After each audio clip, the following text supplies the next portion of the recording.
The geological formation of the Great Rift Valley approximately 10 million years ago initiated a profound transformation of the African landscape. As tectonic forces reshaped the continent, they created a vast system of faults and valleys that disrupted the continuous equatorial forests.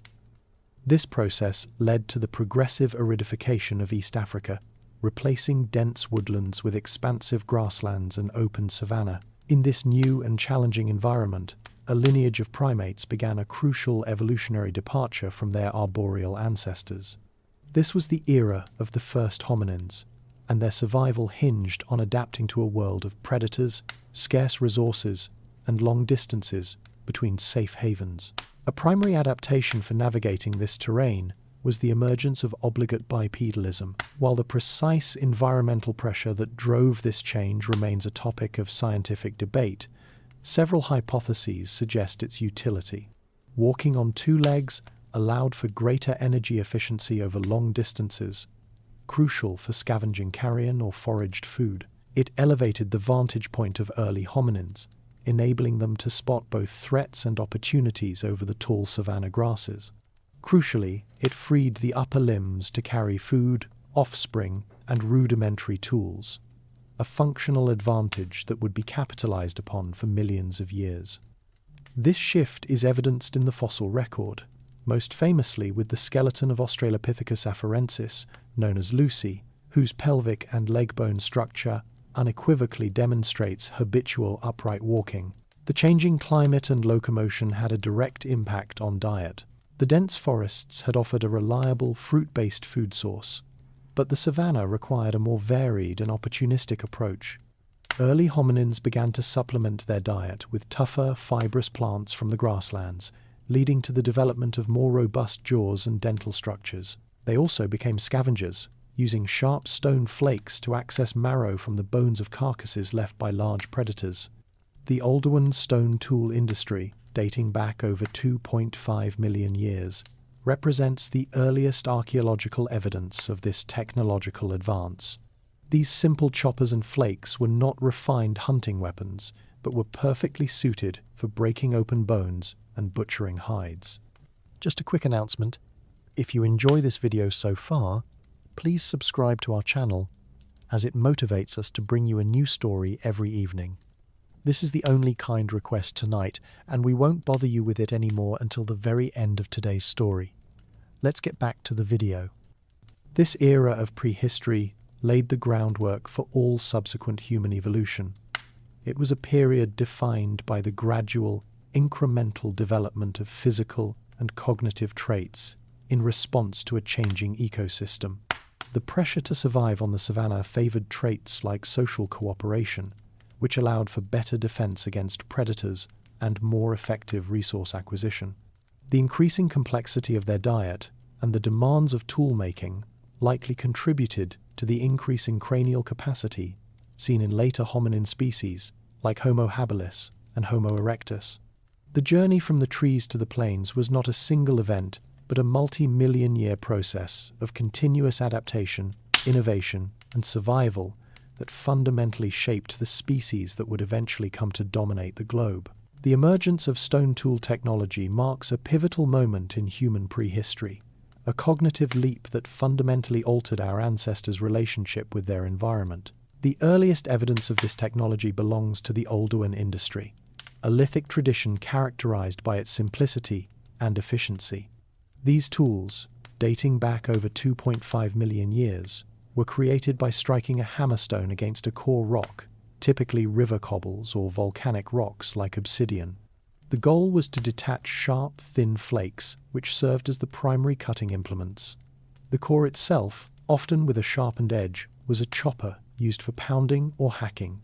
The intellectual and motor skills required for this process were significant, demanding the ability to visualize a desired shape and execute a precise blow to achieve it, a form of abstract thought not observed in other primate species. The practical application of these tools transformed resource acquisition. While earlier hominins scavenged opportunistically, the possession of a cutting tool allowed them to access parts of an animal carcass that were previously unattainable. With a sharp flake, they could slice through tough hides and muscle, to reach nutritious meat and vital organs. The choppers were essential for cracking open bones to extract calorie-rich marrow, a food source that would have been inaccessible to most other scavengers. This shift to a more meat-intensive diet provided the energy necessary to fuel the development of larger, more complex brains, a defining trend in human evolution. As generations passed, the tool-making techniques evolved, reflecting a growing sophistication in both thought and design. The transition to the Acheulean industry, beginning around 1.7 million years ago, represents a significant technological leap. The hallmark of this era was the teardrop-shaped hand axe.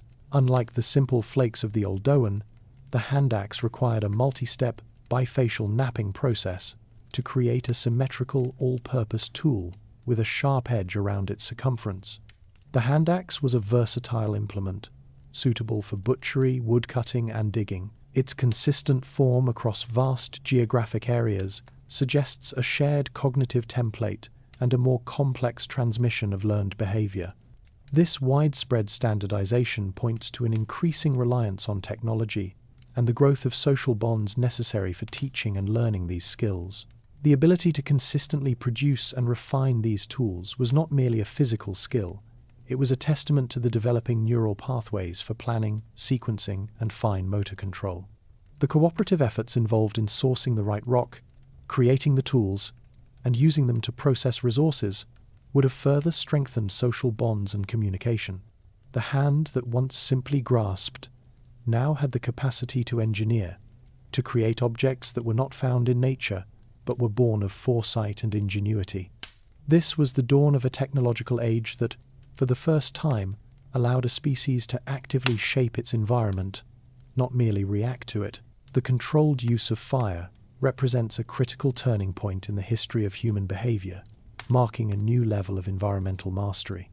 While evidence of fire's opportunistic use, such as from lightning strikes or natural combustion, appears sporadically in the archaeological record, the systematic harnessing and creation of fire signifies a profound cognitive advance. The earliest definitive evidence of fire use, in the form of burned bones and hearths, is found at sites like Wonderwork Cave in South Africa, dating to approximately 1.8 million years ago. This suggests that hominins had learned to keep fire alive and manage its use, even if they could not yet reliably produce it on demand. The physiological consequences of fire's adoption were immense.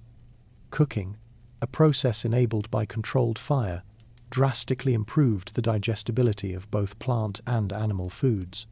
Heat breaks down complex starches and proteins, making them easier to process and absorb. This increased efficiency in energy acquisition meant that early humans could spend less time foraging and chewing. The reduction in the energy expenditure required for digestion contributed to a series of physical changes in the human body, including a decrease in the size of the jaw and teeth. The extra energy freed up by a cooked diet is a major factor theorized to have fueled the growth of the human brain, which is metabolically expensive to maintain. Beyond nutrition, fire provided a new foundation for social organization. The hearth became a central point of the camp, a place for communal gathering, sharing food, and storytelling. It extended the active hours of the day, allowing for tasks and social interactions to continue long after sunset. This provided a crucial advantage for groups living in colder climates. Furthermore, fire offered a powerful deterrent against nocturnal predators. The warmth and light from a campfire created a protective perimeter, enabling early humans to shelter more safely in caves and temporary structures, reducing their vulnerability to threats that had once dominated the night. Fire also became an essential tool in a technological sense. The heat from a fire could be used to harden the tips of wooden spears, making them more effective for hunting. Later, controlled fires would be used to clear land for rudimentary agriculture, and to shape stone tools through a process known as heat treatment, which made certain types of stone more brittle and predictable for knapping. The ability to manipulate materials with heat was a precursor to metallurgy and ceramic production, technologies that would become fundamental to later civilizations. The knowledge required to maintain and eventually create fire was complex, likely transmitted through careful observation and imitation, further strengthening the bonds of teaching and learning within early human groups. Fire's mastery was not just a biological advantage, it was a cultural one that solidified the cooperative and intellectual foundations of the human species. The emergence of complex language represents a profound cognitive and social singularity in the human story. While other species communicate through gestures and calls, the capacity for syntax, grammar, and symbolic thought is a defining trait of our species. This ability did not appear suddenly, but evolved through a complex interplay of anatomical changes and social pressures. A key anatomical marker is the position of the larynx, which in modern humans is lower in the throat than in other hominins. This unique vocal tract configuration allows for a wider range of sounds, a prerequisite for the phonetic diversity of spoken language. The development of a modern hyoid bone, a small U-shaped bone in the neck that anchors the tongue, further points to the physical infrastructure for sophisticated vocalization. Beyond the physical hardware, language required a significant expansion of the neural architecture for abstract thought. The human brain developed regions, such as Broca's and Wernicke's areas, which are dedicated to language production and comprehension. This enabled the use of symbols words to represent objects, actions, and concepts, allowing for communication far beyond the immediate physical environment. This symbolic capacity meant that knowledge could be separated from direct experience. An individual could describe a lion sighted yesterday, warn about a threat in a distant valley, or recount a detailed route to a watering hole without the audience being present at the event. The social ramifications of this new form of communication were transformative. It facilitated unparalleled levels of social cohesion and cooperation. Language enabled the coordination of complex group activities, such as collaborative hunting strategies or large-scale migration planning. The ability to articulate and enforce social norms, rules, and taboos without physical coercion created a new foundation for social structure. It allowed for the establishment of kinship systems and the negotiation of alliances, which reduced internal conflict and strengthened a group's collective survival. Language also became a vehicle for sharing and accumulating collective wisdom. Elders could transmit complex knowledge about plant medicine, animal behavior, and seasonal weather patterns to younger generations, preventing the loss of vital information upon an individual's death. Furthermore, a shared language was essential for the transmission of culture in a way that was previously impossible.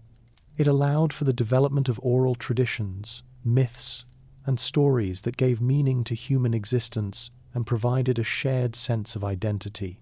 This created a new kind of social bond, one based on a collective narrative and shared understanding of the world. With language, humans could not only describe the world as it was, but also speculate on the world as it could be, fostering innovation and long-term planning. The transition from simple vocalizations to a shared voice was a key evolutionary step that laid the foundation for the first true human communities and the complex societies that would eventually follow. The global dispersal of anatomically modern humans, Homo sapiens, from Africa represents a complex series of migrations that began approximately 70 to 100 years ago.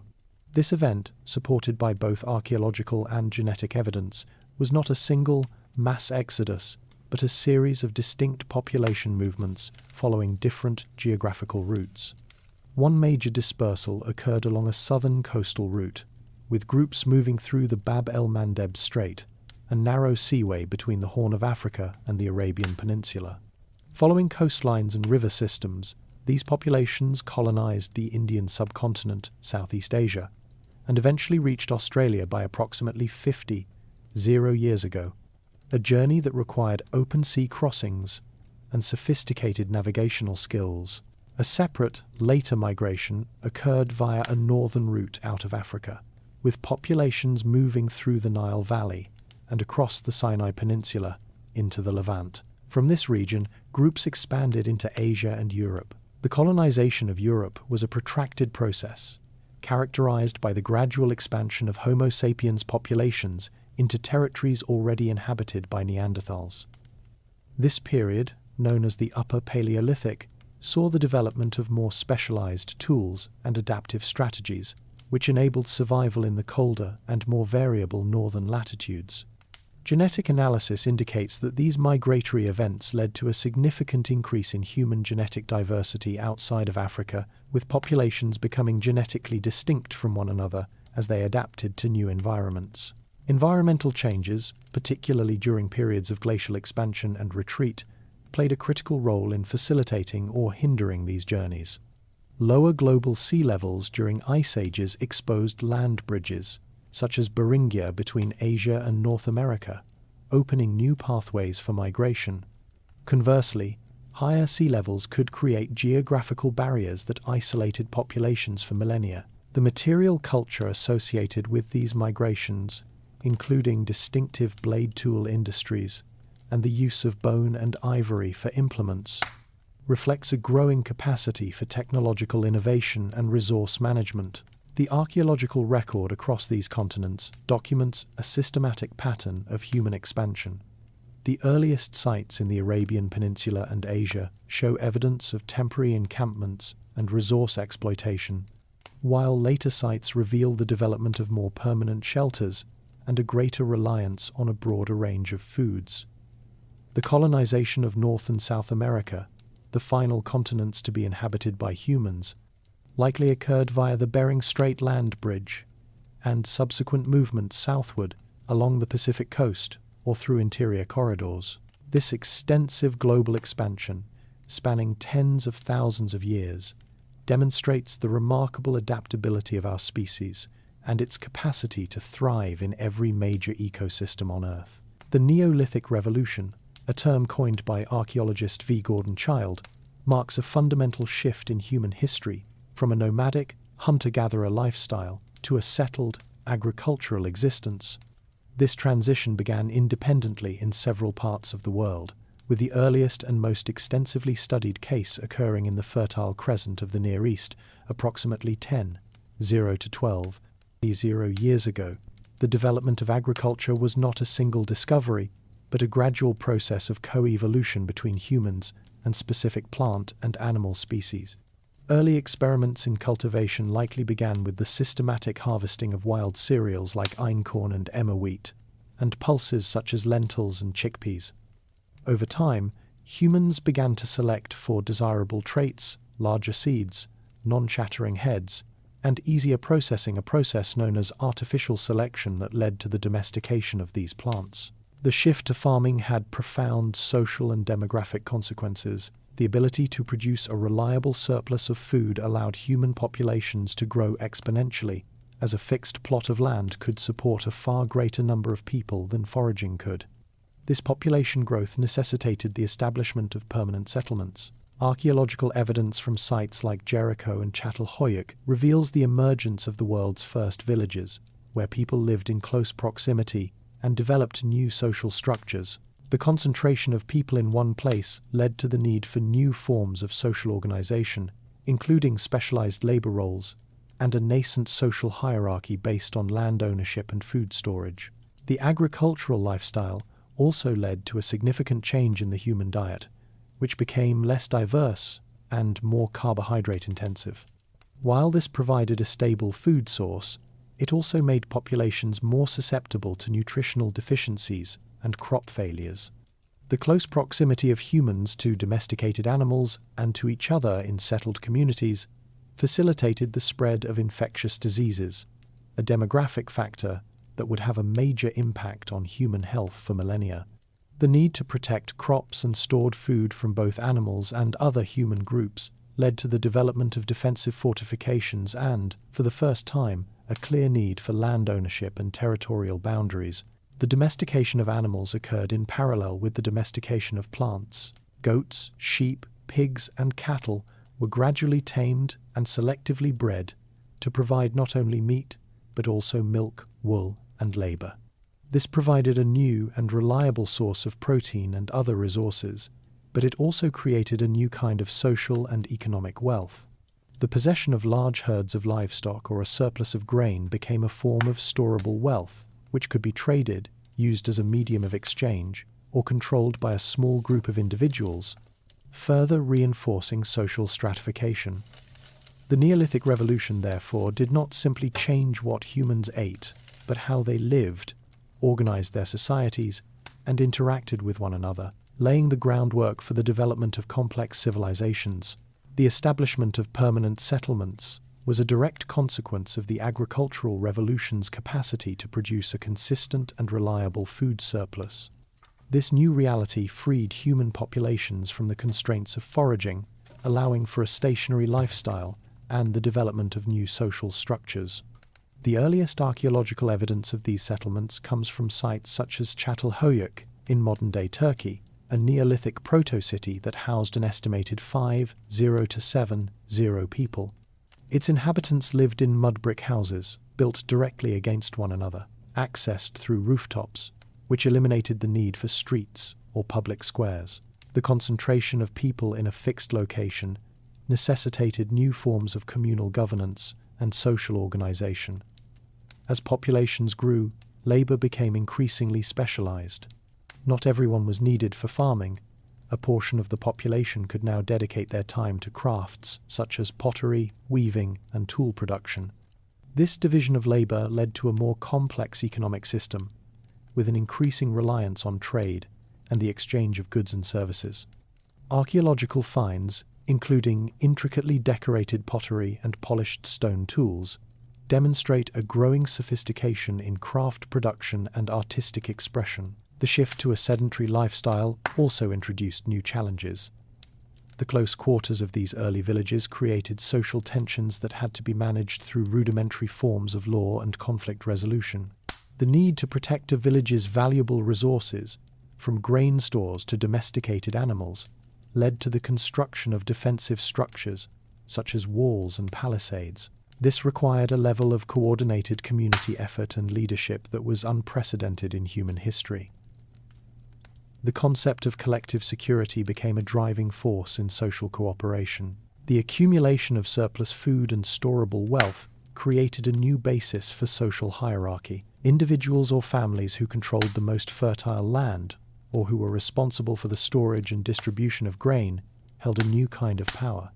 This gave rise to a nascent aristocracy and the first forms of social stratification. Burial practices at these sites often reflect these social distinctions, with some graves containing more elaborate grave goods and offerings than others. This suggests that certain individuals held a higher social status and were afforded special treatment in death, a reflection of their power and influence in life.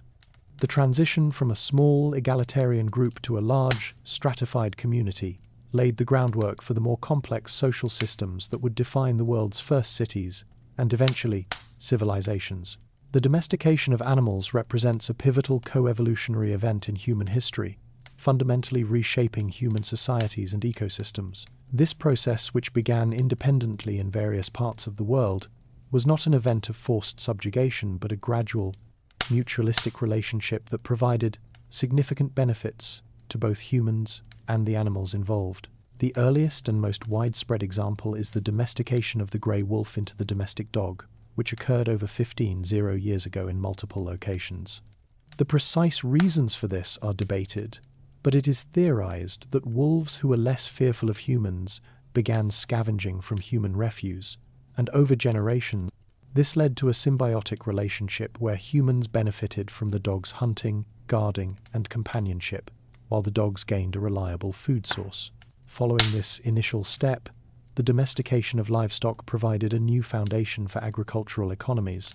Sheep and goats were among the first species to be domesticated for food, wool, and milk, with archaeological evidence pointing to their taming in the Fertile Crescent around 90 BCE. This was followed by the domestication of pigs in the Near East and China, and cattle in the Near East, India, and Africa. The selective breeding of these animals led to morphological and behavioral changes, making them more docile, easier to herd, and more productive in terms of meat, milk, and fiber.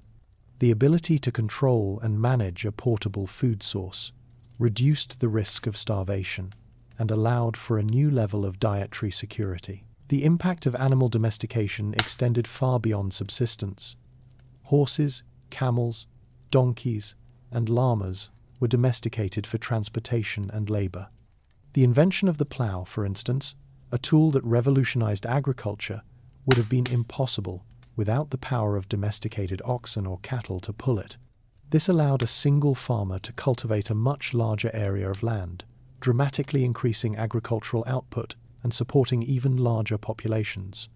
The use of draft animals for transportation also facilitated long-distance trade, allowing goods and ideas to travel further and faster than ever before. However, this profound partnership also came with significant costs.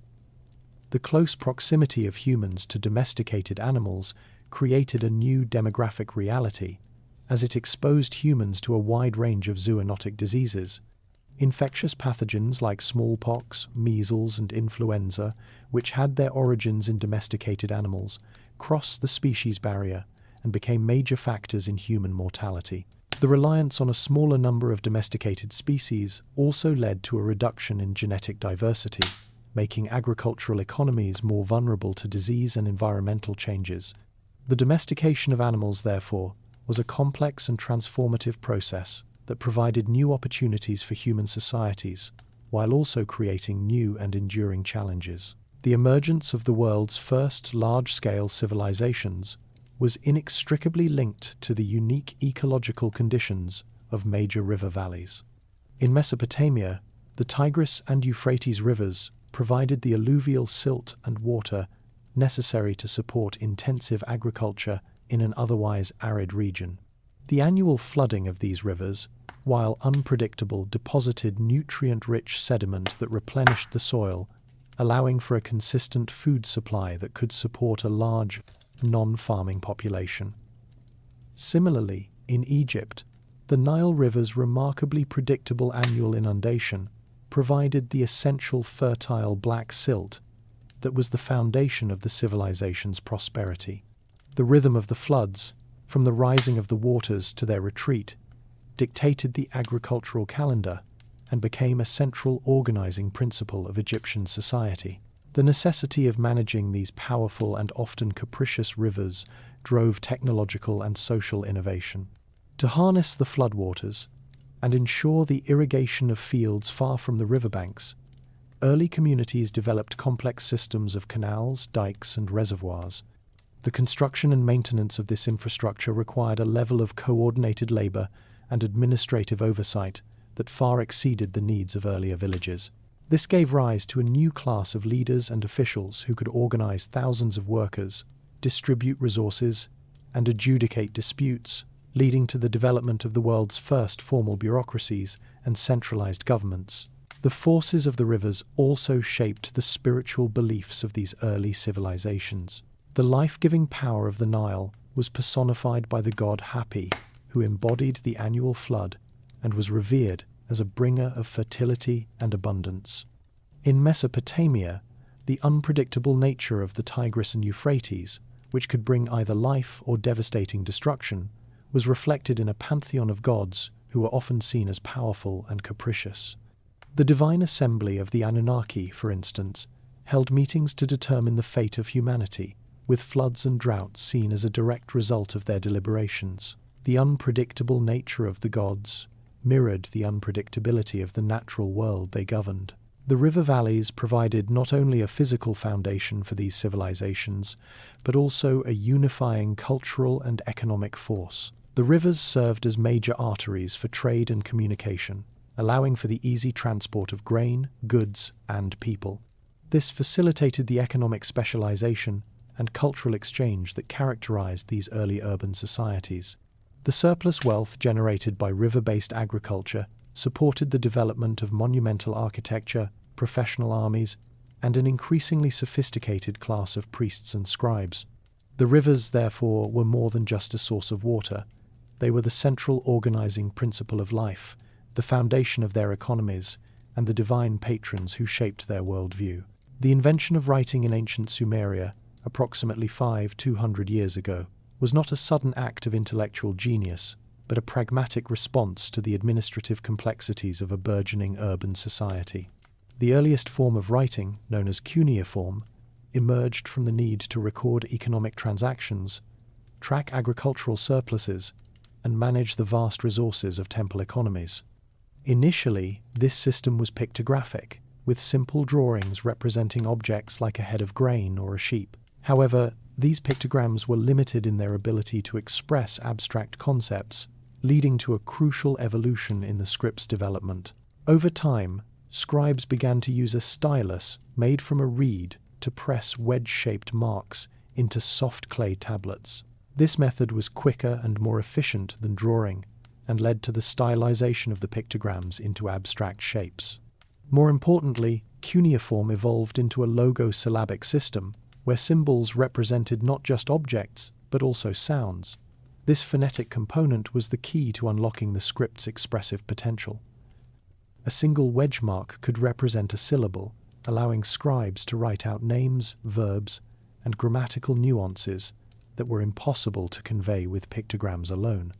This fundamental shift transformed writing from a mere accounting tool into a vehicle for capturing complex thought. The ability to record and transmit information beyond the constraints of human memory and oral tradition had profound consequences for Sumerian society.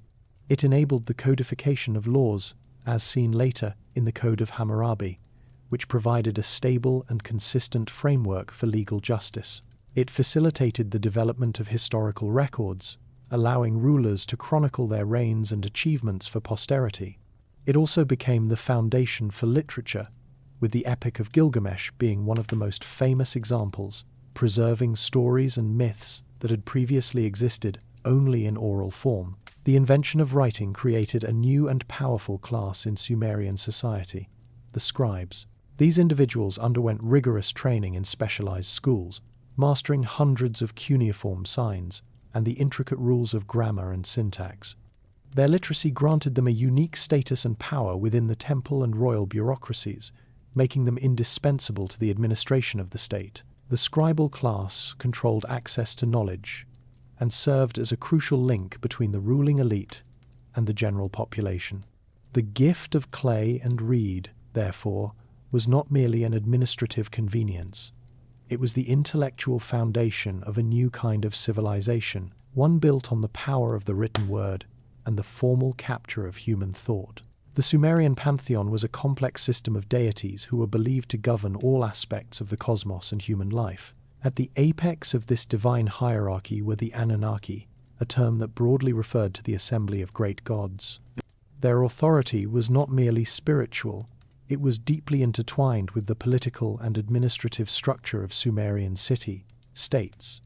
Archaeological and textual evidence from sites like Nippur, the religious center of Mesopotamia, demonstrates that the Anunnaki were considered cosmic legislators who decreed fate and maintained the cosmic order. The city of Nippur, home to the Temple of Enlil, was revered as the earthly seat of the divine council, where the Anunnaki held their deliberations. Individual deities from the Anunnaki pantheon were designated as the divine patrons of specific cities, a system that created a direct and reciprocal relationship between a city's population and its divine overseer. For example, the goddess Inanna was the patron of Uruk, while the god Enki was the patron of Eridu. The temple, or ziggurat, dedicated to the patron deity, was the city's central institution, serving not only as a place of worship, but as the primary administrative and economic hub. Priests and priestesses managed the vast agricultural estates and commercial enterprises of the temple, effectively acting as the deity's earthly representatives.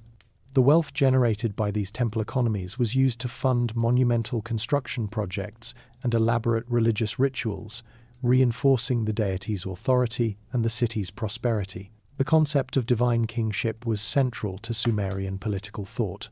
Rulers, or lugals, derived their authority directly from the Anunnaki.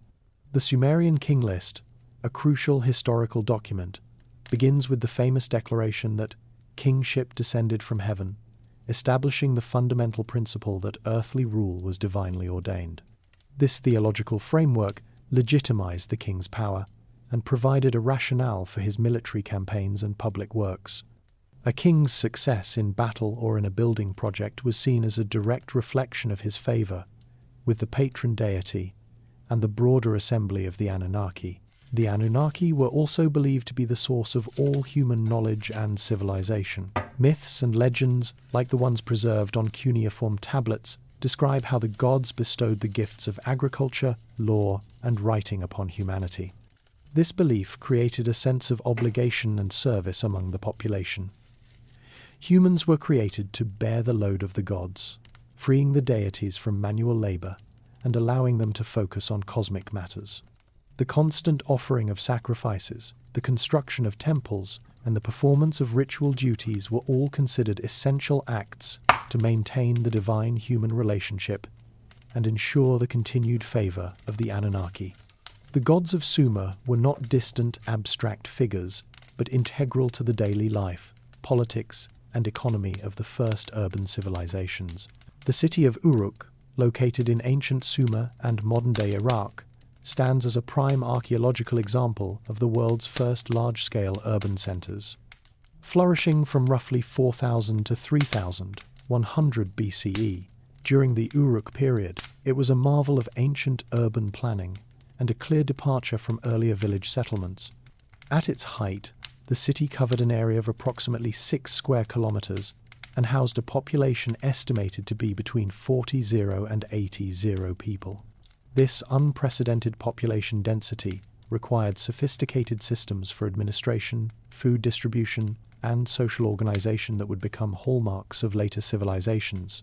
The most iconic feature of Uruk was its colossal defensive wall system. According to the Epic of Gilgamesh, the walls were constructed of fired brick and stretched for 9 kilometers, encircling the entire city.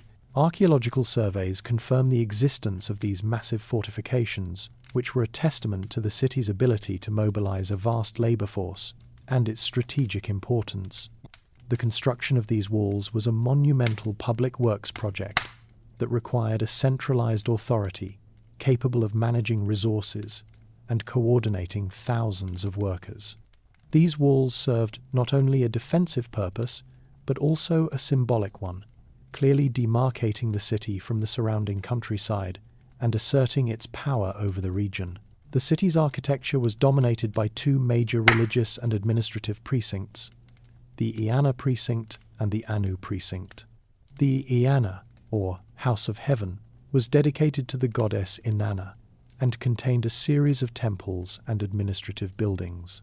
The Anu precinct, dedicated to the sky god Anu, was home to the monumental White Temple, a temple structure built on a towering ziggurat that rose high above the city. These religious centers were not merely places of worship, they were the economic and political heart of Uruk. Priests and bureaucrats managed the city's vast agricultural resources, oversaw craft production, and administered trade networks that extended far beyond the city's immediate hinterland. Uruk's role as a major center for innovation is undeniable. It is widely considered to be the birthplace of cuneiform writing, a tool that was developed to manage its complex economy and administration. The archaeological record from Uruk includes thousands of early cuneiform tablets, documenting everything from temple offerings to commercial transactions. The city's immense size and complexity required a level of administrative sophistication that necessitated the formalization of record-keeping. The urban planning of Uruk, with its distinct residential, administrative, and religious districts, served as a blueprint for future cities. The city's rise marked a profound transition in human history, demonstrating for the first time that a large, diverse population could be unified under a single centralized authority, and that a city could be a living, breathing testament to a civilization's power and ingenuity. The Epic of Gilgamesh stands as one of the earliest and most enduring works of human literature, a narrative that fuses historical memory with profound mythological themes. The protagonist, Gilgamesh, is not a purely fictional character, but is believed to have been a historical king who ruled the city-state of Uruk during the early dynastic period, approximately 700 BCE. His historical existence is attested in the Sumerian King List, a document that chronicles the rulers of Mesopotamia from mythical times to later historical periods. This text identifies Gilgamesh as the 5th king of Uruk's first dynasty, ruling for a period of 126 years, a legendary number that attests to his importance in historical memory. The historical Gilgamesh was likely a powerful and autocratic ruler, known for his military conquests and ambitious construction projects, including the monumental walls of Uruk. However, over centuries of oral tradition, his story was embellished and transformed, his historical deeds becoming the basis for a more complex and symbolic narrative.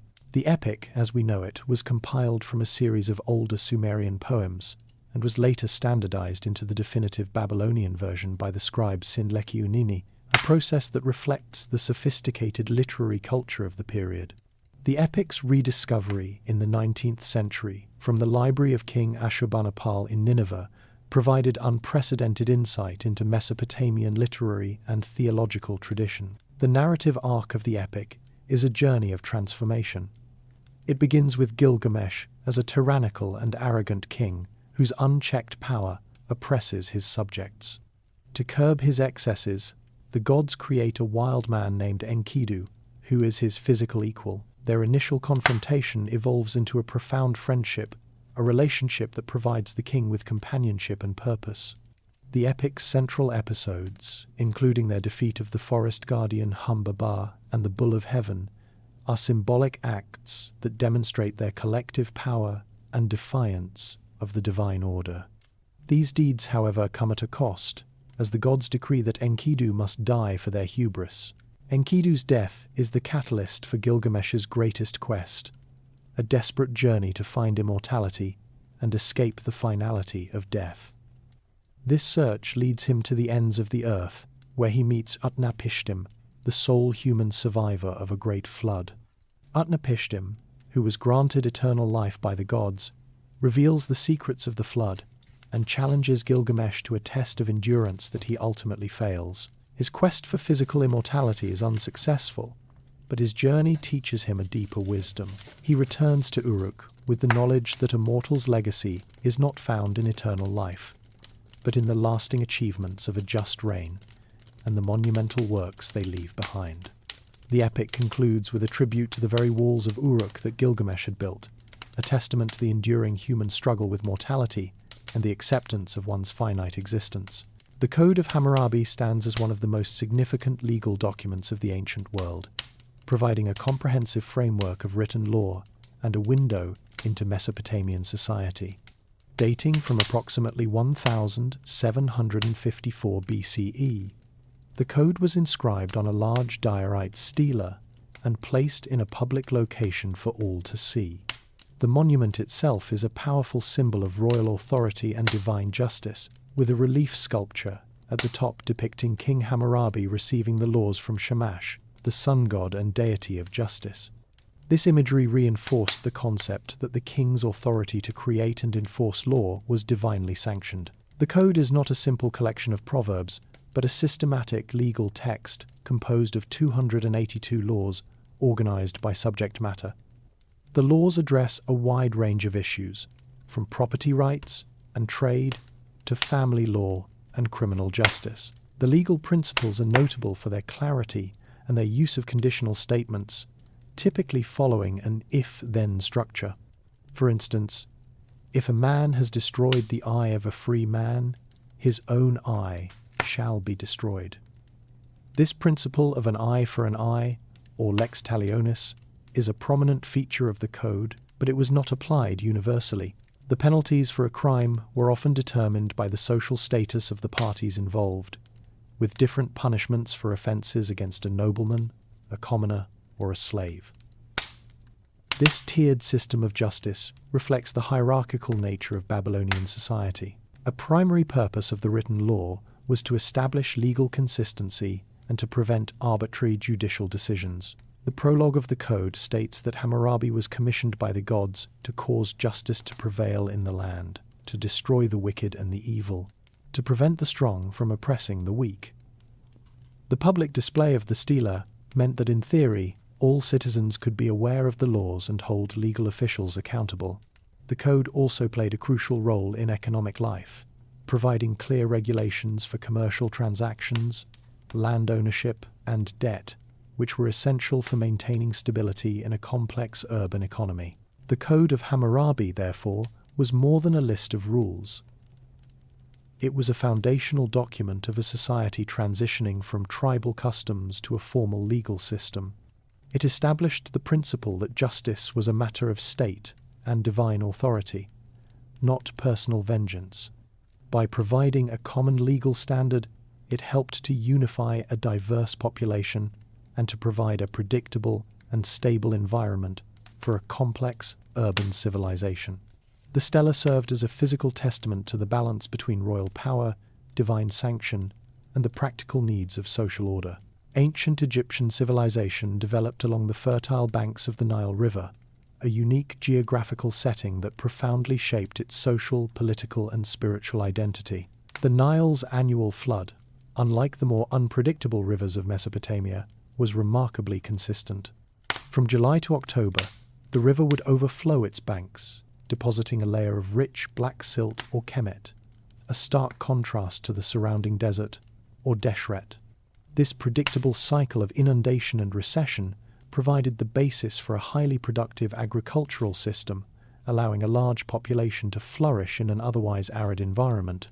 The regularity of this natural phenomenon also instilled in the Egyptians a sense of cosmic order and permanence, a worldview that is reflected in their art, religion, and political structures. The unification of Upper and Lower Egypt into a singular kingdom, a process completed around 3100 BCE, was a pivotal moment in the civilization's history. This event, traditionally attributed to King Nama, created a highly centralized state with a single ruler, or pharaoh, who was considered a living god. The pharaoh's divine authority was the central pillar of the state, serving as the link between the human world and the cosmic order. The king's primary responsibility was to maintain Ma'at, the principle of truth, justice, and cosmic balance, which was believed to be essential for the continued prosperity of the kingdom and the regular flooding of the Nile. The centralized nature of the pharaonic state allowed for the organization of monumental public works on a scale previously unseen.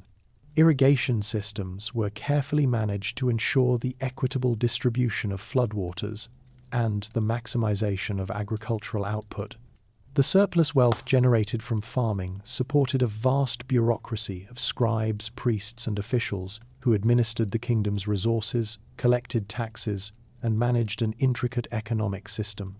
This enabled the construction of massive stone monuments, including temples, tombs, and the Great Pyramids, which were a testament to the pharaoh's power and the organizational capacity of the state.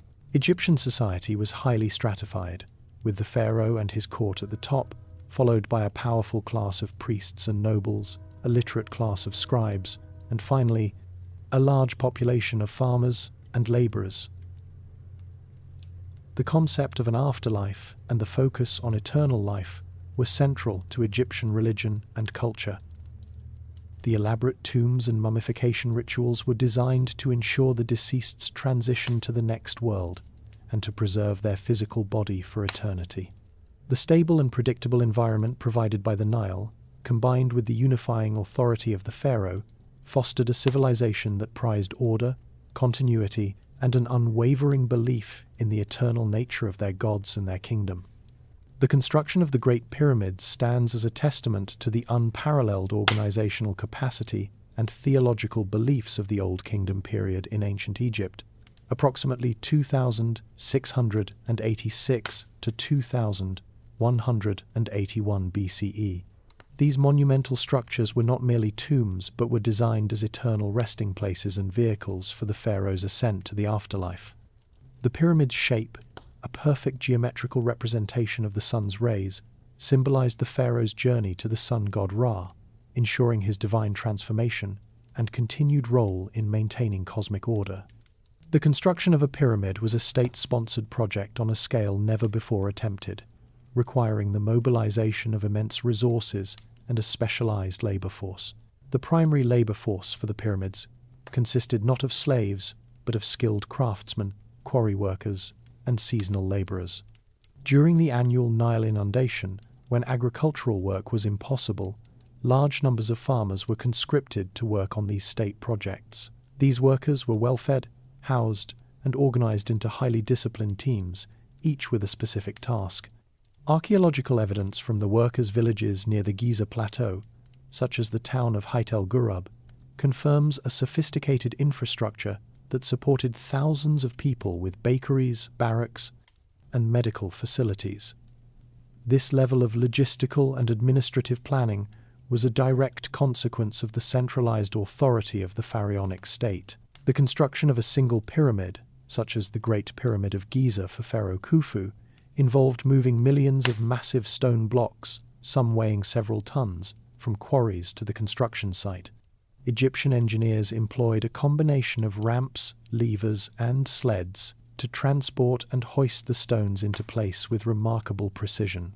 The pyramid's alignment with the cardinal directions and the precision of its construction demonstrate a sophisticated understanding of mathematics, geometry, and astronomy. The interior of the pyramids and their surrounding temples were filled with intricate reliefs and hieroglyphic texts, including the pyramid texts, which were spells and incantations intended to guide the pharaoh through the dangers of the underworld and into the next life. These immense structures served as a physical manifestation of the pharaoh's absolute power and his divine connection to the gods. Their sheer size and permanence were intended to inspire awe and reinforce the social and political hierarchy of the state. The construction of a pyramid also served an economic function, acting as a massive public works program that employed a significant portion of the population and stimulated the economy through the procurement of raw materials and the production of necessary tools. The pyramids, therefore, were not just engineering feats, but complex socio-political and religious institutions that embodied the core beliefs of ancient Egyptian civilization. The Harappan civilization, also known as the Indus Valley Civilization, flourished from approximately 3,300 to 1,300 BCE along the Indus River and its tributaries in what is now modern-day Pakistan and northwestern India. This urban society is notable for its remarkable consistency and the meticulously planned nature of its cities, a feature that distinguishes it from other contemporary civilizations.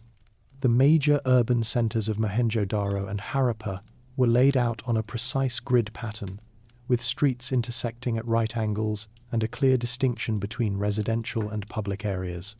This level of urban planning suggests a strong, centralized administrative authority capable of orchestrating large-scale civil engineering projects. A defining characteristic of Harappan cities was their advanced and sophisticated water management systems. Every house in Mohenjo-Daro had a private bathing area and a toilet, with wastewater flowing into a network of covered brick drains that ran beneath the streets. Public wells provided clean water, and a large public bath, known as the Great Bath, served a ritual or communal purpose. This infrastructure, unparalleled in the ancient world, points to a deep concern for public health and sanitation, and required a high degree of technical skill and governmental oversight. The uniformity of the city's layout and the standardized dimensions of their mud brick construction, which conform to a consistent ratio of 1:4, further indicate a system of central control and standardized measurement. Unlike other civilizations of the time, the Harappan society seems to have lacked monumental palaces, elaborate royal tombs, or obvious religious structures like the ziggurats of Mesopotamia. This has led scholars to hypothesize a more egalitarian and less monarchical form of governance, possibly a theocracy or a system led by a council of merchants and priests. The absence of large-scale military fortifications or extensive weaponry in the archaeological record also suggests a society that was less focused on warfare and more on trade and peaceful commerce. The civilization's prosperity was built on a foundation of extensive trade, with Harappan artifacts, including distinctive stone weights and beads, found as far away as Mesopotamia. The most enigmatic aspect of the Harappan civilization is its script. Found on thousands of seals, pottery, and other small objects, the Indus script remains undeciphered, a silent testament to a lost language and culture. The short length of the inscriptions and the lack of a bilingual text have so far thwarted all attempts at translation, leaving many questions about Harappan society and its beliefs unanswered. The civilization's eventual decline, beginning around 1900 BCE, is also a matter of debate, with theories ranging from environmental changes like climate shifts and river course alterations to internal social collapse. The legacy of these silent cities, however, is a testament to an ancient society that achieved a level of urban sophistication and order that would not be seen again for centuries. The Shang dynasty, which ruled from approximately 1600 to 1046 BCE, is the first documented ruling dynasty in Chinese history. Its existence and social structure are known primarily through archaeological excavations and the analysis of a unique form of historical record, oracle bones. These bones, typically the shoulder blades of oxen or the plastrons of turtles, were used for divination and bear the earliest known form of Chinese writing. Inscribed with questions and answers, they offer a direct and invaluable glimpse into the concerns and practices of the Shang elite. The questions asked of the ancestors and deities reveal a society deeply preoccupied with agricultural matters, military campaigns, weather, and royal health, all of which were believed to be governed by divine will. The political structure of the Shang state was centered around a monarch who served as both a military leader and a high priest. The king's authority was absolute, derived from his role as the primary intermediary between the human world and the spirits of the ancestors and gods. The Shang king frequently traveled to conduct religious rituals and lead military campaigns, which were essential for consolidating power and acquiring wealth and captives. The state's power was extended through a network of vassal lords who governed regional territories but owed tribute and military service to the central authority. The capital city of Yin, near modern-day Anyang, served as a major administrative and ceremonial center, with large-scale bronze workshops, royal tombs, and ceremonial pits that attest to the dynasty's wealth and organizational capacity. A hallmark of Shang society was its sophisticated bronze metallurgy. The Shang people mastered the art of casting bronze, a complex process that required a highly specialized labor force and access to copper and tin. Bronze was not used for common tools but for a variety of ceremonial and ritual vessels, as well as for weapons, chariots, and other instruments of war. The intricate designs and inscriptions on these bronze vessels reflect a highly developed artistic tradition and a deep spiritual significance. The king's control over bronze production was a key source of his power, as it was essential for both military dominance and religious practice. Shang society was deeply stratified, with a warrior aristocracy at the top, followed by a class of artisans and craftsmen, and a vast population of farmers. Human sacrifice was a grim but common practice, with victims often buried in pits near royal tombs or used in ceremonial rituals. This practice was believed to ensure the continued prosperity of the state and to honor the ancestors. The Shang's downfall came at the hands of the neighboring Zhou state, which was able to rally a coalition of discontented vassal lords and tribes to overthrow the dynasty. The Zhou conquest, however, did not erase the Shang's legacy. The Zhou adopted many of the Shang's cultural and political institutions, including their writing system and the use of bronze ritual vessels, ensuring that the foundations of the first Chinese state would endure. The spread of Indo-European languages and cultures across Eurasia is one of the most significant and debated phenomena in ancient history. Current archaeological and linguistic evidence points to a homeland in the Pontic-Caspian steppe, a vast grassland region north of the Black and Caspian Seas, beginning around the late Neolithic period. These peoples, distinguished by their pastoral economy and a social structure centered on a warrior elite, began a series of migrations that would bring their influence to vast and distant lands. A key factor in their success was the domestication of the horse, which provided them with a new level of mobility and military superiority. The invention and refinement of the spoked-wheel chariot, a light, fast vehicle drawn by horses, was a technological innovation that gave these peoples an overwhelming military advantage. The earliest evidence of wheeled vehicles dates back to Mesopotamia, but the chariot, specifically designed for warfare, was perfected in the steppes. It allowed a small number of heavily armed warriors to move at high speeds across the battlefield, providing a mobile platform for archery and javelin attacks. This revolutionized warfare and the spread of chariots across the ancient world, from the Hittite Empire in Anatolia to the Shang dynasty in China, is often associated with the movement of Indo-European peoples. The knowledge of horse training, chariot construction, and their associated military tactics were highly valued and became a new form of cultural capital. As these populations migrated, they introduced new technologies and a new social order. The archaeological record shows a consistent pattern of change in the material culture of the regions they entered. The introduction of bronze metallurgy, a technology that was more widespread among these groups than in some of the settled agricultural societies, allowed for the creation of more effective weapons and tools. Their social structure, based on a patriarchal hierarchical system, often replaced the more egalitarian systems of the peoples they conquered. Their religious beliefs, centered on a pantheon of sky gods and a reverence for the horse, influenced the spiritual practices of the regions they inhabited. The impact of these migrations is most clearly seen in the spread of the Indo-European language family. Today, languages from this family, including English, Spanish, Hindi, and Persian, are spoken by nearly half the world's population. This linguistic diffusion was not always a result of conquest. In many cases, it was a more gradual process of cultural assimilation and elite dominance. The archaeological evidence of trade routes and cultural exchange suggests a complex network of interactions where ideas, goods, and languages were exchanged over centuries. The migrations from the steppes, therefore, were not merely a demographic shift, but a cultural and technological force that fundamentally reshaped the linguistic, social, and military landscape of the ancient world. The Bronze Age, spanning roughly from 3,300 BCE to 1,200 BCE, was defined by the widespread use of bronze, an alloy of copper and tin that revolutionized metallurgy, warfare, and trade.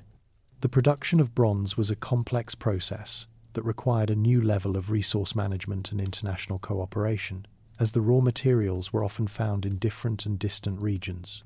This created intricate long-distance trade networks, with Anatolia supplying copper and Afghanistan providing much of the tin, creating a global economy that linked the great powers of the era. The mastery of this new metal allowed for the creation of more durable tools and more lethal weapons, fundamentally changing the nature of conflict. The Bronze Age was a period of intense diplomatic and military interaction between a handful of great powers. In the Near East, the Hittite Empire in Anatolia became a dominant force, renowned for its military prowess and its mastery of ironworking, a skill that gave it a significant technological advantage. The Hittites, with their well-organized armies and strategic use of chariots, engaged in a complex series of conflicts and alliances with other regional powers. A primary rival was the New Kingdom of Egypt, a formidable empire that controlled a vast territory and possessed immense wealth derived from its agricultural surplus and extensive trade networks. The clash between these two empires for control of the Levant culminated in the Battle of Kadesh in 1274 BCE, one of the best documented military engagements of the ancient world. In the Aegean, the Mycenaean civilization emerged as a powerful mercantile and military force. Organized into a network of palace-states, the Mycenaeans were highly skilled sailors and warriors who engaged in extensive trade with the Near East and Egypt. Their fortified palaces, filled with riches from across the Mediterranean, served as administrative and economic centers. The Mycenaeans are believed to have engaged in a series of conflicts and raids, including the legendary Trojan War, a conflict that reflects the era's constant struggle for control of trade routes and valuable resources. Diplomacy was as critical as warfare in maintaining the balance of power. The great kings of the Bronze Age corresponded through a complex diplomatic system, using cuneiform writing on clay tablets to negotiate alliances, settle disputes, and arrange royal marriages. The Amarna letters, a cache of tablets discovered in Egypt, provide a detailed look into this system, revealing a world of political intrigue and shifting loyalties. Despite periods of conflict, these empires were deeply interconnected, sharing not only goods, but also ideas, technologies, and religious beliefs. The Bronze Age, therefore, was not just an era of conflict, but also a time of unprecedented global exchange, with the destinies of diverse civilizations intertwined by the promise of a valuable metal and the complexities of power. The Minoan civilization, which flourished on the island of Crete from approximately 3000 to 1450 BCE, represents a unique and highly sophisticated culture of the Bronze Age Aegean. Named after the mythical King Minos, this society developed independently of the major land-based empires of the Near East. Unlike its contemporaries, the Minoan civilization was defined not by military fortifications, but by its extensive palace complexes and a powerful maritime presence that dominated the trade routes of the eastern Mediterranean. These palaces, such as Knossos, Phaistos, and Malia, served as multifunctional centers of administration, commerce, and ritual. They were not fortified, suggesting that the civilization's security was derived from its naval power and economic influence rather than from military might. The Minoan economy was based on a combination of agriculture and extensive trade. The island's fertile soil supported a diverse range of crops, including grapes, olives, and cereals, which were processed and stored in the vast magazines of the palaces. This agricultural surplus, along with high-quality pottery, textiles, and intricate metalwork, formed the basis of a lucrative export trade. Minoan ships, known for their advanced design, plied the Mediterranean, establishing a network of trading posts and colonies that connected Crete with Egypt, the Levant, and the Aegean. The absence of fortifications and the focus on maritime trade suggest a society that prioritized commerce and diplomacy over conquest. Minoan art and culture were remarkably distinctive. The palace walls were adorned with vibrant frescoes that depicted scenes from nature, religious ceremonies, and daily life. These artworks, with their fluid lines and dynamic forms, often portray acrobatic figures engaged in a ritual known as bull leaping, a practice that seems to have held a central spiritual or ceremonial role. The frescoes also depict a rich, natural world of dolphins, octopi, and various flora, a reflection of the civilization's deep connection to the sea and its environment. In contrast to other ancient societies, women appear to have held a prominent place in Minoan religion and society. Representations of goddesses and female figures in ceremonial roles suggest a matriarchal or at least a highly gender-balanced religious tradition. The Minoan civilization's administrative system was based on a script known as Linear A, a syllabic writing system that has yet to be deciphered. This script was used primarily for administrative and economic records, documenting the flow of goods and resources throughout the palace economy. The reasons for the civilization's eventual decline are a matter of scholarly debate. While a massive volcanic eruption on the nearby island of Thera in the 17th century BCE likely caused immense damage, its long-term effects on the Minoan civilization are debated. It is more likely that a combination of environmental factors and the eventual rise of the more militaristic Mycenaean civilization led to the end of Minoan dominance. The sudden collapse of the palaces around 1450 BCE marks the end of a unique and peaceful Bronze Age civilization. The Late Bronze Age, spanning the 13th to 12th centuries BCE, was a period of unprecedented crisis for the great empires of the Mediterranean and Near East. The collapse of these highly interconnected civilizations is often attributed, in part, to a series of coordinated assaults by a confederation of maritime raiders known as the Sea Peoples. The term itself is a modern designation derived from Egyptian hieroglyphic inscriptions, primarily from the mortuary temple of Pharaoh Ramesses III at Medinet Habu.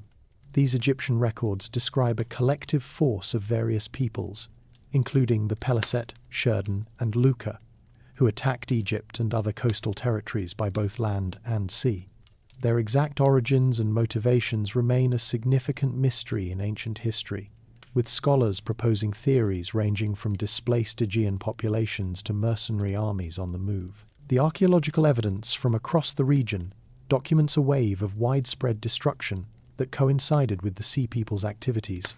Major urban centers and palace complexes from Greece to Anatolia and the Levant were suddenly abandoned or destroyed by fire. The collapse of the Mycenaean palace states in Greece, the decline of the Hittite Empire in Anatolia, and the widespread destruction of coastal cities in Syria and Canaan all occurred in a relatively short period. While the Sea People's raids were likely a significant factor in this collapse, they were not the sole cause. This period was also characterized by a convergence of other factors, including prolonged droughts, internal rebellions, and the disruption of the international trade networks that were the economic foundation of the Bronze Age empires. The military technology of the Sea Peoples was distinct from their contemporaries. Egyptian reliefs and inscriptions portray them as having advanced shipbuilding techniques and a diverse array of weapons, including long swords, round shields, and plumed helmets. They are often depicted fighting in disciplined formations, suggesting a level of military organization that was more than just a band of pirates. Their ability to conduct large-scale amphibious assaults, combining naval attacks with land-based operations, gave them a tactical advantage against the established land-based empires. The Egyptian military, however, was able to repel the Sea Peoples in a series of land and sea battles, saving their kingdom from the same fate as their northern neighbors. The legacy of the Sea Peoples is one of both destruction and transformation. The collapse of the Bronze Age civilizations led to a dark age in many regions, characterized by a decrease in literacy, a decline in urban centers, and the breakdown of long-distance trade. However, the movement of peoples and the collapse of the old order also created new opportunities. The Peliset, for instance, are widely believed to have settled in the southern Levant, where they are identified in later sources as the Philistines. The end of the Bronze Age marked the close of an era of complex, interconnected empires and the dawn of a new, more localized Iron Age. The Sea Peoples, whether as catalysts or symptoms of this collapse, played a key role in bringing an end to the world's first globalized civilization. The collapse of the Bronze Age empires around 1200 BCE initiated a period of significant technological and social change. The disruption of the international trade networks that had supplied tin, a crucial component of bronze, created a scarcity of the alloy. In this environment, a new metal, iron, rose to prominence, ushering in a new era of global history. The shift to iron was not immediate or uniform, as the metallurgy required was different and more difficult than that of bronze.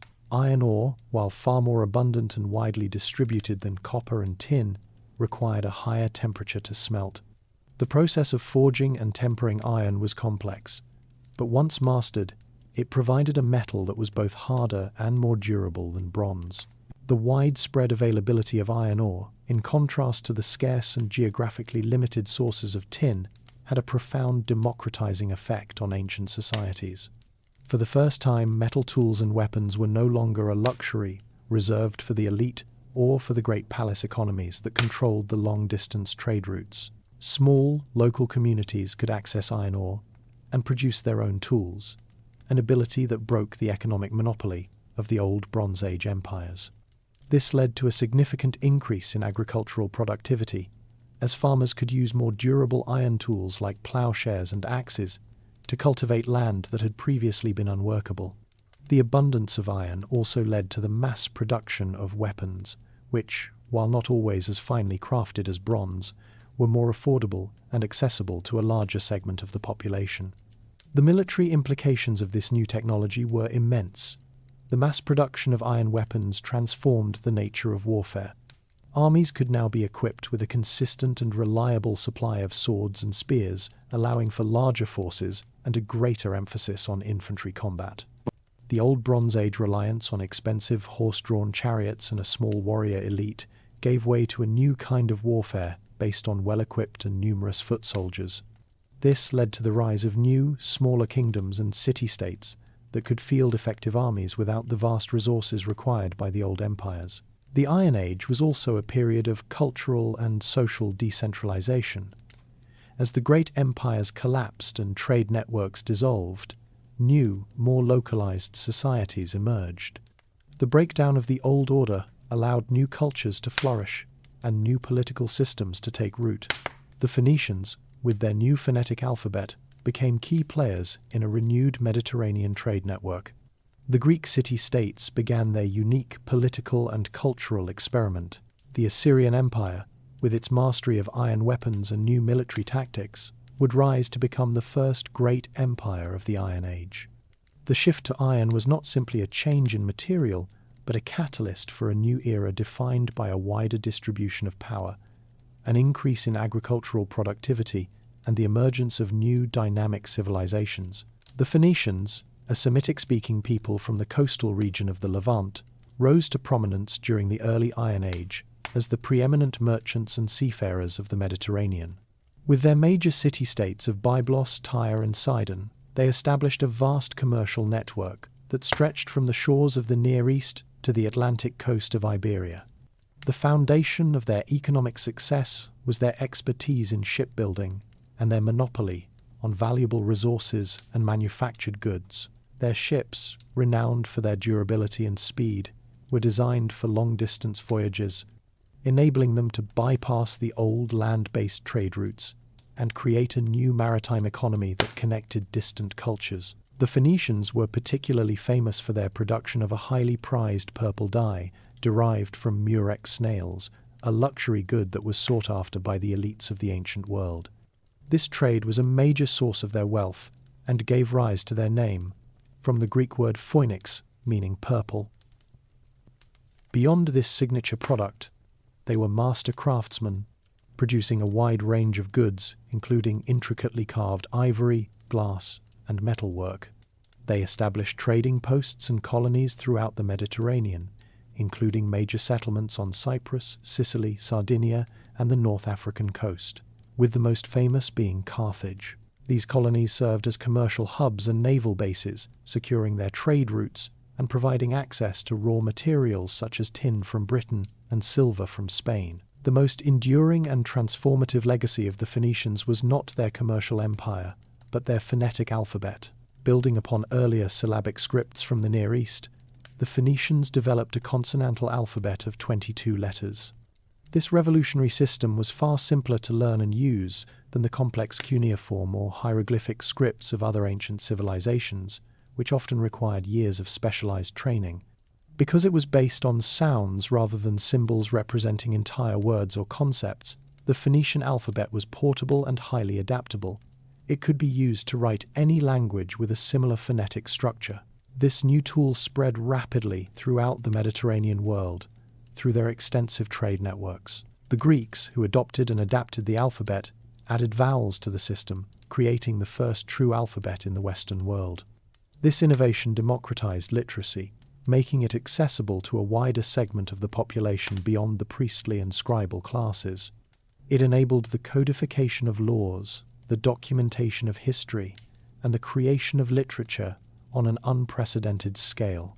The Phoenicians' commercial voyages, therefore, not only facilitated the exchange of goods, but also carried the intellectual and technological foundation of a new era, forever changing how information was stored, transmitted, and accessed. Following the collapse of the Mycenaean civilization around 1200 BCE, the Aegean region entered a period of cultural and social decline known as the Greek Dark Ages. This era was characterized by the breakdown of complex palace economies, the loss of literacy, and a general depopulation of urban centers. However, from the ashes of this collapse, a new political entity would emerge, the independent city-state, or polis. This unique form of political organization was the foundation of the Hellenic world, with each polis functioning as a sovereign, self-governing community with its own distinct laws, customs, and civic identity. The polis was not just a city, but a community of citizens who shared a collective sense of purpose and belonging, a concept that was unprecedented in the ancient world. The revival of trade and the adoption of the Phoenician alphabet around 800 BCE were key factors in the emergence of the city-states. The new alphabet, which was far simpler to use than earlier scripts, facilitated the codification of laws, the documentation of history, and the spread of new ideas. This new literacy enabled a wider segment of the population to participate in political discourse and civic life. The economic prosperity brought by renewed trade also led to a significant increase in population, which in turn fueled a new wave of colonization. The Greeks established colonies throughout the Mediterranean and Black Sea, their new settlements serving as economic and cultural outposts that spread Hellenic influence far beyond the Aegean. The political systems of the city-states were remarkably diverse. While many began as monarchies or aristocracies, they gradually evolved into a variety of forms, including oligarchies, tyrannies, and, most famously, a new form of popular government known as democracy. This political experimentation was a defining feature of the Hellenic world, with each polis serving as a laboratory for new ideas about governance and civic duty.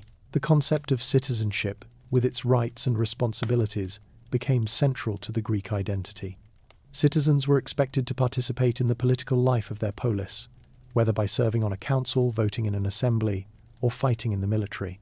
The city-states also served as centers of intellectual and philosophical inquiry. The pursuit of knowledge, or philosophy, became a central tenet of Greek culture. Thinkers began to question traditional explanations of the universe, politics, and morality, laying the groundwork for a systematic approach to reason and logic. The city-states were the birthplace of the great philosophical schools that would shape Western thought for millennia. This intellectual fervor, combined with the unique political and social organization of the polis, created a vibrant and dynamic civilization that would leave a lasting legacy on the course of human history. The city-state of Sparta, located in the Peloponnese region of Greece, developed a unique and highly militarized society that was fundamentally distinct from its Hellenic counterparts. Unlike other city-states that experimented with diverse forms of government and cultural pursuits, Sparta's society was structured almost entirely around the singular principle of military excellence.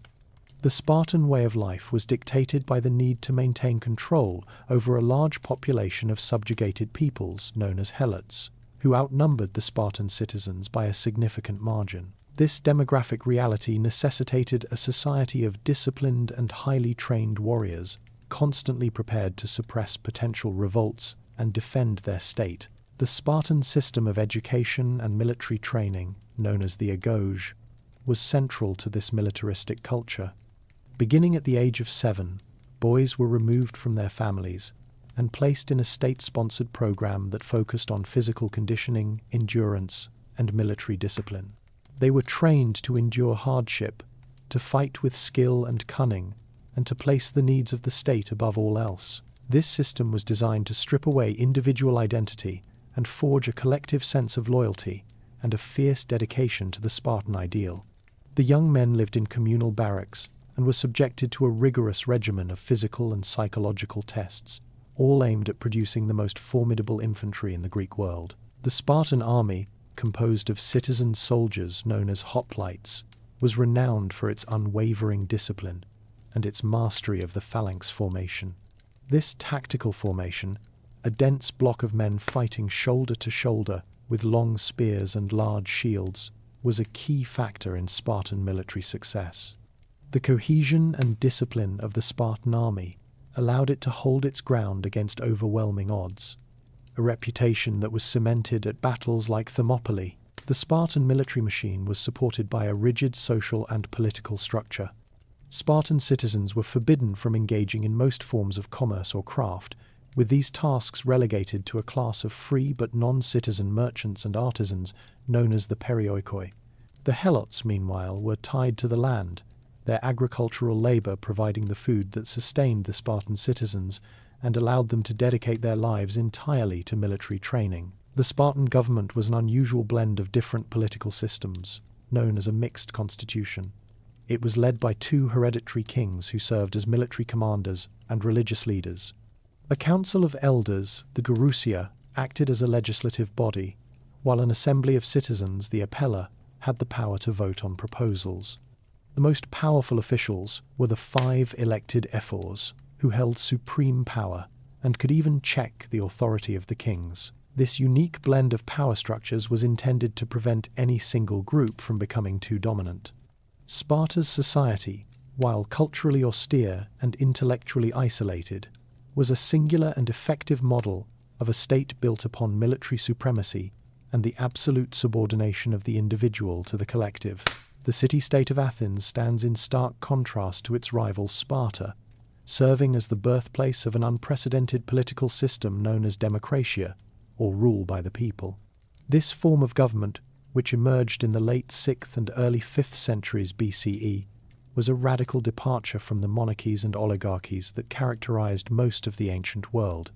The Athenian system was not an instantaneous creation, but the result of a series of political reforms, beginning with Solon and culminating in the reforms of Cleisthenes. Cleisthenes' reforms are considered the foundational moment of Athenian democracy, as they dismantled old tribal and clan affiliations and reorganized the citizenry into 10 new tribes based on geography, thereby creating a new civic identity based on the equality of all male citizens. The Athenian political system was centered on direct democracy, with the legislative and judicial power held by the assembly, or ecclesia. This body was open to all adult male citizens, numbering in the thousands at its peak, and it met regularly to debate and vote on laws, foreign policy, and other matters of state. Unlike modern representative democracies, Athenian citizens were expected to attend and participate in these debates directly. The city's governance was further supported by a council of 500, or boule, whose members were selected by lot from the 10 tribes. The council prepared the agenda for the assembly and oversaw the city's day-to-day administration, with each tribe's members holding the presidency for a rotating portion of the year. Athenian citizenship, however, was a privileged status. It was restricted to adult males born of Athenian parents, a system that excluded women, resident foreigners, metoikoi, and the large population of slaves. This limited form of inclusion nonetheless created a unique political culture that valued public discourse and civic participation. The agora, the central public space of Athens, became a hub of political debate and philosophical discussion. The city's emphasis on citizen participation and open debate laid the groundwork for the development of rhetoric, logic, and political philosophy, as thinkers like Plato and Aristotle sought to understand the nature of justice, governance, and the ideal state.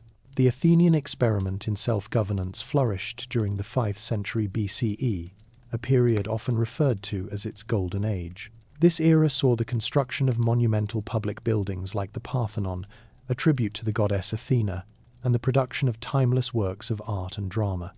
The city's wealth, derived from its maritime empire and extensive trade, subsidized these projects and allowed its citizens to dedicate themselves to public life and artistic pursuits.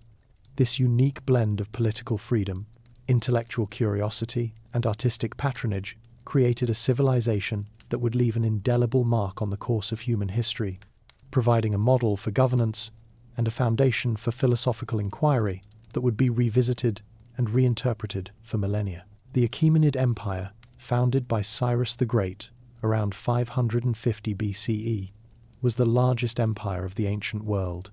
It stretched from the Balkans in the west to the Indus Valley in the east, encompassing a vast and diverse population of over 20 million people.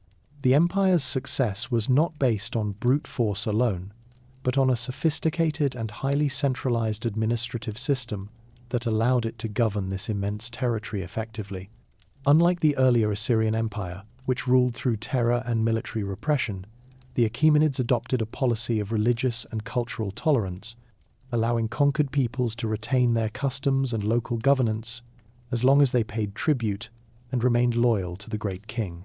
A hallmark of Persian administration was the division of the empire into satrapies, or provinces, each governed by a satrap. The satraps were responsible for collecting taxes, maintaining order, and administering justice within their territories. To prevent any single satrap from becoming too powerful, the king's authority was enforced by a system of checks and balances. Military commanders, tax officials, and royal inspectors, known as the king's ears, were all appointed by the central government and reported directly to the king, ensuring that no official could operate independently. This bureaucratic structure was a key factor in the empire's stability and longevity. The empire's infrastructure was an engineering marvel that facilitated communication, trade, and military control. The most famous example is the Royal Road, a massive network of paved roads that spanned over 500 kilometers from the capital city of Susa to Sardis in Anatolia. The road was meticulously maintained, with a system of post stations and rest houses that allowed royal couriers to deliver messages with remarkable speed. This communication network was essential for the central government to maintain control over its vast territories and to respond quickly to any rebellions or military threats. The Royal Road also served as a major artery for trade, allowing goods from across the empire to be transported and exchanged, which contributed to the empire's economic prosperity. The Persian military was a highly organized and disciplined force that included the famous Immortals, an elite unit of 10 professional soldiers. However, the empire's military strength also lay in its ability to conscript and integrate soldiers from its many different satrapies, creating a diverse and multi-ethnic army. The Achaemenids were also masters of diplomacy, using strategic alliances, royal marriages, and financial subsidies to maintain a fragile balance of power with their neighbors. The empire's downfall eventually came at the hands of Alexander the Great, but its administrative and infrastructural innovations left a lasting legacy that would influence subsequent empires for centuries. The Battle of Thermopylae, fought in 480 BCE, was a pivotal military engagement in the Greco-Persian Wars and a defining moment in Greek history. It occurred during the Second Persian invasion of Greece, a massive military campaign led by King Xerxes I. The Persian objective was to conquer the Greek city-states as punishment for their defiance of his father, Darius I, a decade earlier. To confront this immense force, a coalition of Greek city-states, led by the military might of Sparta, decided to make a stand at Thermopylae, a narrow coastal pass that served as a natural choke point on the route to central Greece. The Greek force was a small contingent of approximately 70 men, with the core of the defense consisting of 300 Spartan hoplites and their king, Leonidas I. The decision to defend this pass, a strategic necessity, was based on the fact that the narrow geography of the terrain would negate the Persian army's overwhelming numerical superiority. The Greek phalanx, a dense formation of heavily armed infantry, was perfectly suited for fighting in such a confined space, where the Persian forces would be unable to outflank them or bring their full weight to bear. The Persian army, which may have numbered in the hundreds of thousands, was an ethnically diverse force, including Medes, Bactrians, and other peoples from across the vast Achaemenid Empire. For 2 days, the Greek forces held the pass, inflicting heavy casualties on the Persian army. The Spartans, renowned for their discipline and mastery of the phalanx, proved to be an impenetrable wall. However, the Greek position was compromised by a local who betrayed them, revealing the existence of a little-known mountain path that led behind the Greek lines. Upon learning of this betrayal, Leonidas dismissed the majority of his Greek allies, urging them to escape and save their strength for a future defense. He, along with his 300 Spartans and a few hundred Thespians and Thebans, chose to remain and fight to the death to delay the Persian advance. This final stand, while a military defeat, was a strategic success and a powerful act of defiance. The delay at Thermopylae provided the Greek coalition with the time necessary to prepare for the subsequent naval battle at Salamis and the land battle at Plataea, where the Persian invasion was ultimately repelled. The self-sacrifice of Leonidas and his men became a powerful symbol of Greek unity and a testament to their unwavering commitment to freedom. The memory of their stand at the pass, celebrated in later Greek literature and historical accounts, galvanized Greek resistance and forged a sense of national identity that transcended the rivalries of the independent city-states. The battle, therefore, was not a mere military skirmish, but a pivotal moment that demonstrated the power of collective will and sacrifice in the face of overwhelming force. The 5th and 4th centuries BCE, often referred to as the Golden Age of Athens, was a period of unprecedented intellectual and cultural flowering that laid the foundation for Western philosophy. This era was defined by a shift from mythological and religious explanations of the world to a new form of inquiry based on reason and logical analysis. At the heart of this intellectual revolution were 3 central figures: Socrates, Plato, and Aristotle, whose ideas would fundamentally shape the course of human thought for millennia. The political and economic stability of Athens, combined with its democratic system, created a unique environment where citizens could engage in public discourse, and a systematic pursuit of knowledge. Socrates, a pivotal figure in this revolution, introduced a new method of philosophical inquiry. He engaged his fellow citizens in dialogue, questioning their assumptions and beliefs about justice, virtue, and morality. His method, known as the Socratic method, involved a process of cooperative argumentative dialogue to stimulate critical thinking and expose inconsistencies in an argument. Socrates' central belief was that true wisdom comes from recognizing the limits of one's own knowledge. He left no written works, and his ideas are known primarily through the writings of his students, most notably Plato. His philosophical activities and questioning of Athenian norms eventually led to his trial and execution on charges of impiety and corrupting the youth, a grim testament to the tensions between radical inquiry and established authority. Plato, a student of Socrates, was one of the most influential thinkers in Western history. His work, preserved in a series of dialogues, explored a wide range of subjects, including ethics, metaphysics, politics, and epistemology. He is famous for his theory of forms, which posits that the physical world is merely an imperfect copy of an eternal and unchanging realm of ideal forms.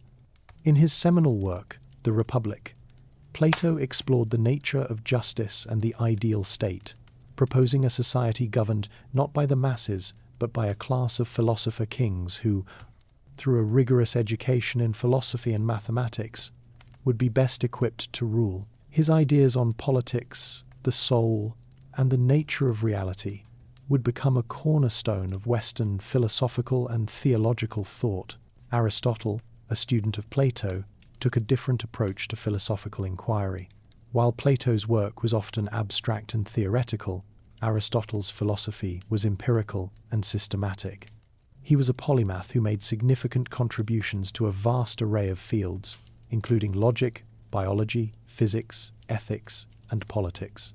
In his work Politics, he systematically analyzed the constitutions of 158 Greek city-states and classified different forms of government, providing a framework for political science that is still used today.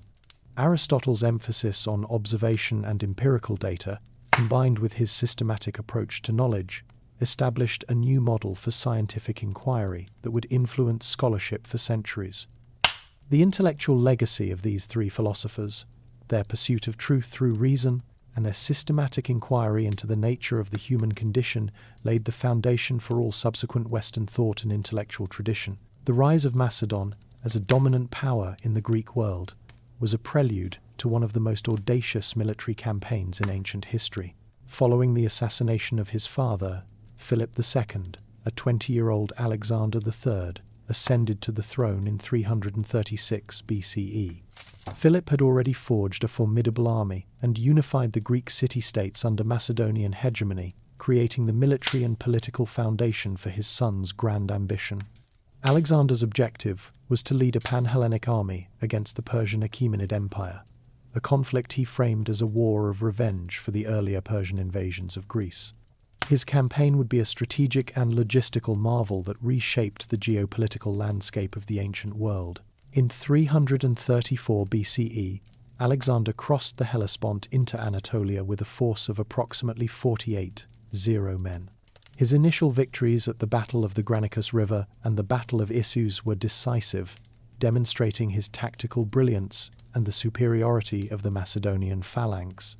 The Battle of Issus, in particular, was a critical engagement where Alexander's forces defeated the much larger army of the Persian king Darius III, forcing the king to flee and capturing his family. This victory gave Alexander control of Anatolia and the Levant, and he proceeded to conquer the Phoenician coastal cities, a crucial step in denying the Persian navy its bases and securing his supply lines. Alexander's next objective was Egypt, which he conquered with minimal resistance in 332 BCE. He was welcomed as a liberator and founded the city of Alexandria, a major intellectual and commercial hub that would become a beacon of Hellenistic culture. From Egypt, Alexander turned eastward, leading his army into the heart of the Persian Empire. The decisive battle for the empire was fought at Gaugamela in 331 BCE, where Alexander's strategic genius and the disciplined performance of his army utterly routed the vast Persian forces. This victory gave him control of the major Persian capitals of Babylon, Susa, and Persepolis, effectively bringing the Achaemenid Empire to an end. Despite this monumental victory, Alexander's ambitions continued to expand. He led his army through modern-day Iran and into Central Asia, where he faced a series of guerrilla wars against local populations. He eventually crossed the Hindu Kush Mountains into the Indus Valley, his army engaging in a series of difficult and bloody battles. In 326 BCE, at the Battle of the Hydaspes River, he fought his last major engagement against the Indian king Porus. His troops, however, weary of over a decade of continuous campaigning, mutinied and refused to proceed further east. Alexander reluctantly turned back, his dream of conquering the world unfulfilled. His sudden death in Babylon in 323 BCE, at the age of 32, left his vast empire without a clear successor, leading to its fragmentation and the beginning of the Hellenistic era. The sudden death of Alexander the Great in 323 BCE left his vast empire without a clear successor, plunging the territories into a prolonged period of political instability and civil war. This era, known as the Wars of the Diadochi, saw Alexander's generals, or successors, carve up the empire into a series of independent kingdoms. These new states, including the Ptolemaic kingdom in Egypt, the Seleucid Empire in the Near East, and the Antigonid kingdom in Macedon, were defined by their Greek ruling class and their diverse, multi-ethnic population. The fragmentation of the empire did not, however, lead to the disappearance of Greek culture. Instead, it was a catalyst for a unique and unprecedented cultural blending known as Hellenism. Hellenistic culture was a fusion of Greek language, philosophy, and art with the indigenous traditions and institutions of the Near East, Egypt, and Central Asia. Greek, or Koine Greek, became the lingua franca of trade, administration, and scholarship throughout the Hellenistic world, facilitating communication and intellectual exchange across a vast geographic area. New cities, founded by Alexander and his successors, served as major hubs of this cultural synthesis. Alexandria in Egypt, with its famous library and lighthouse, became the most prominent intellectual center of the era, attracting scholars and thinkers from across the globe. This new cosmopolitan environment fostered a golden age of scientific discovery and intellectual achievement. The Hellenistic period saw significant advances in a wide range of fields. In mathematics, Euclid's Elements established a new standard for deductive reasoning and geometric proof. In astronomy, Aristarchus of Samos proposed a heliocentric model of the solar system, centuries before Copernicus. Eratosthenes of Cyrene accurately calculated the circumference of the Earth, a feat of mathematical and geographical ingenuity. In medicine, Herophilus and Erasistratus, working in Alexandria, conducted anatomical studies and made significant contributions to the understanding of the human body. The artistic and architectural traditions of the Hellenistic kingdoms also reflected this cultural blending. The sculptures of the period, such as the famous Venus de Milo, moved away from the idealized forms of classical Greek art toward a new, more dynamic and emotional realism. Architects in the Seleucid Empire and Central Asia combined Greek temple forms with local building traditions, creating a new style that was both familiar and innovative. The Hellenistic era, therefore, was not merely a period of political fragmentation, but a transformative age that saw the birth of a new globalized intellectual culture. The blend of Greek rationalism and Eastern wisdom produced a vibrant cosmopolitan civilization that would leave an indelible mark on the development of subsequent empires, including Rome, and would preserve the knowledge of the ancient world for future generations. The city of Rome, originating as a small settlement on the Tiber River in the 8th century BCE, began its improbable ascent as a dominant Mediterranean power through a series of significant political transformations. The city was initially governed by a monarchy, a system that, according to tradition, lasted for over 2 centuries. However, the Romans' dissatisfaction with the tyrannical rule of their last king, Lucius Tarquinius Superbus, led to a revolution that overthrew the monarchy in 509 BCE. This pivotal event marked the birth of the Roman Republic, a new form of government founded on a commitment to a shared commonwealth and the rejection of single-person rule. The Roman Republic was a complex political system that, at its core, was designed to prevent the concentration of power in any one individual. It was governed by a tripartite system that included elected officials, a senate, and popular assemblies. The highest officials were the two consuls, who were elected annually by the Roman people. The consuls held executive power, commanded the army, and presided over the senate and assemblies. To prevent either consul from becoming too dominant, each had the power to veto the other's decisions, a system of checks and balances that was central to the republican ideal. The Senate was the most powerful and prestigious institution in the Republic. Composed of former magistrates and influential citizens, the Senate held immense authority over finance, foreign policy, and a wide range of administrative matters. Although its decrees were not legally binding, its immense moral and political authority, or auctoritas, meant that its advice was rarely ignored.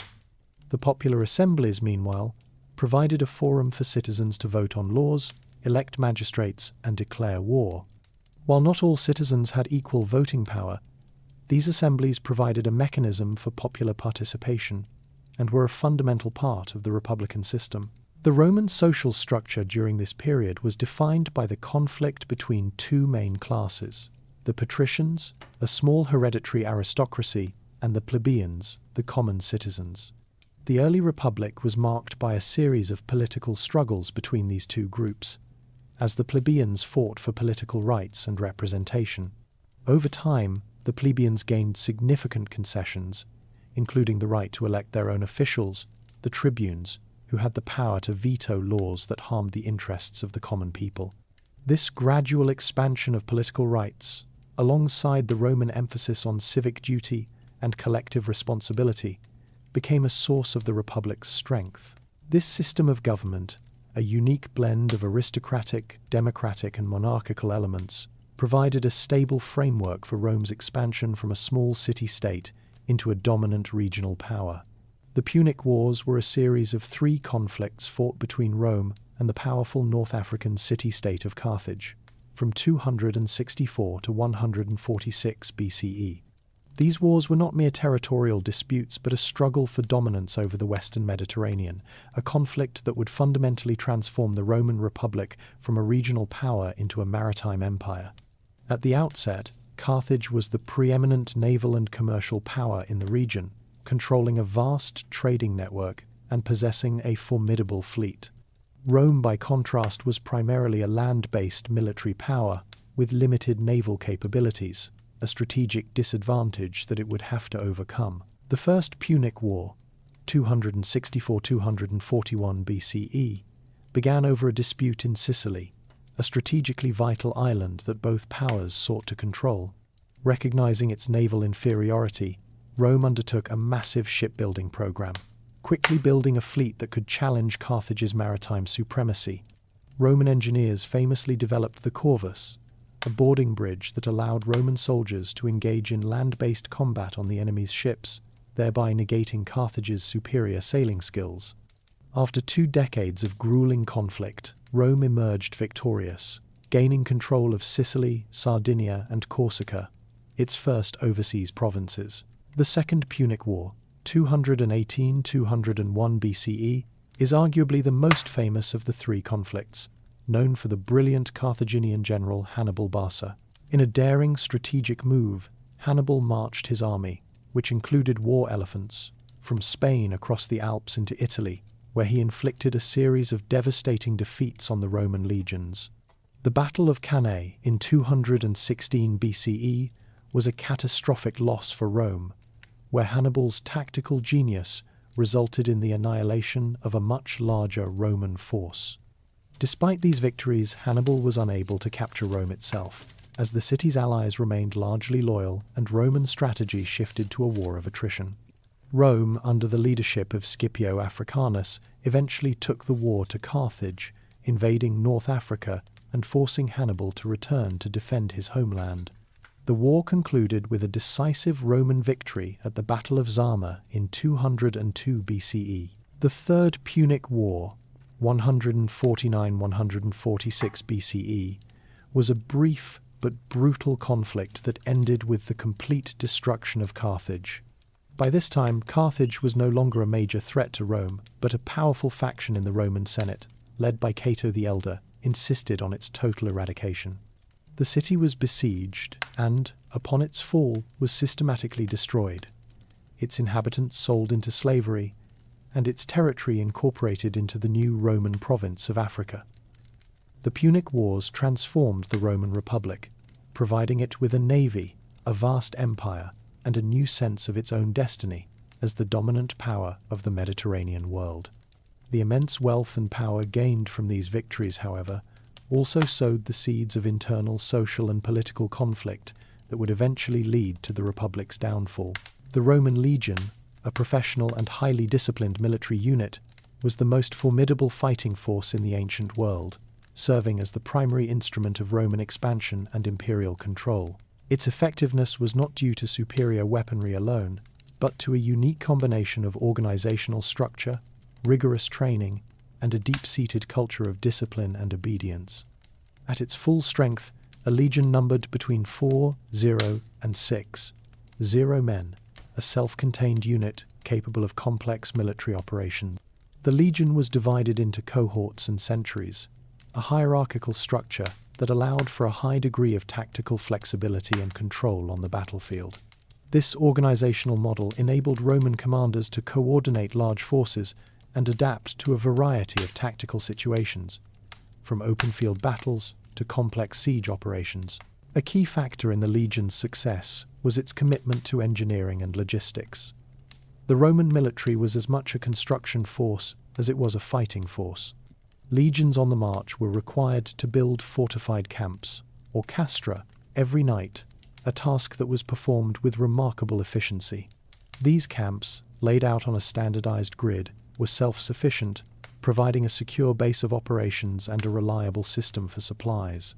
Roman military engineers were masters of siege warfare, capable of constructing sophisticated siege engines, assault towers, and elaborate earthworks to breach enemy fortifications. The construction of permanent roads and bridges, a hallmark of Roman military occupation, facilitated the rapid movement of troops and supplies, a strategic advantage that allowed Rome to maintain control over its vast territories. The individual Roman soldier, or legionary, was a professional who underwent years of rigorous training. They were not part-time warriors but career soldiers who had mastered a wide range of skills, from close-quarters combat with the gladius to the use of the pilum, a heavy javelin designed to bend upon impact, rendering it useless to the enemy. The training regimen emphasized physical conditioning, unit cohesion, and the ability to march long distances while carrying a heavy pack, a skill that earned them the reputation as the marching men of the ancient world. This discipline and professionalism allowed the legions to maintain formation integrity and fight effectively in the face of chaos and confusion on the battlefield. The Roman military was also a powerful instrument of cultural assimilation. The legions, upon conquering a new territory, imposed Roman order, law, and administrative practices. Veterans were often settled in new colonies where they became a nucleus of Roman culture and influence. These colonies served as centers of trade and administration, helping to integrate the conquered populations into the Roman system. The legions, therefore, were more than just a fighting force. They were a central institution of Roman power that not only conquered vast territories, but also provided the stability and administrative framework that allowed for the consolidation of a multi-ethnic empire. The disciplined march of the legions was the physical manifestation of Roman will, a force that imposed a new order on the ancient world. The late Roman Republic was a period of profound social and political turmoil, driven by the expansion of its empire and the vast wealth and power flowing into Rome. The old republican institutions, designed for a small city-state, proved inadequate for governing an immense and diverse empire. The political landscape became dominated by powerful generals who commanded the loyalty of their legions, rather than by elected magistrates and the Senate. The First Triumvirate, a political alliance formed in 60 BCE, was a symptom of this breakdown. It consisted of three of the most powerful men in Rome, Gnaeus Pompeius Magnus, a renowned military commander, Marcus Licinius Crassus, Rome's wealthiest citizen, and Gaius Julius Caesar, a brilliant politician and general. This informal alliance was formed to bypass the Senate's authority and advance the political ambitions of its members. Julius Caesar's rise to prominence began with his governorship of Gaul. Over a period of 9 years, he conquered a vast territory, extending Roman control to the Atlantic and the English Channel.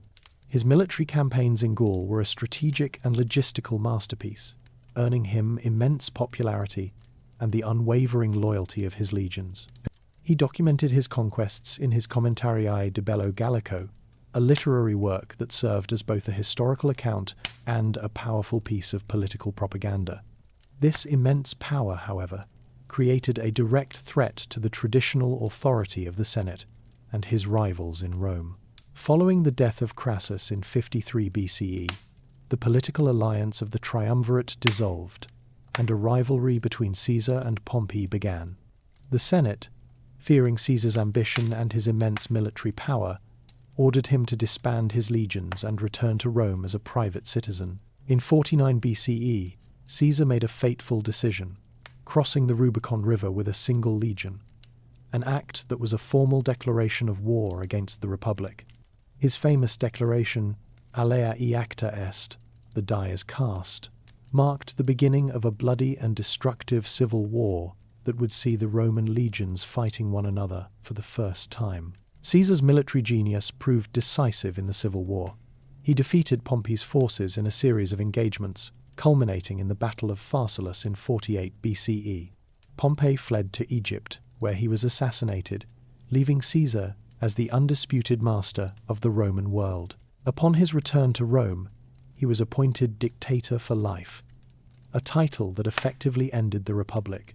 Caesar initiated a series of significant reforms, including the reorganization of the calendar, land reforms for his veterans, and a new public works program. However, his dictatorial power and his disregard for republican traditions led to his assassination by a group of senators in 44 BCE, who feared that he intended to make himself king. His death, however, did not restore the Republic.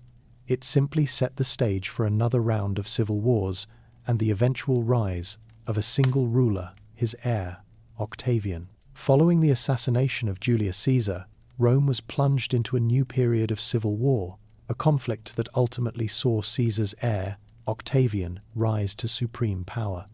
Octavian's victory at the Battle of Actium in 31 BCE, where he defeated the forces of Mark Antony and Cleopatra, marked the definitive end of the Roman Republic and the beginning of a new era. Upon his return to Rome, Octavian carefully consolidated his power, presenting himself not as a dictator, but as a restorer of the Republic. In 27 BCE, he was granted the title of Augustus by the Senate, a name that conveyed a sense of religious and political authority. This event is traditionally seen as the founding moment of the Roman Empire, a transition from a republican system of government to a single-person rule. The reign of Augustus ushered in a period of relative peace and stability, known as the Pax Romana, a time that lasted for over 2 centuries. This era was characterized by the absence of major wars and a general sense of security that allowed commerce, trade, and culture to flourish across the vast territories of the empire. Augustus's genius was in creating a political system that maintained the outward appearance of republican institutions while concentrating all real power in his hands. He held key offices, including consul, tribune, and censor, which gave him a constitutional basis for his authority. He commanded the legions and controlled the finances of the state, but he consistently deferred to the Senate and the Roman people, a political maneuver that ensured his popular support. Augustus initiated a series of comprehensive reforms that stabilized the empire and laid the foundation for its long-term success. He professionalized the Roman army, transforming it from a force loyal to individual generals into a standing army loyal to the state. He initiated a vast program of public works, rebuilding Rome with a new set of magnificent temples, forums, and administrative buildings, famously claiming that he found Rome a city of bricks and left it a city of marble. He also commissioned a census to accurately count the empire's population for tax purposes and established a new system of provincial administration. This period was also a golden age of Roman literature and art. Augustus was a generous patron of the arts, and under his sponsorship, poets like Virgil, Horace, and Ovid produced some of the most celebrated works of Latin literature. Virgil's Aeneid, an epic poem that linked Rome's origins to the Trojan War, served to legitimize the Augustan regime and provide a national mythology for the new empire. The artistic style of the era, known as Augustan classicism, was defined by its elegance, symmetry, and idealization of the human form, all of which served to promote the image of Augustus as a wise and benevolent ruler who had brought order and prosperity to a chaotic world. The reign of Augustus, therefore, marked a pivotal moment in Roman history, as a republic that had failed to govern a great empire gave way to a new system of rule that would define the political landscape of Europe for centuries. The Roman Empire's enduring success was built not only on military conquest, but also on its ability to impose a shared culture and a high standard of living across a diverse population. This was achieved through a vast and sophisticated infrastructure of public works that brought the comforts of urban life to every corner of the empire. Roman engineers were masters of civil engineering, and their achievements in building roads, aqueducts, and public baths were a testament to their technical skill and the organizational capacity of the Roman state. These public works were a fundamental part of the Roman way of life and a primary instrument of cultural assimilation. The Roman road network was an unparalleled achievement of civil engineering, with over 80 kilometers of paved roads crisscrossing the empire. These roads were not simply dirt paths. They were meticulously constructed with a layered foundation of stone, gravel, and packed earth, designed for durability and efficiency. They facilitated the rapid movement of legions and imperial administrators, ensuring that the central government could maintain control over its vast territories. The roads also served as arteries for trade and commerce, allowing goods and merchants to travel with a new level of security and speed. This extensive network unified the empire economically and politically, linking distant provinces to the capital and promoting a shared sense of Roman identity.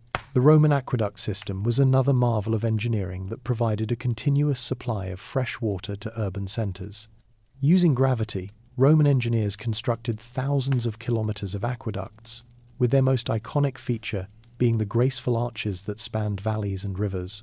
This water was not only for public fountains and private homes, but also for the public baths, or thermae, which were a central institution of Roman social life. The baths were not simply for hygiene. They were multifunctional complexes that included gymnasiums, libraries, and gardens, serving as a hub for social interaction, political debate, and intellectual discussion. Their presence in every major city was a symbol of Roman prosperity and a shared cultural experience that transcended social class. The Roman way of life was also defined by a shared legal and political system. The principles of Roman law, with its emphasis on property rights and judicial precedent, were applied consistently across the empire, providing a stable framework for commerce and social order. The Roman state was a powerful instrument for cultural assimilation, with Latin becoming the language of administration and commerce in the West, and Greek remaining prevalent in the East. This shared legal, administrative, and infrastructural foundation created a unique sense of belonging, a feeling that one was a citizen of a vast and magnificent empire. The Roman way of life, with its emphasis on urban comfort, civic order, and a shared culture, was a primary factor in the empire's longevity and its enduring legacy. The amphitheatre was a central institution of Roman public life, and its most famous spectacle was the gladiatorial games. These games were not merely sporting events, but complex social, political, and religious rituals that served as a grim reflection of Roman values. The Flavian Amphitheatre, more commonly known as the Colosseum, was the most iconic venue for these games, a monumental structure built to hold over 50 spectators. The amphitheatre's design was a marvel of Roman engineering, with an intricate system of underground tunnels, elevators, and trapdoors that allowed animals and combatants to be brought directly into the arena floor, creating a sense of dramatic spectacle and surprise. The gladiators themselves were a diverse group, typically consisting of slaves, prisoners of war, or condemned criminals. However, some free citizens, driven by debt or a thirst for fame, would also voluntarily enter the gladiatorial schools. These schools, or ludi, were a combination of training camps and prisons, where gladiators were taught a specific style of fighting and were subjected to a brutal regimen of physical conditioning and discipline. They were organized into different classes of fighters, each with a unique set of armor and weapons, a system that added variety and tactical complexity to the games. The training of a gladiator was rigorous, and their survival depended on their skill and their ability to follow their trainer's instructions. The games themselves were a complex display of Roman power and control. They were often sponsored by the emperor or wealthy magistrates, who used the games as a means of gaining public favor, demonstrating their generosity, and reinforcing the social hierarchy. The spectacles included more than just gladiatorial combat. Wild animal hunts, or venations, were a popular part of the program, with exotic animals from across the empire being pitted against one another or against professional hunters. Public executions, often brutal and theatrical, were also a common feature of the games, serving as a powerful and grim reminder of the consequences of challenging Roman law and order.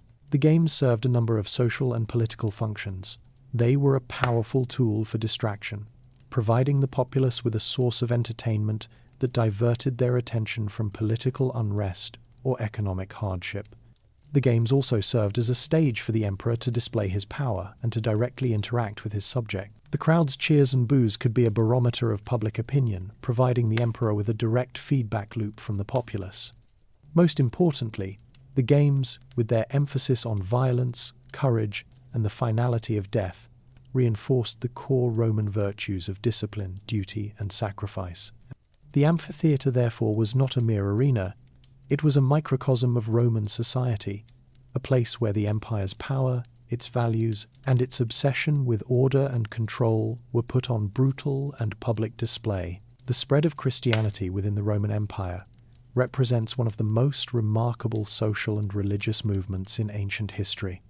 Originating as a small Jewish sect in the eastern provinces, the new faith, with its message of universal salvation and spiritual equality, found a receptive audience among a diverse population. The Roman Empire, with its vast network of roads and its shared Koine Greek language, provided an ideal environment for the rapid dissemination of Christian teachings. The early Christian message, which emphasized a personal relationship with a single deity, the promise of an eternal life, and a moral code that valued humility and charity, stood in stark contrast to the polytheistic Roman state religion, with its emphasis on civic duty and ritual sacrifice. The Roman state's response to this new religion was initially one of suspicion and persecution. Roman officials viewed Christian monotheism as a direct threat to the social and political order. Christians refused to participate in the civic cult, which included offering sacrifices to the Roman gods and the emperor, an act that was seen as a sign of loyalty to the state. This refusal was interpreted as a form of treason, and it led to a series of sporadic but often brutal persecutions. The first major persecution was initiated by Emperor Nero in 64 CE, who, according to tradition, blamed Christians for the Great Fire of Rome. Later persecutions, such as under Emperor Diocletian, were systematic and widespread, with the goal of completely eradicating the Christian faith. Despite this persecution, the Christian faith continued to grow. The unwavering faith of the Christian martyrs, who faced execution with a serene and often defiant conviction, served as a powerful testament to the strength of their beliefs. The martyrs became a source of inspiration and a central tenet of the early Christian identity. Their deaths were seen not as a defeat, but as a triumph over worldly power and a guarantee of spiritual salvation.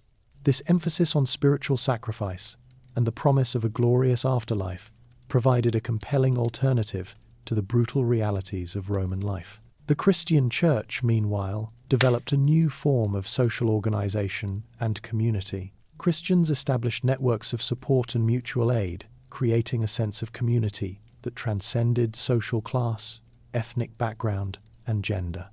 The Church's emphasis on charity, care for the poor, and the sick provided a new form of social welfare that was a stark contrast to the often callous nature of Roman society. This strong communal bond and the appeal of its universal message were key factors in the faith's continued growth. The eventual conversion of Emperor Constantine in the 4th century CE and his Edict of Milan, which granted religious tolerance to Christians, marked a pivotal turning point. From a persecuted sect, Christianity would rise to become the dominant religion of the Roman Empire, and its legacy would shape the course of European history for millennia. The unification of China under the Qin dynasty in 221 BCE marked a pivotal moment in the nation's history, bringing an end to the centuries of political fragmentation and warfare that defined the Warring States period. The architect of this unification was Qin Shi Huang, who proclaimed himself the first emperor of a newly centralized state. His reign was characterized by a ruthless commitment to order and a series of comprehensive reforms designed to consolidate his power and create a unified national identity. His political philosophy, based on legalism, emphasized strict adherence to a codified legal system and the absolute power of the emperor, a stark departure from the feudal system of the preceding Zhou dynasty. To solidify his control, Qin Shi Huang implemented a series of standardized reforms that fundamentally reshaped Chinese society. He standardized the written script, creating a single, uniform system of characters that could be read and understood across a vast and linguistically diverse empire. This was a critical step in enabling the central government to communicate effectively with its far-flung territories and to enforce its laws and decrees. He also standardized weights, measures, and currency, which facilitated trade and commerce on a new scale and integrated the regional economies into a single national market.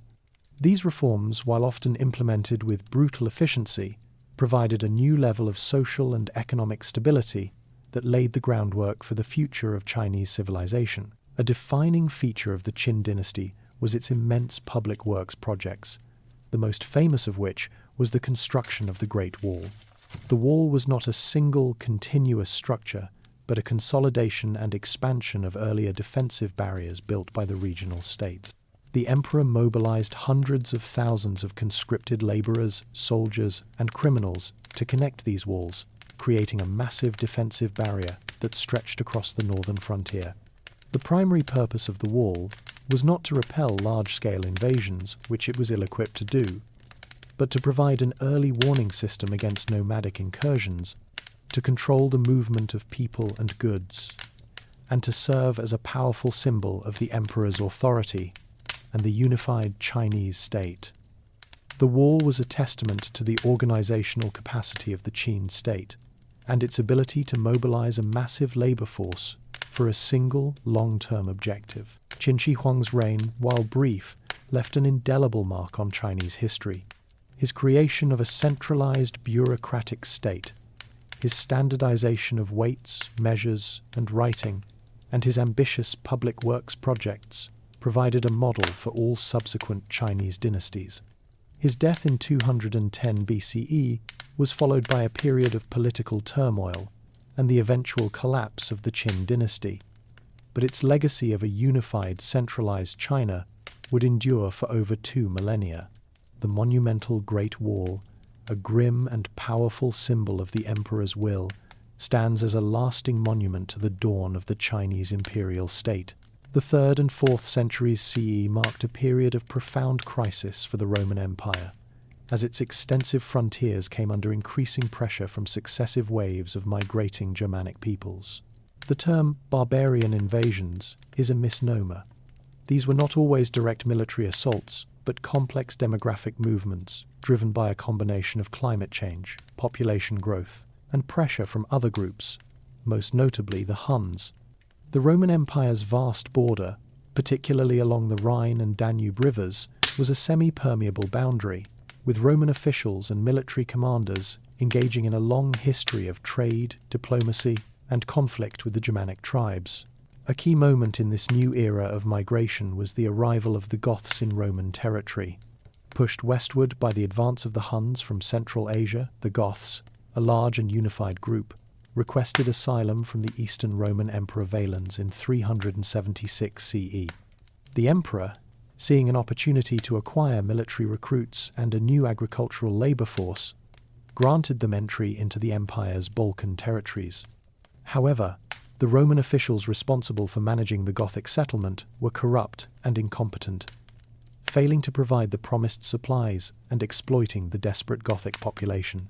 This administrative failure led to a Gothic uprising that culminated in the Battle of Adrianople in 378 CE, a catastrophic defeat for the Roman army that resulted in the death of Emperor Valens and the destruction of a significant portion of the Eastern Field Army. The Battle of Adrianople was a turning point, fundamentally altering the military balance of power between Rome and the Germanic peoples.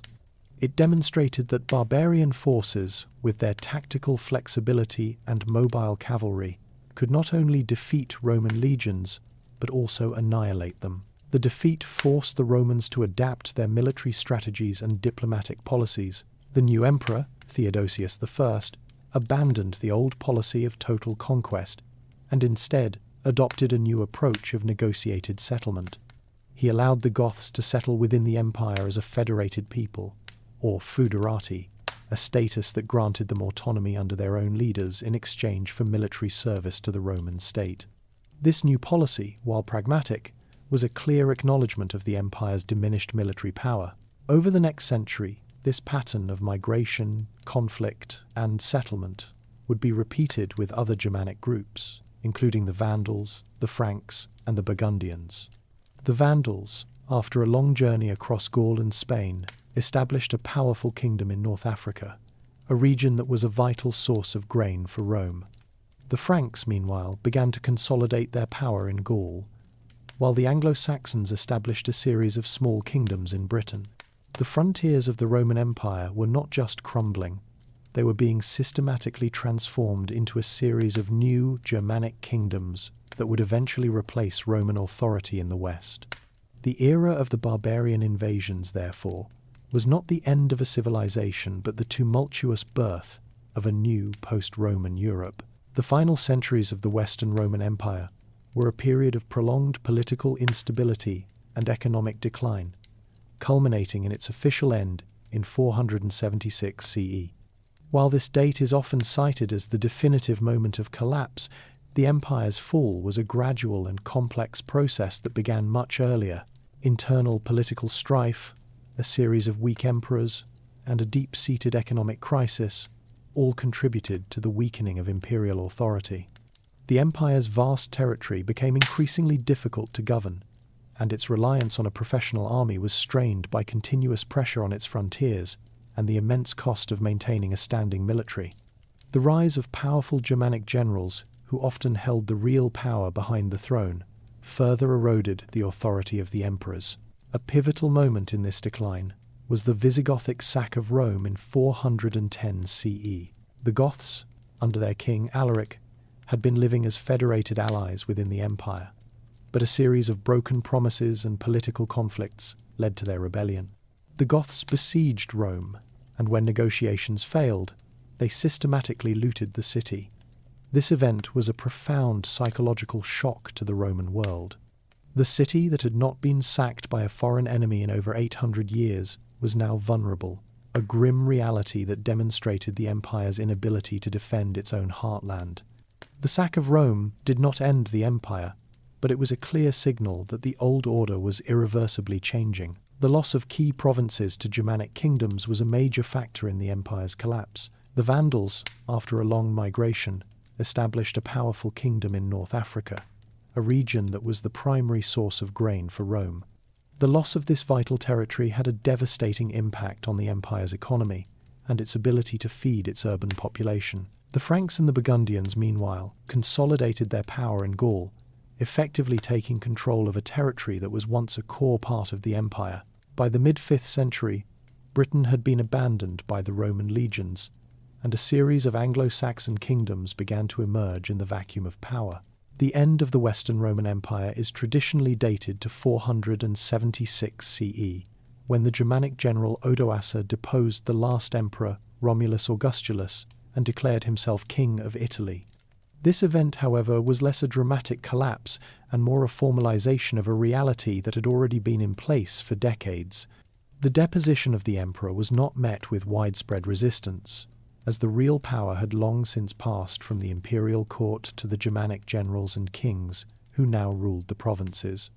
The end of the Western Empire, therefore, was not the end of civilization but the final step in a long process of political and cultural transformation as the unified Roman state gave way to a new political map of a decentralized, post-Roman Europe. While the Western Roman Empire underwent a long period of decline and eventual collapse, its eastern counterpart not only survived but flourished for another 1,000 years, evolving into what is known as the Byzantine Empire. Its capital, Constantinople, a city founded by Emperor Constantine in 330 CE, became a new center of political power, trade, and culture, a new Rome that was strategically positioned at the crossroads of Europe and Asia. The city's immense fortifications, including the formidable Theodosian walls, made it virtually impregnable for centuries, allowing the empire to withstand a series of invasions that had overwhelmed the West. The empire's survival was also due to its more stable economy, which was not as dependent on a single resource like North African grain, and had a more efficient system of taxation and administration. The Byzantine Empire was the guardian of Roman law and administrative practices. Emperor Justinian I, who reigned in the 6th century CE, undertook the monumental task of codifying and preserving millennia of Roman legal tradition in a single, comprehensive legal text known as the Corpus Juris Civilis. This body of law, which organized and standardized Roman civil law, would become the foundation of legal systems in Europe for centuries to come.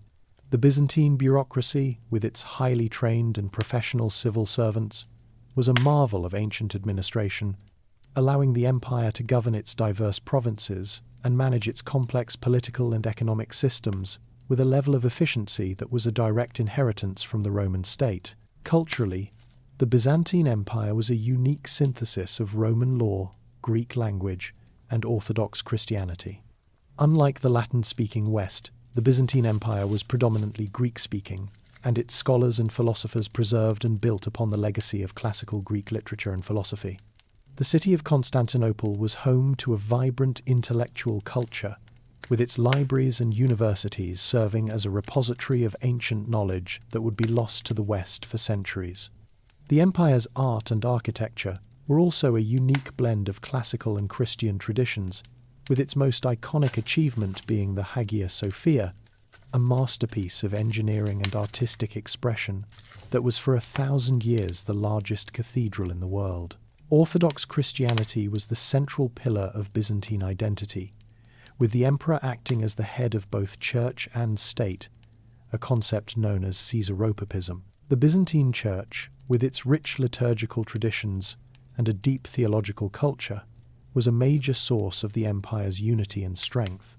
It also served as a powerful instrument of cultural and religious influence, as Byzantine missionaries converted the Slavic peoples of Eastern Europe to Orthodox Christianity, thereby spreading the empire's cultural and political influence far beyond its borders. The Byzantine Empire, therefore, was not a mere shadow of Rome, but a dynamic and innovative civilization that preserved and transformed the Roman legacy, creating a new and enduring empire that would stand as a beacon of civilization in the East for centuries after the fall of Rome.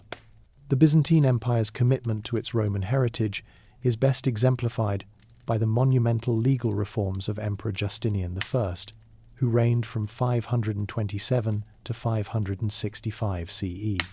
In an effort to restore the empire's former glory and provide a stable foundation for its governance, Justinian commissioned a comprehensive review and codification of Roman law, a tradition that had developed over more than 1,000 years. The resulting legal text, known as the Corpus Juris Civilis, or Body of Civil Law, was a landmark achievement that would not only define Byzantine jurisprudence, but would also become a cornerstone of legal systems in Europe for centuries to come. The process of creating the Corpus Juris Civilis was a vast and complex undertaking, led by a commission of jurists and scholars under the direction of Tribonian, a high-ranking official. Their task was to organize and distill a massive body of legal texts, which included imperial laws, the writings of Roman legal scholars, and the decrees of earlier emperors. The project was divided into 4 main parts. The Code was a compilation of all imperial laws from the reign of Hadrian to Justinian, systematically organized by subject. The Digest, or Pandects, was a compendium of excerpts from the writings of the most influential Roman legal scholars, a task that required the meticulous review of thousands of books. The Institutes was a textbook for law students, providing a simplified and systematic overview of Roman legal principles. The final part, the Novelli, or New Laws, was a collection of Justinian's own laws, passed after the completion of the other 3 parts. The primary purpose of this codification was to eliminate the contradictions, redundancies, and outdated laws that had accumulated over time. The Corpus Juris Civilis provided a single, clear, and authoritative legal standard for the entire empire, ensuring that justice was administered consistently and efficiently. It was also a powerful instrument of imperial power, as it was a direct expression of the emperor's authority to create and enforce law.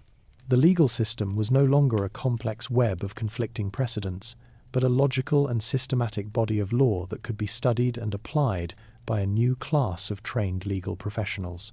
The impact of the Corpus Juris Civilis extended far beyond the Byzantine Empire. The work was rediscovered in Western Europe during the 11th century, where it became the basis for the curriculum of the first law schools. Its principles of property law, contract law, and civil rights would be adopted and adapted by legal scholars, monarchs, and city-states, and would form the foundation of legal systems throughout the continent. The codification of Roman law was not merely a historical act. It was a profound intellectual and cultural legacy that provided a framework for a new era of legal and political thought. The emergence of Islam in the 7th century CE was a transformative event that fundamentally reshaped the religious and political landscape of the Arabian Peninsula, and subsequently a vast portion of the ancient world. Prior to the rise of Islam, the Arabian Peninsula was a region of disparate tribal societies, many of which practiced polytheistic religions and were engaged in frequent internecine warfare. The city of Mecca was a major commercial and religious center, home to a shrine known as the Kaaba, which housed various pagan idols and was a destination for pilgrims from across the region. It was into this environment that the Prophet Muhammad was born around 570 CE. According to Islamic tradition, Muhammad began receiving divine revelations from God, or Allah, through the angel Gabriel around the year 610 CE. These revelations, which were eventually compiled into the holy book of the Quran, formed the basis of a new monotheistic religion. The core tenets of Islam included the belief in one God, the importance of prayer, charity, fasting, and a pilgrimage to Mecca. Muhammad's message, which challenged the polytheistic beliefs of the Meccan elite and preached a new moral and social order, was initially met with resistance and persecution. His followers were a small marginalized group, and their refusal to worship the pagan idols threatened the economic and religious status quo of the city. In 622 CE, facing growing persecution in Mecca, Muhammad and his followers migrated to the city of Yathrib, an event known as the Hijra.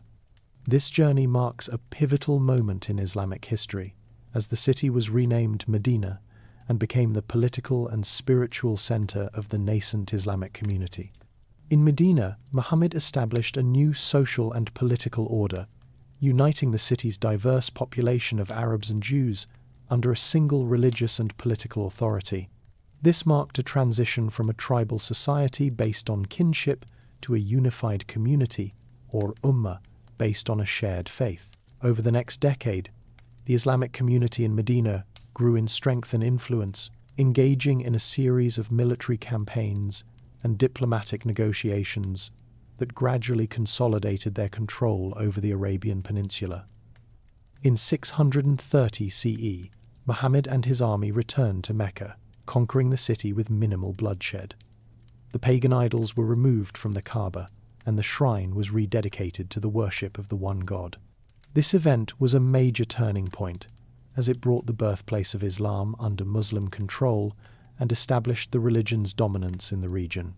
By the time of Muhammad's death in 632 CE, he had succeeded in uniting the disparate tribes of Arabia into a single, unified religious and political entity. The rapid expansion of the Islamic Empire in the decades that followed was built on this foundation, as the early caliphs, or successors, of Muhammad led their armies out of the Arabian Peninsula and into the territories of the Byzantine and Persian empires, creating a new global civilization that would influence the course of world history for centuries to come. The Islamic Golden Age, a period of immense intellectual and cultural flourishing, began in the 8th century and reached its zenith during the 9th to 13th centuries CE. This era was characterized by a systematic and ambitious program of scholarship that preserved, translated, and built upon the knowledge of the ancient world. The Abbasid Caliphate, with its capital in Baghdad, became the epicenter of this movement, a new center for learning that attracted scholars from across its vast empire and beyond. The intellectual foundations of this movement were laid by the translation movement, a state-sponsored initiative that sought to render the great works of Greek, Roman, and Persian scholarship into Arabic. The most famous institution of this era was the House of Wisdom, or Beit al-Hikmah, in Baghdad. Established in the 9th century, it was a major library, translation institute, and research center. Scholars, both Muslim and non-Muslim, were commissioned to translate a wide range of texts, including the works of Aristotle, Plato, Euclid, and Galen. This systematic translation effort ensured that a vast body of ancient knowledge, much of which was lost to the West during the early Middle Ages, was preserved and made accessible to a new generation of thinkers. The availability of papermaking technology, which had been introduced from China, facilitated the rapid production and dissemination of these translated works, a key factor in the intellectual renaissance. The scholars of the Islamic Golden Age were not merely translators. They were innovators who made significant original contributions to a wide range of scientific and intellectual fields.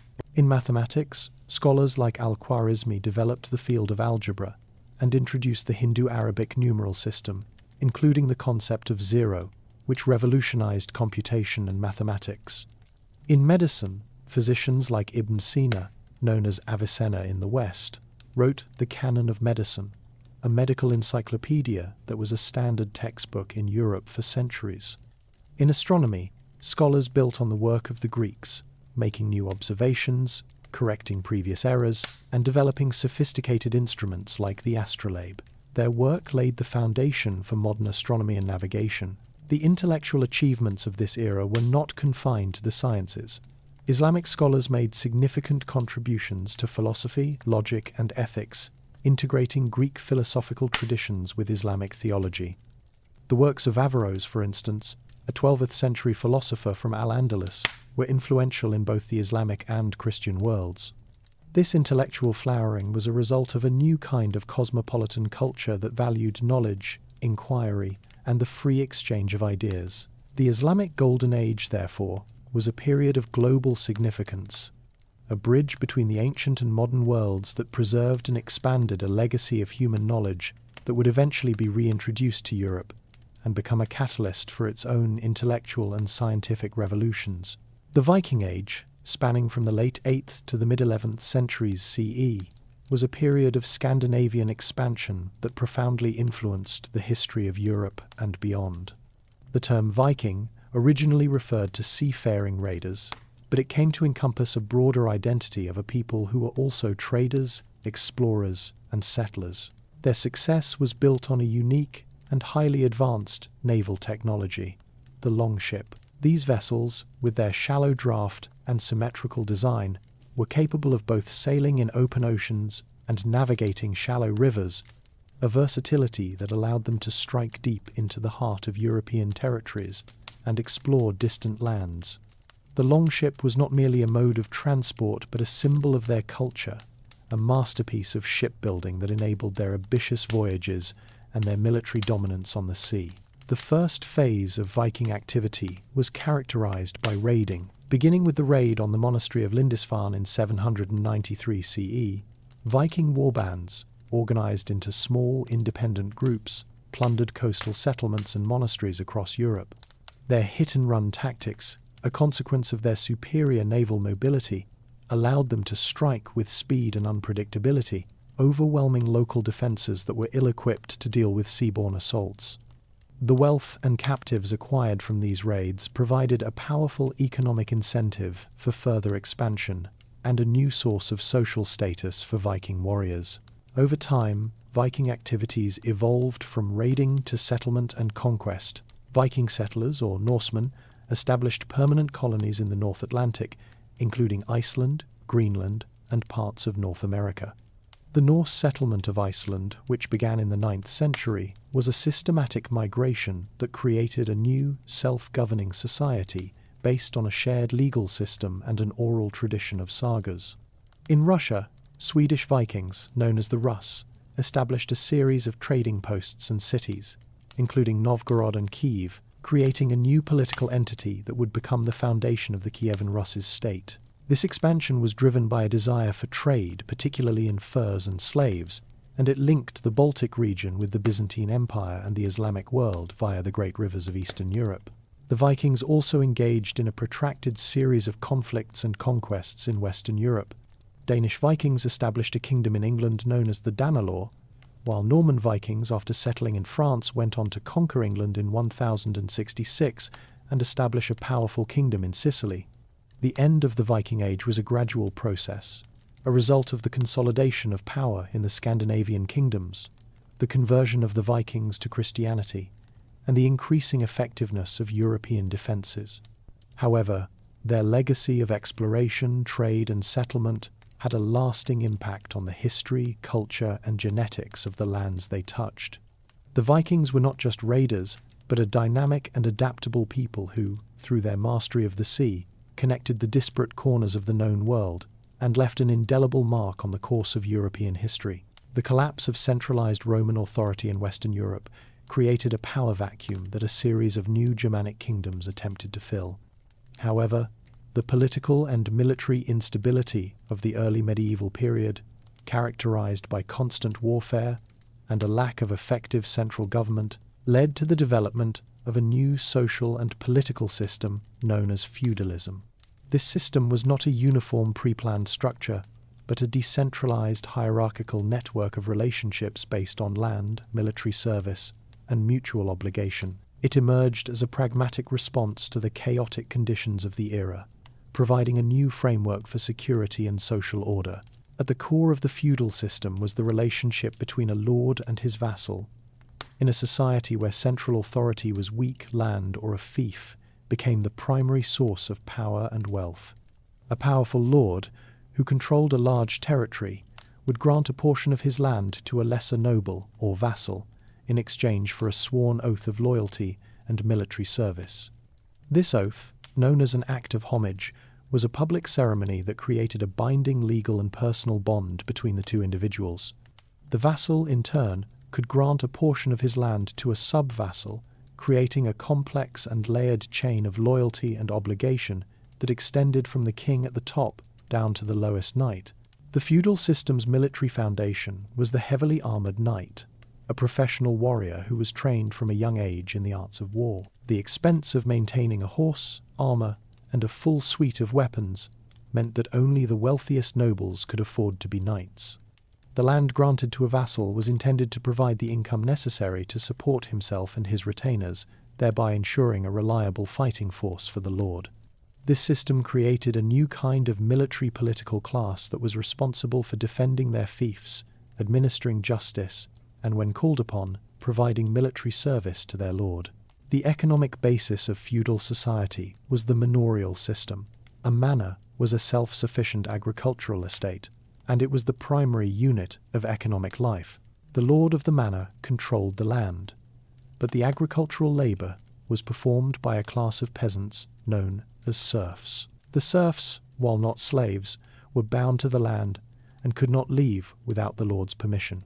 In exchange for their labour and a portion of their crops, the serfs were granted a small plot of land, and the lord's protection from bandits and marauders. The manorial system, with its rigid social structure and a fixed system of rights and obligations, provided a stable framework for agricultural production in an era of political instability.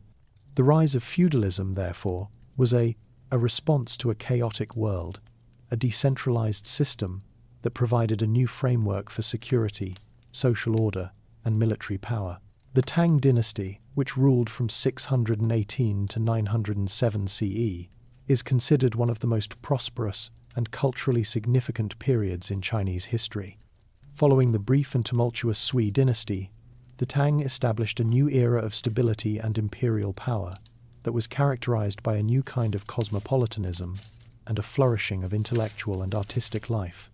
The Tang capital of Chang'an, a city of over 1 million people, became the largest metropolis in the world and a major hub of international trade and cultural exchange, with merchants, scholars, and diplomats from as far as Persia and Japan. The Tang's success was built on a foundation of political and administrative reforms that provided a new framework for imperial governance.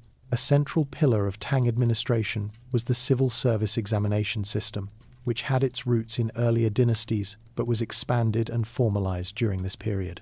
The system allowed individuals to earn a position in the government bureaucracy based on their knowledge of classical literature and Confucian philosophy, rather than on their aristocratic lineage. This meritocratic system, while not entirely free of corruption and favoritism, created a new class of educated scholar officials who were loyal to the central government and were essential for the efficient administration of the vast empire.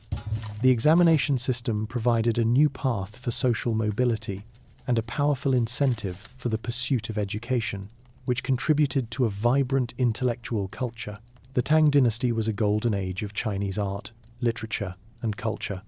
The era is famous for its poetry, with celebrated poets like Du Fu, Li Bai, and Wang Wei, producing works that are considered masterpieces of the Chinese literary canon.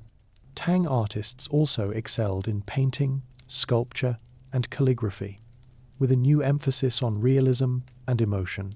The Tang's openness to foreign influences is reflected in its art and culture, with motifs and styles from Central Asia, India, and Persia appearing in a wide range of artistic mediums.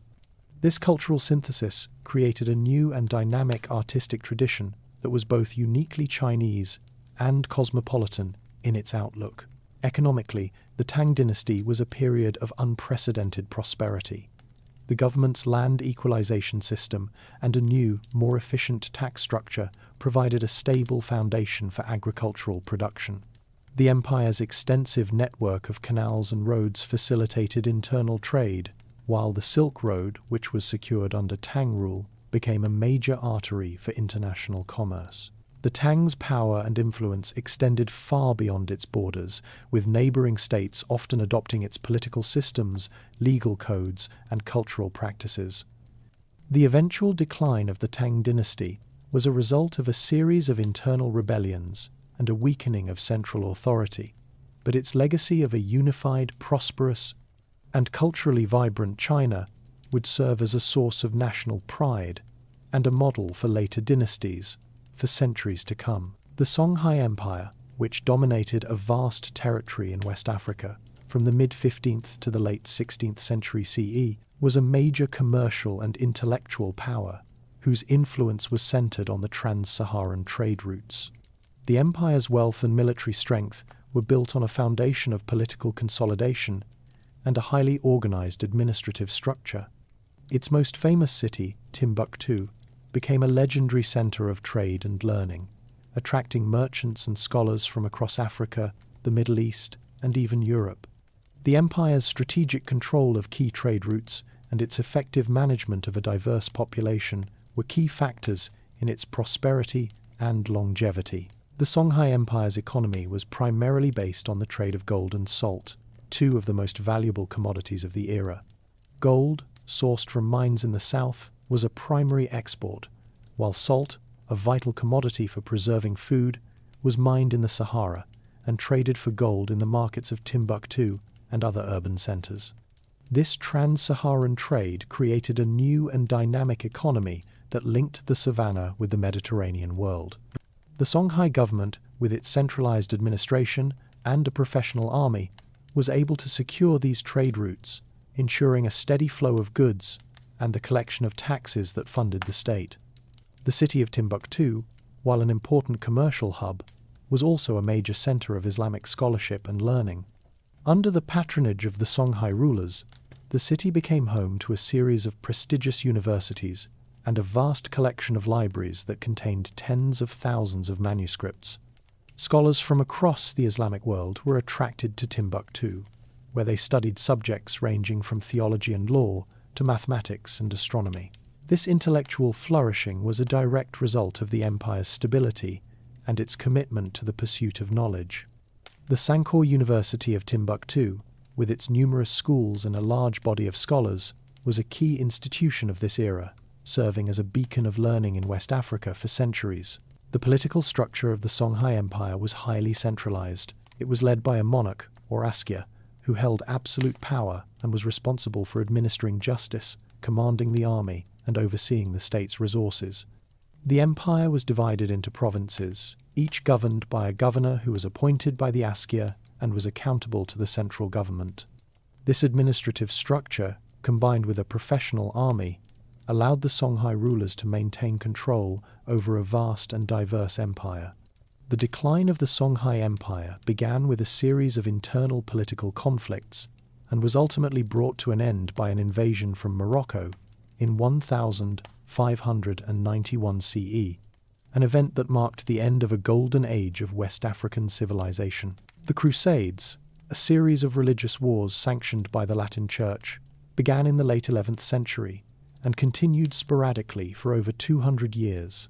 They were a complex historical phenomenon, driven by a convergence of religious fervor, political ambition, and economic opportunity in medieval Europe.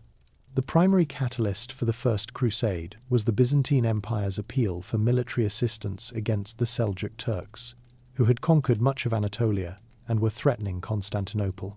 However, the Crusades were framed by Pope Urban II as a holy war to reclaim Jerusalem and the Holy Land from Muslim rule. His famous speech at the Council of Clermont in 1095 promised spiritual rewards, including the forgiveness of sins, to those who embarked on the pilgrimage to the East. The Crusades were a major demographic event, involving a massive movement of European knights, peasants, and merchants across vast distances. The First Crusade, in particular, was an improvised and chaotic affair, with several armies marching eastward from different parts of Europe. Despite a lack of unified command and immense logistical challenges, the Crusaders were able to capture Jerusalem in 1099, an event that was accompanied by a brutal massacre of the city's Muslim and Jewish inhabitants. The victory led to the establishment of a series of Crusader states in the Levant, including the Kingdom of Jerusalem, which were governed by a small European aristocracy and were in a constant state of conflict with their Muslim neighbours. The Crusades were not a singular event, but a series of interconnected military campaigns with different goals and outcomes. The Second Crusade, 1147–1149, was a military failure, and the Third Crusade, 1189–1192, led by the famous European monarchs Richard the Lionheart and Philip II of France, was a response to the recapture of Jerusalem by the great Muslim general Saladin. Although the Third Crusade failed to retake the city, it did secure a treaty that allowed Christian pilgrims safe passage to the Holy Land. The later Crusades became increasingly political and often deviated from their original religious purpose. The Fourth Crusade, for example, was diverted to Constantinople, which the Crusaders sacked and briefly ruled, an event that deepened the schism between the Latin and Orthodox churches. The legacy of the Crusades is a matter of historical debate. In the short term, they failed to establish a permanent Christian presence in the Holy Land, but they had a profound impact on Europe. They stimulated a new era of long-distance trade, bringing European merchants into contact with the sophisticated goods and technologies of the Islamic world. This commercial exchange contributed to the economic and intellectual flourishing of later medieval Europe. The Crusades also had a significant impact on social and political structures, providing a new outlet for the martial energies of the European aristocracy and strengthening the authority of the papacy. However, the Crusades also left a legacy of mistrust and conflict between the Christian and Islamic worlds that would endure for centuries. The Mongol Empire, which emerged from the Eurasian steppes in the early 13th century, was the largest contiguous land empire in human history. Its creation a direct result of the military genius and political ambition of its founder, Genghis Khan. Prior to his rise, the Mongolian clans were a collection of nomadic, warring tribes. Through a series of brutal campaigns and shrewd political maneuvers, Genghis Khan, born Temujin, was able to unite these disparate tribes under a single banner. In 1206, at a great assembly of tribal leaders, he was proclaimed Genghis Khan, or Universal Ruler, a title that formalized his absolute authority and marked the birth of a new, unified Mongol state.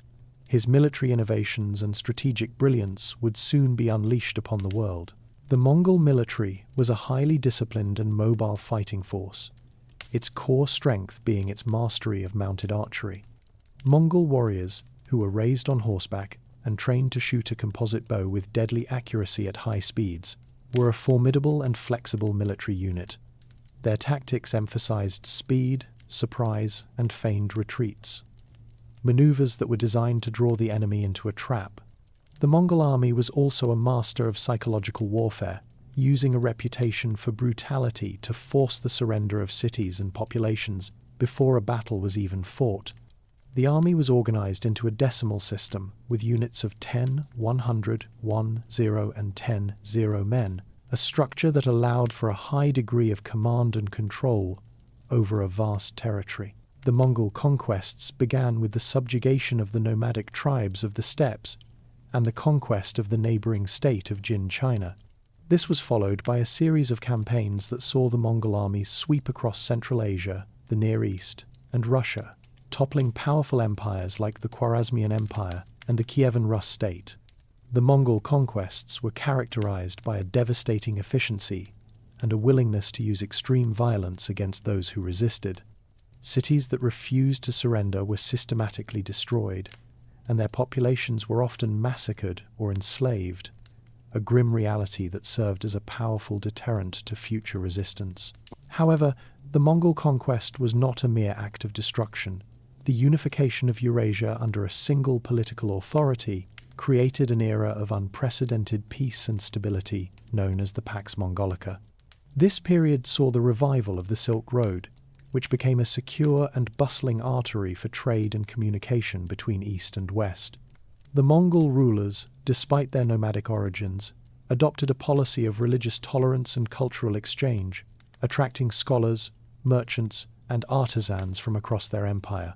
The flow of goods, ideas, and technologies across the Mongol-controlled territories laid the groundwork for a new era of global interaction and cultural synthesis. The Mongol Empire, therefore, was a complex and contradictory force in history, a military cataclysm that brought devastation but also a new kind of global unity that would forever alter the course of human history. The Silk Road, an ancient network of trade routes connecting East and West, reached its zenith during the era of the Mongol Empire. The consolidation of Eurasia under a single political authority created a period of unprecedented stability and security known as the Pax Mongolica.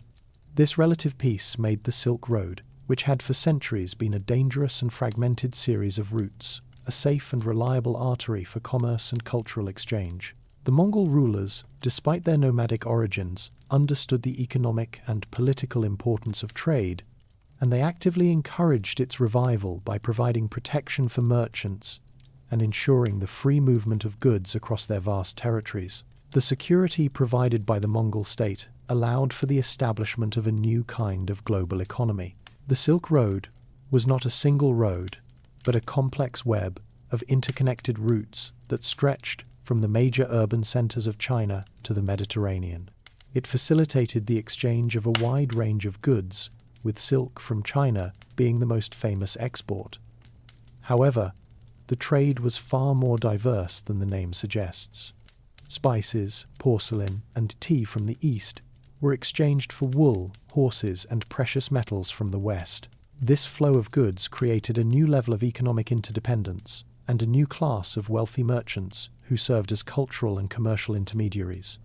The Mongol capital of Karakoram became a cosmopolitan hub, attracting merchants and artisans from across the empire and beyond, a testament to the new globalized economy. The Silk Road was also a crucial channel for the transmission of ideas, technologies, and religious beliefs. The Chinese invention of printing, gunpowder, and the compass traveled westward along these routes, fundamentally altering the course of European history.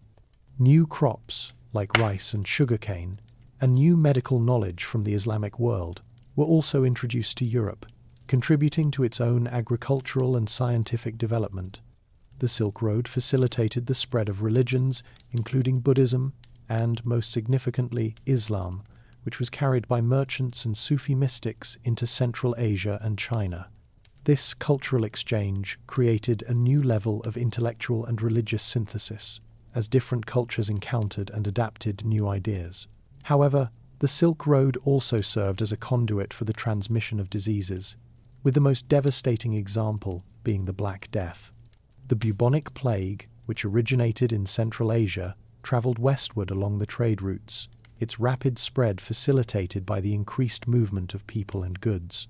The plague's devastating impact on the populations of Europe, the Middle East, and China was a direct and grim consequence of the new global interconnectedness. The Silk Road, therefore, was a complex and contradictory phenomenon. It was a catalyst for economic prosperity, cultural exchange, and technological innovation, but it also served as a grim reminder that a connected world could also be a world of shared vulnerability and catastrophic loss. The Black Death, a devastating pandemic of bubonic plague, swept across Eurasia in the mid-14th century, profoundly reshaping the social, economic, and religious landscape of the known world. The plague, caused by the bacterium Yersinia pestis, originated in Central Asia and was carried westward along the trade routes of the Silk Road. Its rapid spread facilitated by the increased movement of merchants and goods. The disease was carried by fleas living on black rats, which were a common presence on ships and in urban centres. The first major outbreak in Europe occurred in Sicily in 1347, and from there it spread with frightening speed, reaching the farthest corners of the continent within a few years. The demographic impact of the Black Death was catastrophic. It is estimated that the plague killed between 30% and 60% of Europe's population, with similar or even higher mortality rates in some parts of Asia and the Middle East. Entire villages were wiped out, and major urban centres were decimated, a demographic shock that had a lasting impact on human civilization. The immense loss of life led to a severe labour shortage, a reality that fundamentally altered the economic structure of feudal Europe. With fewer serfs to work the land, the value of labour increased, and peasants were able to demand higher wages and better working conditions. This new economic reality contributed to the decline of the feudal system, as the traditional bonds of loyalty and obligation between lords and serfs were replaced by a new kind of economic relationship. The social and psychological effects of the Black Death were equally profound. The medical knowledge of the era was powerless against the disease, and doctors and priests, who were often the first to be exposed, died in large numbers. This loss of authority and the inability of traditional institutions to provide protection or comfort led to a new kind of social and religious turmoil. Some people turned to a deeper religious devotion, believing the plague was a divine punishment for human sins. Others, however, turned to hedonism or persecution, with pogroms against Jewish communities becoming a grim and common feature of the era. The mass death and the constant presence of mortality also led to a new kind of artistic expression, with works of art and literature reflecting a deep-seated preoccupation with death and the fragility of human existence. The Black Death was a pivotal moment in human history, a cataclysmic event that, despite its horrors, set the stage for a new era. The collapse of the feudal system and the rise of a new economic class of urban merchants and artisans would become a major factor in the subsequent rise of the Renaissance. The plague's legacy was one of both destruction and change, a grim reminder of the shared vulnerabilities of a connected world and a powerful catalyst for a new social and economic order. The Renaissance, a French term meaning rebirth, was a period of profound intellectual and cultural renewal that began in the city-states of Italy in the 14th century and spread across Europe over the next 3 centuries. This movement was characterized by a renewed interest in the classical art, literature, and philosophy of ancient Greece and Rome, a deliberate break from the scholastic traditions of the Middle Ages. The economic and social disruptions caused by the Black Death were a major catalyst for this change, as the decline of the feudal system and the severe labor shortage led to a new kind of social mobility and the rise of a wealthy urban merchant class. This new class of patrons, with their wealth and power, was eager to sponsor artists, scholars, and thinkers, thereby fostering a new spirit of humanism and intellectual inquiry. The city-states of Italy, such as Florence, Venice, and Rome, were the epicenters of this cultural revolution. Their strategic position as major commercial hubs of Mediterranean trade provided them with immense wealth and a cosmopolitan environment that was open to new ideas and foreign influences. In Florence, in particular, a powerful and wealthy family of merchants, the Medici, became the most famous patrons of the arts. They sponsored artists like Leonardo da Vinci, Michelangelo, and Botticelli, whose works reflected a new emphasis on realism, human anatomy, and classical form. The art of the Renaissance, with its focus on the individual and the celebration of human achievement, was a powerful departure from the often symbolic and religious art of the medieval period. A central tenet of the Renaissance was humanism, a philosophical and educational movement that emphasized the study of classical texts, a critical approach to knowledge, and the belief in the dignity and potential of the individual. Humanist scholars, such as Petrarch, searched for and translated ancient manuscripts, which had been lost or forgotten during the Middle Ages. Their work recovered a vast body of knowledge, including the works of Plato and Cicero, which provided a new intellectual foundation for scholarship. The humanists' emphasis on a classical education, with its focus on grammar, rhetoric, history, and moral philosophy, became a new model for learning that would influence European education for centuries. The Renaissance was also a period of significant scientific and technological advancement. The development of new techniques in perspective and anatomy by artists contributed to a new understanding of the natural world. The invention of the printing press by Gutenberg, while a later development, was a critical factor in the dissemination of Renaissance ideas. It allowed for the mass production of books, making classical texts and new scientific discoveries accessible to a much wider audience. The Renaissance, therefore, was not merely a cultural and artistic movement, but a comprehensive intellectual revolution that fundamentally reshaped how people thought about themselves, their world, and their place in history. It was a new dawn that, in its revival of the ancient, provided the intellectual and cultural foundation for the modern world. The invention of the printing press by Johannes Gutenberg in the mid-15th century was a technological innovation that fundamentally reshaped the intellectual and cultural landscape of Europe. Before the printing press, books were painstakingly copied by hand by scribes, a process that was slow, expensive, and prone to error. This meant that books were a rare and valuable commodity, accessible only to the church, the wealthy, and the intellectual elite.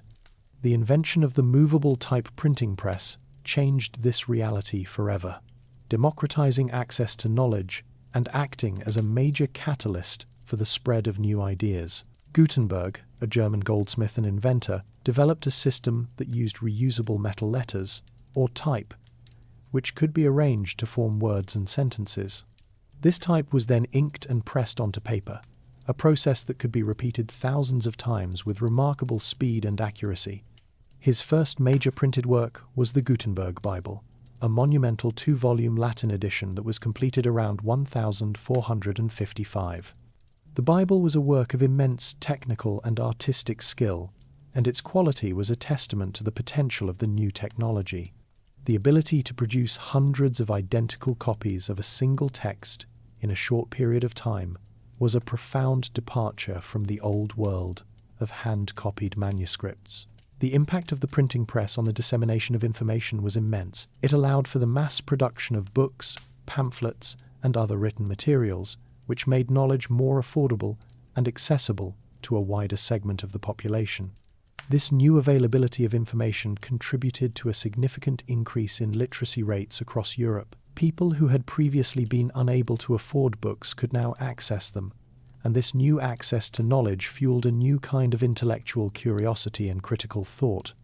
The printing press also standardized texts, as multiple copies of the same book were now identical, a reality that reduced the errors and variations that were common in hand-copied manuscripts. The printing press was a key factor in the success of the Protestant Reformation, as it allowed reformers like Martin Luther to rapidly disseminate their ideas through the mass production of pamphlets, sermons, and biblical translations.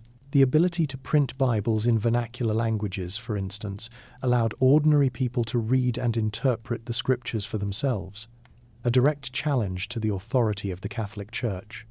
The printing press was also a major factor in the scientific revolution, as it allowed scientists to share their findings and discoveries with a global audience, contributing to a new era of collaborative and cumulative knowledge. The Gutenberg Revolution, therefore, was not just a technological advance, but a cultural and intellectual watershed that, in its ability to democratize knowledge, provided the foundation for a new, more informed, and more connected world. The 15th century marked the dawn of an unprecedented era of global exploration and expansion, driven by a convergence of technological innovation, economic ambition, and religious fervor. European mariners seeking new trade routes to Asia and the immense wealth of the spice trade embarked on daring voyages into uncharted oceans, forever altering the map of the world. The traditional land-based Silk Road, which had been the primary artery of east-west commerce, had become increasingly difficult and dangerous to traverse following the collapse of the Mongol Empire and the rise of the Ottoman Empire. This new geopolitical reality provided a powerful incentive for European monarchs and merchants to find a new maritime route to the east, a quest that would lead them to a new world. The success of these voyages was built on a foundation of technological advancements in shipbuilding and navigation. The caravel, a new kind of ship developed by the Portuguese, was a key innovation. Its lateen sails and strong, ruddered hull made it fast and highly maneuverable, capable of sailing against the wind and withstanding the rough conditions of open ocean travel. The mariners of this era also had access to a new suite of navigational tools, including the astrolabe and the magnetic compass, which had been introduced to Europe from the Islamic world and China. These instruments allowed sailors to determine their latitude and direction with a new level of accuracy, a critical skill for long-distance voyages. The Portuguese, under the leadership of Prince Henry the Navigator, were the pioneers of this new era of exploration. They systematically explored the coast of Africa, establishing a network of trading posts and outposts that provided them with a new source of wealth in gold, slaves, and ivory.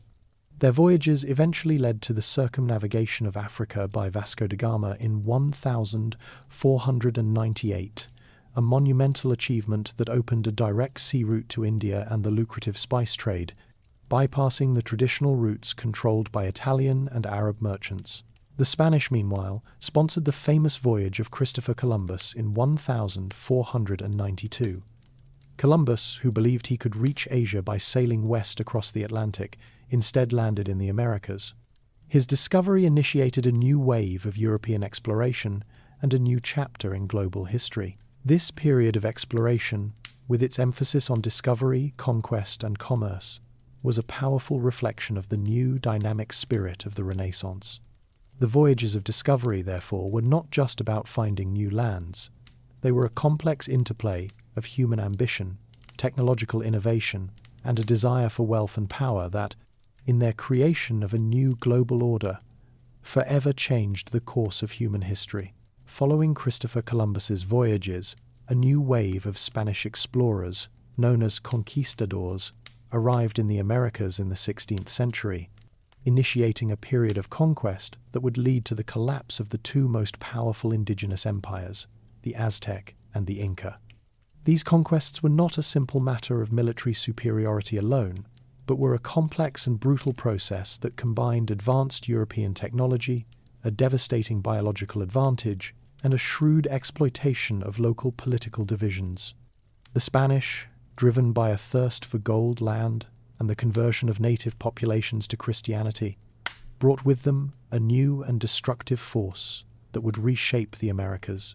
The conquest of the Aztec Empire, centered in the city of Tenochtitlan in modern-day Mexico, was led by Hernán Cortés. Arriving in 1519 with a small force of a few hundred men, Cortés was able to exploit the deep-seated resentment of the Aztecs' tributary states.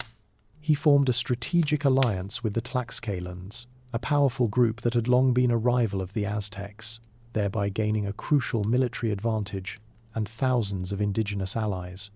The Spanish also possessed a significant technological superiority, with their steel swords, armor, and firearms proving highly effective against the Aztecs' obsidian-tipped weapons. However, the most devastating weapon the Spanish brought with them was disease.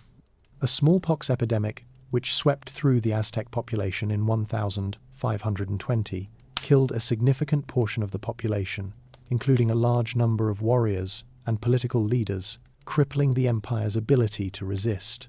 The conquest of the Inca Empire in the Andes, led by Francisco Pizarro, followed a similar pattern. Pizarro's small force arrived in 1532, at a time when the Inca Empire was already weakened by a civil war between two rival brothers for the throne. Pizarro, with a small force of fewer than 200 men, was able to capture the Inca Emperor Atahualpa at the Battle of Cajamarca. Despite the immense wealth of gold and silver paid for the emperor's ransom, Pizarro had him executed, an act that decapitated the empire's political and religious structure. The Inca Empire, with its vast and centralized administrative system, was unable to function without its central authority, and the Spanish were able to systematically conquer the remaining territories. The Spanish conquest brought immense wealth to Spain, with vast quantities of gold and silver from the Americas fueling the Spanish Empire's expansion and its new global economy. However, this wealth came at an unimaginable human cost. The native populations of the Americas, with no immunity to European diseases like smallpox, measles, and influenza, were decimated. The native population of the Americas collapsed, and the survivors were subjected to a new system of forced labor and cultural subjugation. The Spanish conquest, therefore, was a transformative moment in global history, a brutal collision of two worlds that, in its creation of a new colonial empire, forever altered the demographics, culture, and power dynamics of the Americas. The arrival of Europeans in the Americas initiated a period of unprecedented biological, cultural, and technological exchange between the so-called Old World and the New. This event, which historians now call the Columbian Exchange, was a transformative moment that fundamentally reshaped global ecosystems, human demographics, and dietary habits. It was not a planned or even fully understood process, but a direct consequence of the sustained contact between two previously isolated hemispheres. The exchange was a two-way street, but its impacts were asymmetrical, with the Old World generally benefiting from the introduction of new food sources and the New World suffering a catastrophic demographic collapse. The biological exchange of plants and animals had a profound impact on global agriculture and human diets. From the Americas, the Old World received a host of new and valuable crops, including potatoes, tomatoes, corn, beans, and chili peppers. The potato, in particular, became a staple crop in many parts of Europe, providing a calorie-rich and easily grown food source that contributed to a significant increase in population. Corn, meanwhile, became a major crop in Africa and Asia, and the tomato became a central ingredient in Italian cuisine. These new food sources, along with other crops like squash and peanuts, diversified global diets and provided a new foundation for agricultural productivity in the Old World. The Old World, in turn, introduced a wide range of plants and animals to the Americas. European settlers brought with them staple crops like wheat, rice, and sugarcane, which were grown on vast plantations, often with the use of enslaved labor. They also introduced a host of domesticated animals, including horses, cattle, sheep, and pigs, which had a major impact on both the environment and the lifestyles of native populations. The horse, for example, revolutionized hunting and warfare for the Plains Indians, while cattle and pigs, which often roamed free, had a devastating impact on native ecosystems.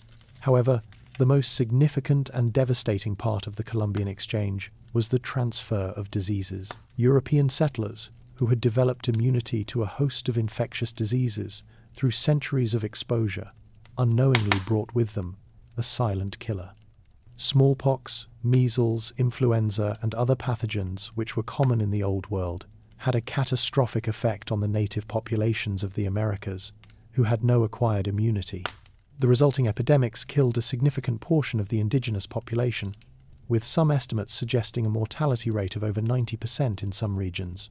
The demographic collapse of the native populations was a key factor in the Spanish conquest and the establishment of a new colonial order. The Columbian Exchange, therefore, was a complex and contradictory phenomenon, a catalyst for both a new era of global agriculture and a grim demographic catastrophe. The Ottoman Empire, a formidable political and military power that emerged in the 14th century, represented a major force in the geopolitical landscape of Europe and Asia. By the 16th century, the empire had expanded to control much of the Balkans, Anatolia, the Middle East, and North Africa. Its immense power and wealth derived from a centralized administration and a highly disciplined military.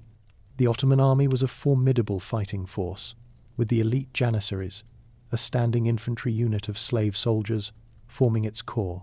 The Ottoman state's ambitions for territorial expansion and political dominance in Europe came to a head with a series of sieges against the city of Vienna, a pivotal moment in the conflict between the Ottoman Empire and the European powers. The first major siege of Vienna occurred in 1529, a direct result of the Ottoman conquest of Hungary. The Ottoman army, led by Sultan Suleiman the Magnificent, a renowned military commander and a great patron of the arts, laid siege to the city with a force of over 100 men. The city's defences were a combination of medieval walls and a small garrison of soldiers, and it was widely believed that Vienna would fall. However, the city's defenders, a mixed force of Habsburg soldiers and local militia, put up a fierce resistance.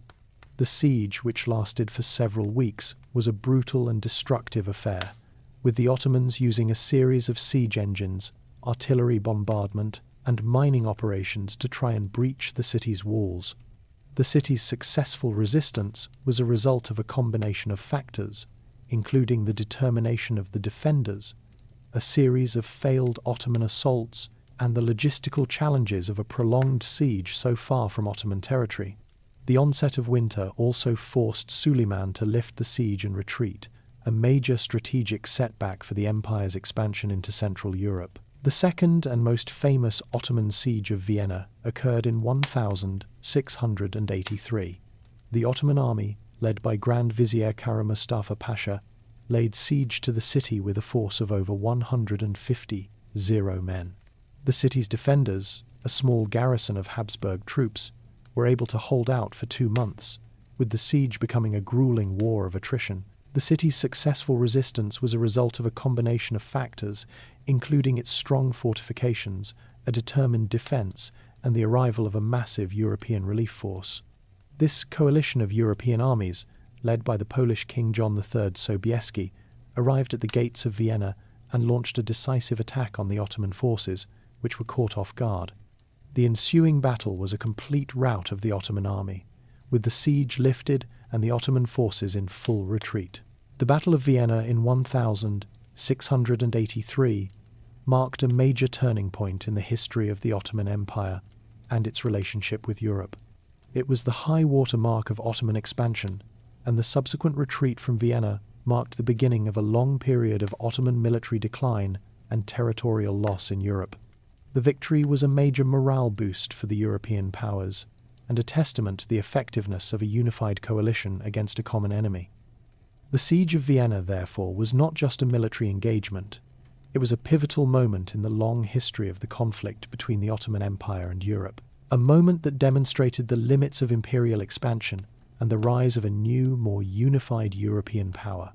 The Mughal Empire, which ruled over a large portion of the Indian subcontinent from the 16th to the 19th century, was a period of immense political, economic, and cultural achievement.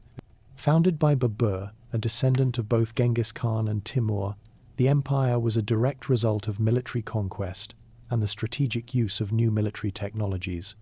The Mughal army was a formidable fighting force, combining a highly mobile cavalry with a sophisticated use of gunpowder weapons, including cannons and firearms. This military superiority allowed the Mughal rulers to conquer and consolidate a diverse and fragmented subcontinent, establishing a new era of centralized rule and stability. The reign of Emperor Akbar, who ruled from 1556 to 1605, is considered the golden age of the Mughal Empire. Akbar was a brilliant military commander and an innovative administrator who systematically expanded the empire's territory and established a new framework for governance. He centralized the administration, creating a professional bureaucracy and a standardized system of tax collection that was based on a comprehensive land survey. This new system, known as the Mansabdari system, created a meritocratic hierarchy of military and civil officials who were loyal to the emperor and were responsible for administering the vast empire.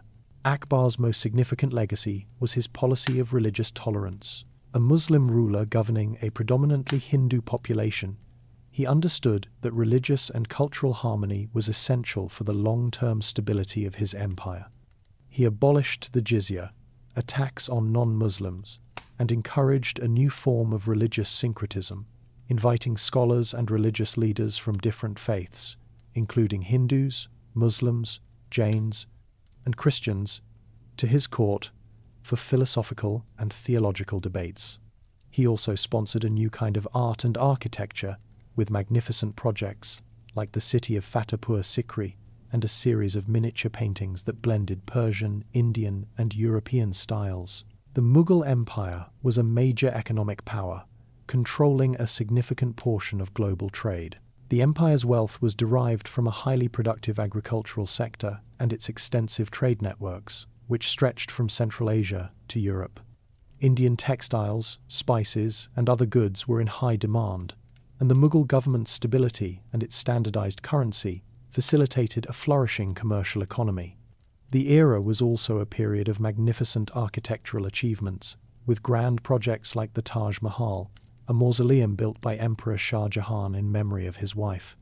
The intricate marble work, calligraphy, and use of precious stones in Mughal architecture are a testament to the empire's immense wealth and its sophisticated artistic tradition.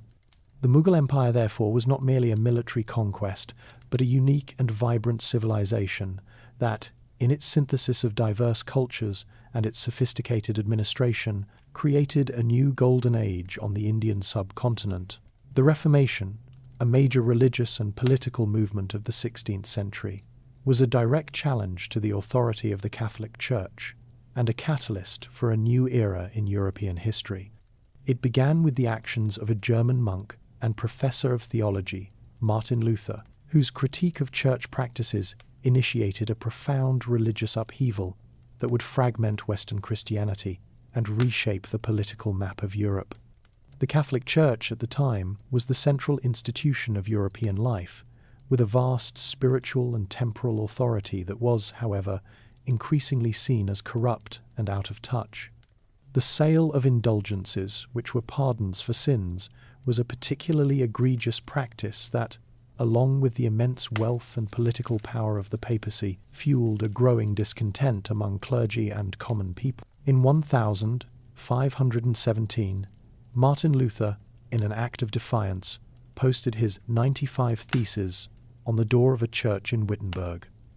This document, which was intended as a scholarly debate, challenged the theological basis of indulgences and, more broadly, the authority of the Pope.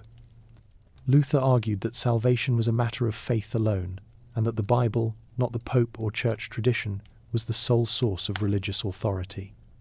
This new theological position, known as sola fide and sola scriptura, was a direct attack on the institutional power of the Church and its role as the sole intermediary between God and man. Luther's ideas which were rapidly disseminated across Europe thanks to the new technology of the printing press, found a receptive audience among a population that was already disillusioned with the Church's perceived corruption. The Reformation quickly evolved from a theological debate into a political and social revolution. German princes, seeking to assert their independence from the Holy Roman Emperor and the authority of the Pope, embraced Luther's ideas and seized the lands and wealth of the Church. The Peasants' War, a widespread uprising of German peasants who were inspired by Luther's ideas of spiritual equality, erupted in 1524, though Luther himself condemned the rebellion. The Protestant movement, with its emphasis on individual faith and a direct relationship with God, resonated with a new era of humanism and personal inquiry. The Reformation led to a century of religious conflicts and wars across Europe, as Catholic and Protestant states fought for political and religious dominance. The English Reformation, for instance, began not with a theological dispute, but with King Henry VIII's desire for a male heir, which led him to break with the Catholic Church and establish the Church of England. The religious fragmentation of Europe had a lasting impact on its political landscape. The wars of the Reformation, which pitted neighbour against neighbour and state against state, ultimately led to the establishment of the principle of state sovereignty, with each ruler having the right to determine the religion of his own territory. The Reformation, therefore, was not just a religious schism, but a fundamental transformation that shattered the religious unity of Europe and laid the groundwork for a new era of nation-states and religious pluralism. The Glorious Revolution of 1688 stands as a pivotal event in English history, a relatively bloodless political upheaval that fundamentally altered the relationship between the monarchy and Parliament. The revolution was a direct response to the policies of King James II, a Catholic monarch whose attempts to reassert royal prerogative and his open favouritism towards Catholics alienated a powerful Protestant aristocracy and a majority of the population.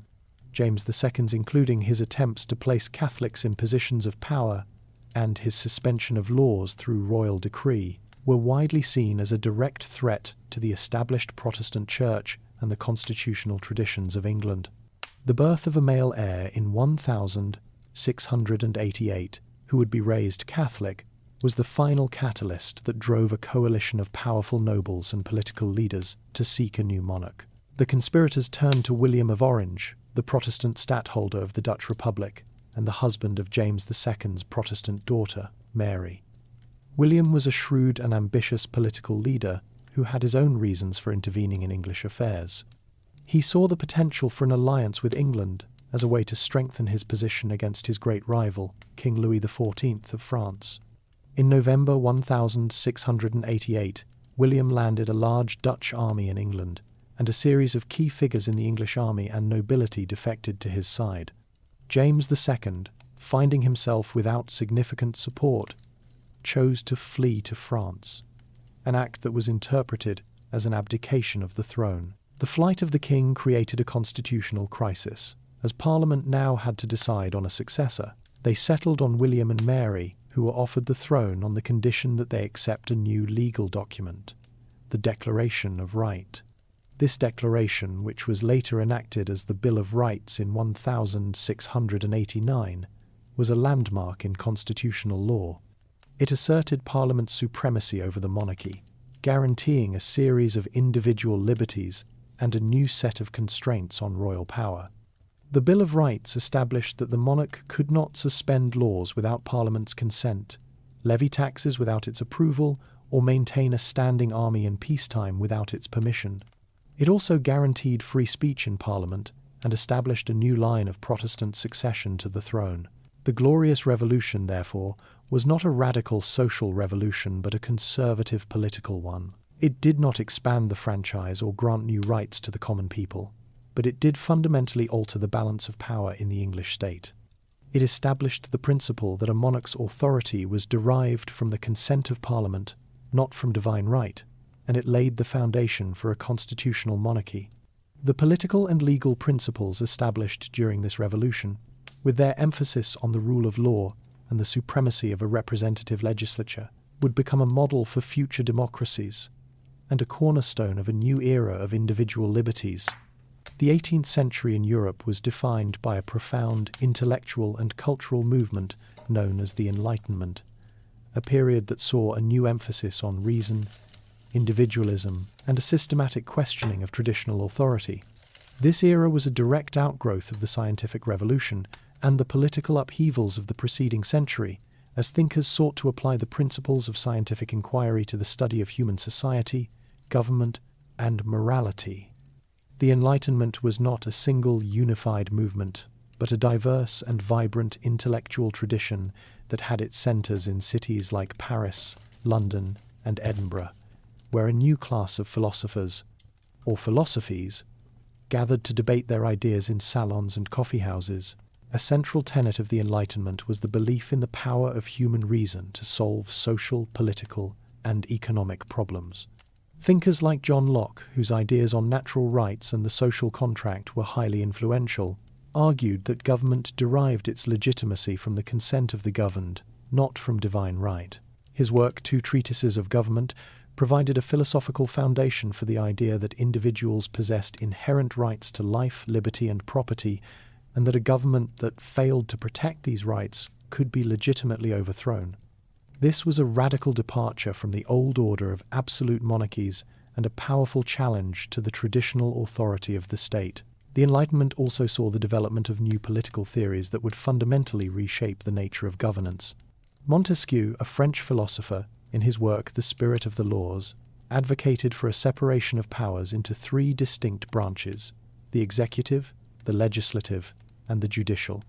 He argued that this system of checks and balances was essential to prevent tyranny and to protect individual liberties. His ideas would be a major influence on the framers of the American Constitution and the development of modern democratic governments. In economics, the Enlightenment saw the emergence of new ideas about free markets and individual enterprise. Adam Smith, a Scottish economist, in his seminal work The Wealth of Nations, argued that a nation's wealth was not derived from its accumulation of gold and silver, but from its capacity for production and free trade. His concept of the invisible hand of the market, where individual self-interest, guided by competition, leads to collective prosperity, became a cornerstone of modern capitalism.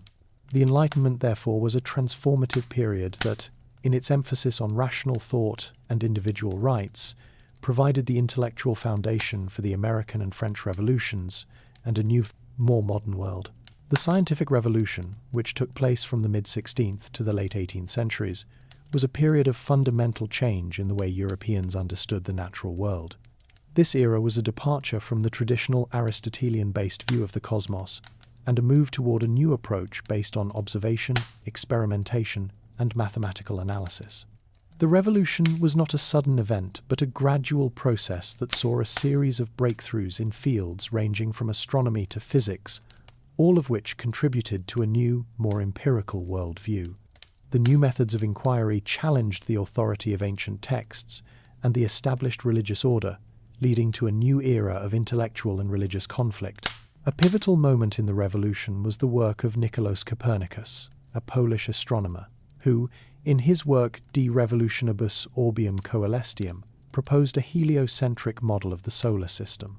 This theory, which posited that the Earth and other planets revolved around the Sun, was a direct contradiction of the geocentric model that had been accepted for over 500 years. His work, which was published posthumously in 1543, was initially met with resistance, but laid the foundation for a new, more accurate understanding of the cosmos. Galileo Galilei, an Italian astronomer and physicist, used a new technology, the telescope, to provide observational evidence in support of the Copernican theory. His observations of the phases of Venus and the moons of Jupiter provided irrefutable proof that not all celestial bodies orbited the Earth. His work, however, brought him into direct conflict with the Catholic Church, which condemned him for heresy and placed him under house arrest for the remainder of his life. The revolution culminated with the work of Isaac Newton, an English physicist and mathematician, who, in his work Philosophia Naturalis Principia Mathematica, formulated the universal law of gravitation. Newton's work provided a single, elegant mathematical formula that could explain the motion of the planets, the tides, and the fall of an apple. It demonstrated that the universe was not governed by a separate set of laws for the celestial and terrestrial realms, but by a single, consistent set of physical laws. His work established a new paradigm for scientific inquiry, one that was based on systematic observation and the use of mathematics to describe the natural world.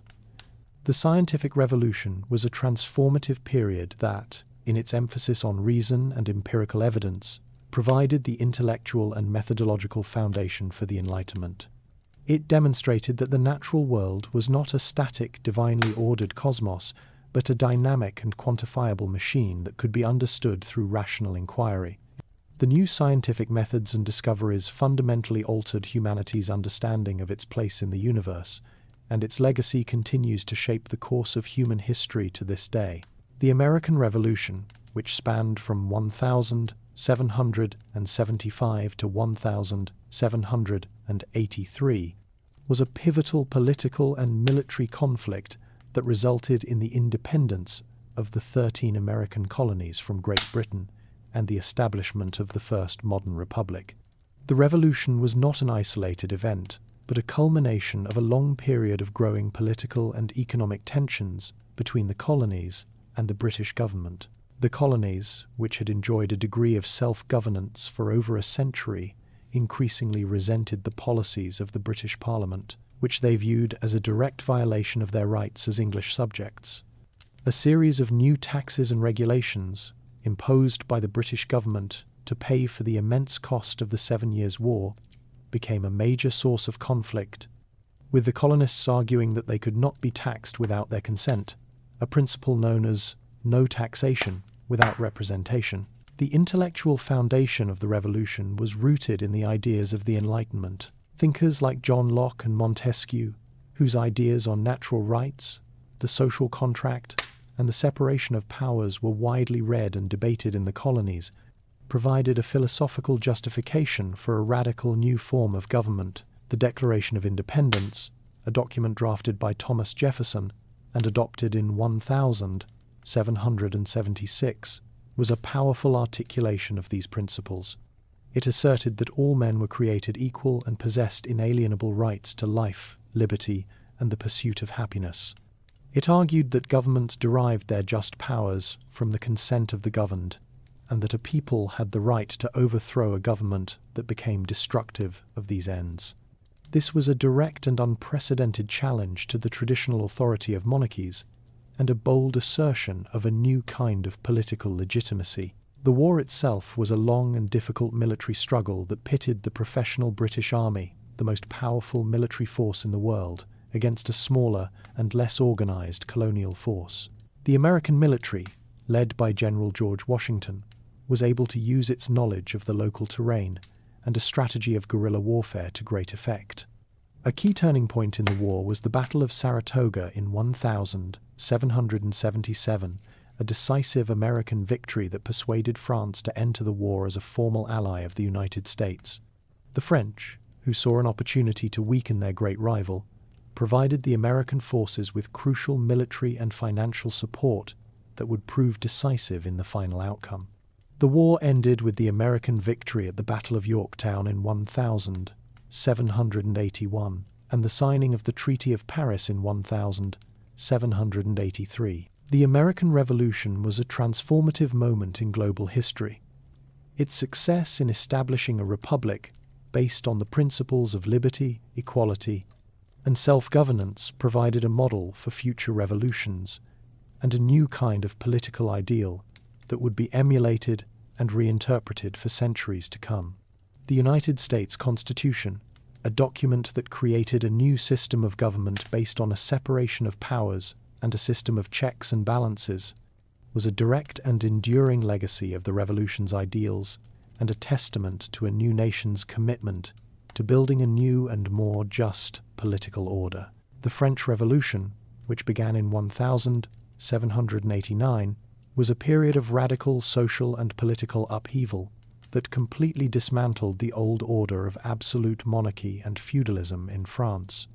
Unlike the American Revolution, which sought independence from a distant power, The French Revolution was an internal conflict that aimed to fundamentally restructure French society. The revolution was a direct result of a combination of factors, including a deep-seated economic crisis, the oppressive nature of the aristocratic and monarchical system, and the powerful influence of Enlightenment ideas. The French state, burdened by immense debt from its involvement in the 7 Years' War and the American Revolution, was on the verge of financial collapse. A series of poor harvests, which led to a rise in bread prices, further exacerbated the suffering of the urban poor and the peasant population. The revolution was sparked by the convening of the Estates General in 1789, a representative body that had not met for over 175 years.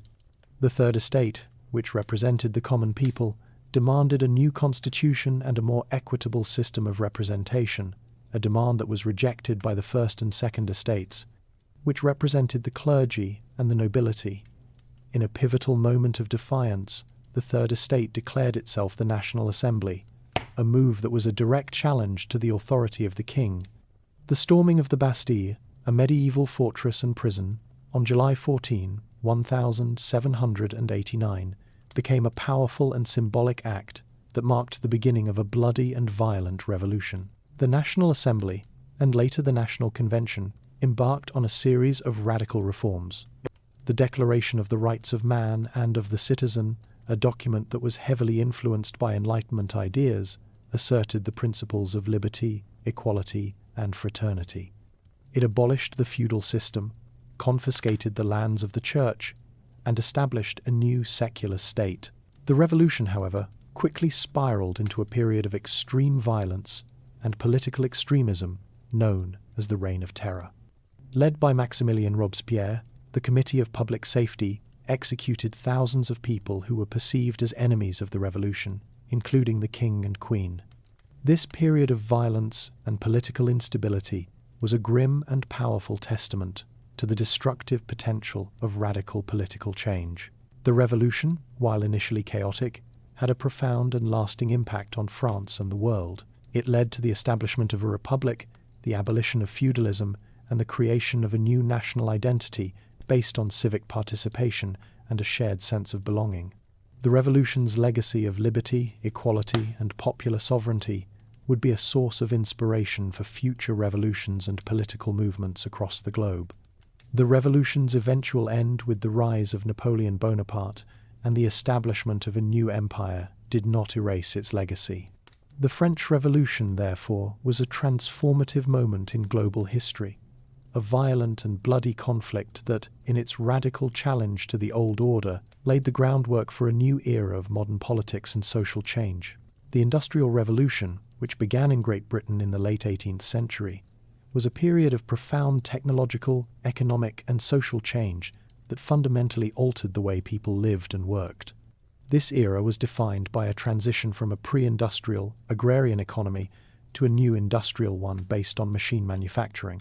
The revolution was not a single event but a complex and gradual process, driven by a convergence of technological innovations, new sources of energy, and a new kind of social organization. Its effects would reshape the global economy and the social fabric of human civilization.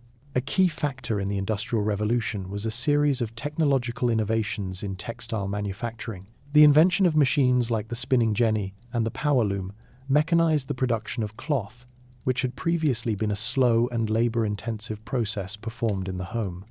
These new machines, which were initially powered by water wheels, required a new kind of social organization, the factory. Factories, with their centralized machinery and large workforces, became the new centers of production, a direct departure from the old cottage industry system. This new system of manufacturing led to a massive increase in the production of goods and a dramatic decrease in their cost, which in turn stimulated a new era of global commerce. The development of the steam engine was a pivotal moment in the revolution, as it provided a new, powerful, and mobile source of energy. Invented by James Watt, the steam engine was initially used to pump water from mines but was later adapted to power factories, steamships, and, most famously, locomotives. The steam engine freed factories from their reliance on water power, allowing them to be built in urban centers and near sources of raw materials. This new energy source also revolutionized transportation, with the development of steamships and a new network of railroads that allowed goods and people to be transported with a new level of speed and efficiency. The railroad, in particular, was a major catalyst for economic growth, as it facilitated the movement of raw materials to factories and finished goods to markets. The social consequences of the Industrial Revolution were immense. A large population of farmers who were no longer needed on the land migrated to the new industrial cities in search of work. This massive demographic shift led to a rapid and often chaotic urbanization, with cities swelling in size and new social problems, such as overcrowding, poverty, and disease, becoming a major feature of urban life. The nature of work was also transformed. The old system of skilled craft labor was replaced by a new system of factory work, with its repetitive tasks and rigid schedules. The new industrial economy created a new class of wealthy factory owners and a large class of urban industrial workers who were subjected to long hours, low wages, and dangerous working conditions. The Industrial Revolution, therefore, was a complex and contradictory phenomenon, a catalyst for both immense economic growth and a series of new and enduring social challenges that would define the modern world. The late 19th century was defined by a new and aggressive form of global expansion known as the Age of Imperialism. The industrialized nations of Europe, having undergone the profound technological and economic changes of the Industrial Revolution, now sought to extend their political and economic control over the vast territories of Africa and Asia. This new wave of colonialism was driven by a combination of economic necessity, a new set of technological capabilities, and a powerful ideology of cultural and racial superiority. The result was the creation of a series of vast colonial empires that fundamentally reshaped the geopolitical map and global economic system. Economic factors were a primary driver of this new imperialism. The industrialized economies of Europe required a steady supply of raw materials, such as rubber, cotton, and oil, to fuel their factories. They also needed new markets to sell their finished goods. The vast and largely untapped resources of Africa and Asia provided both. The colonial powers systematically exploited these territories, using them as sources of raw materials and captive markets for their manufactured goods. This economic relationship was often coercive, with colonial governments using their political and military power to enforce a trade system that was overwhelmingly beneficial to the imperial power. The technological advantages of the industrialized nations were a key factor in their ability to conquer and control these territories. New military technologies, such as the machine gun and modern artillery, gave European armies a decisive advantage over indigenous forces. The development of steamships and a new network of telegraph lines allowed the colonial powers to transport troops, supplies, and information with a new level of speed and efficiency. This technological superiority was not just military. New developments in medicine, such as quinine, allowed Europeans to survive in tropical climates that had previously been a major barrier to colonization. The ideology of imperialism was a complex and powerful force. It was often justified by a belief in the racial and cultural superiority of Europeans.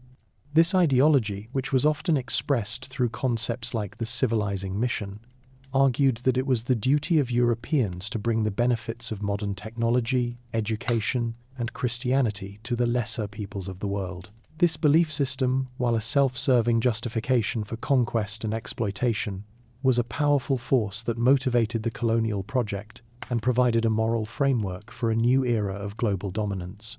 The Age of Imperialism, therefore, was a complex and contradictory phenomenon, a period of global expansion that, in its creation of a new globalized economic and cultural order, also left a lasting legacy of political instability, economic dependency, and racial inequality. The scramble for Africa, a period of rapid colonization of the African continent by European powers, occurred between roughly 1881 and 1914. This aggressive expansion was a direct consequence of the new era of imperialism and was driven by a combination of economic, political, and strategic factors. Prior to this period, European presence in Africa was largely confined to coastal trading posts and limited colonial enclaves. However, the discovery of valuable resources and the growing rivalries between European nations, combined with a new set of technological capabilities, led to a frantic and brutal race to claim and control the continent's interior. The economic motivations behind the scramble were immense. The Industrial Revolution had created a new and insatiable demand for raw materials such as rubber, ivory, copper, and diamonds, which were abundant in Africa. European powers, in their quest for new markets and resources, sought to establish exclusive control over these territories to gain a competitive advantage. The colonial governments, in turn, systematically exploited these resources, often using coercive labor practices and a system of taxation that forced indigenous populations to work on plantations and in mines. This economic exploitation was a primary force that drove the scramble and its subsequent colonial administration. The political and strategic factors were equally important. The colonization of Africa became a matter of national prestige and a crucial component of European power politics.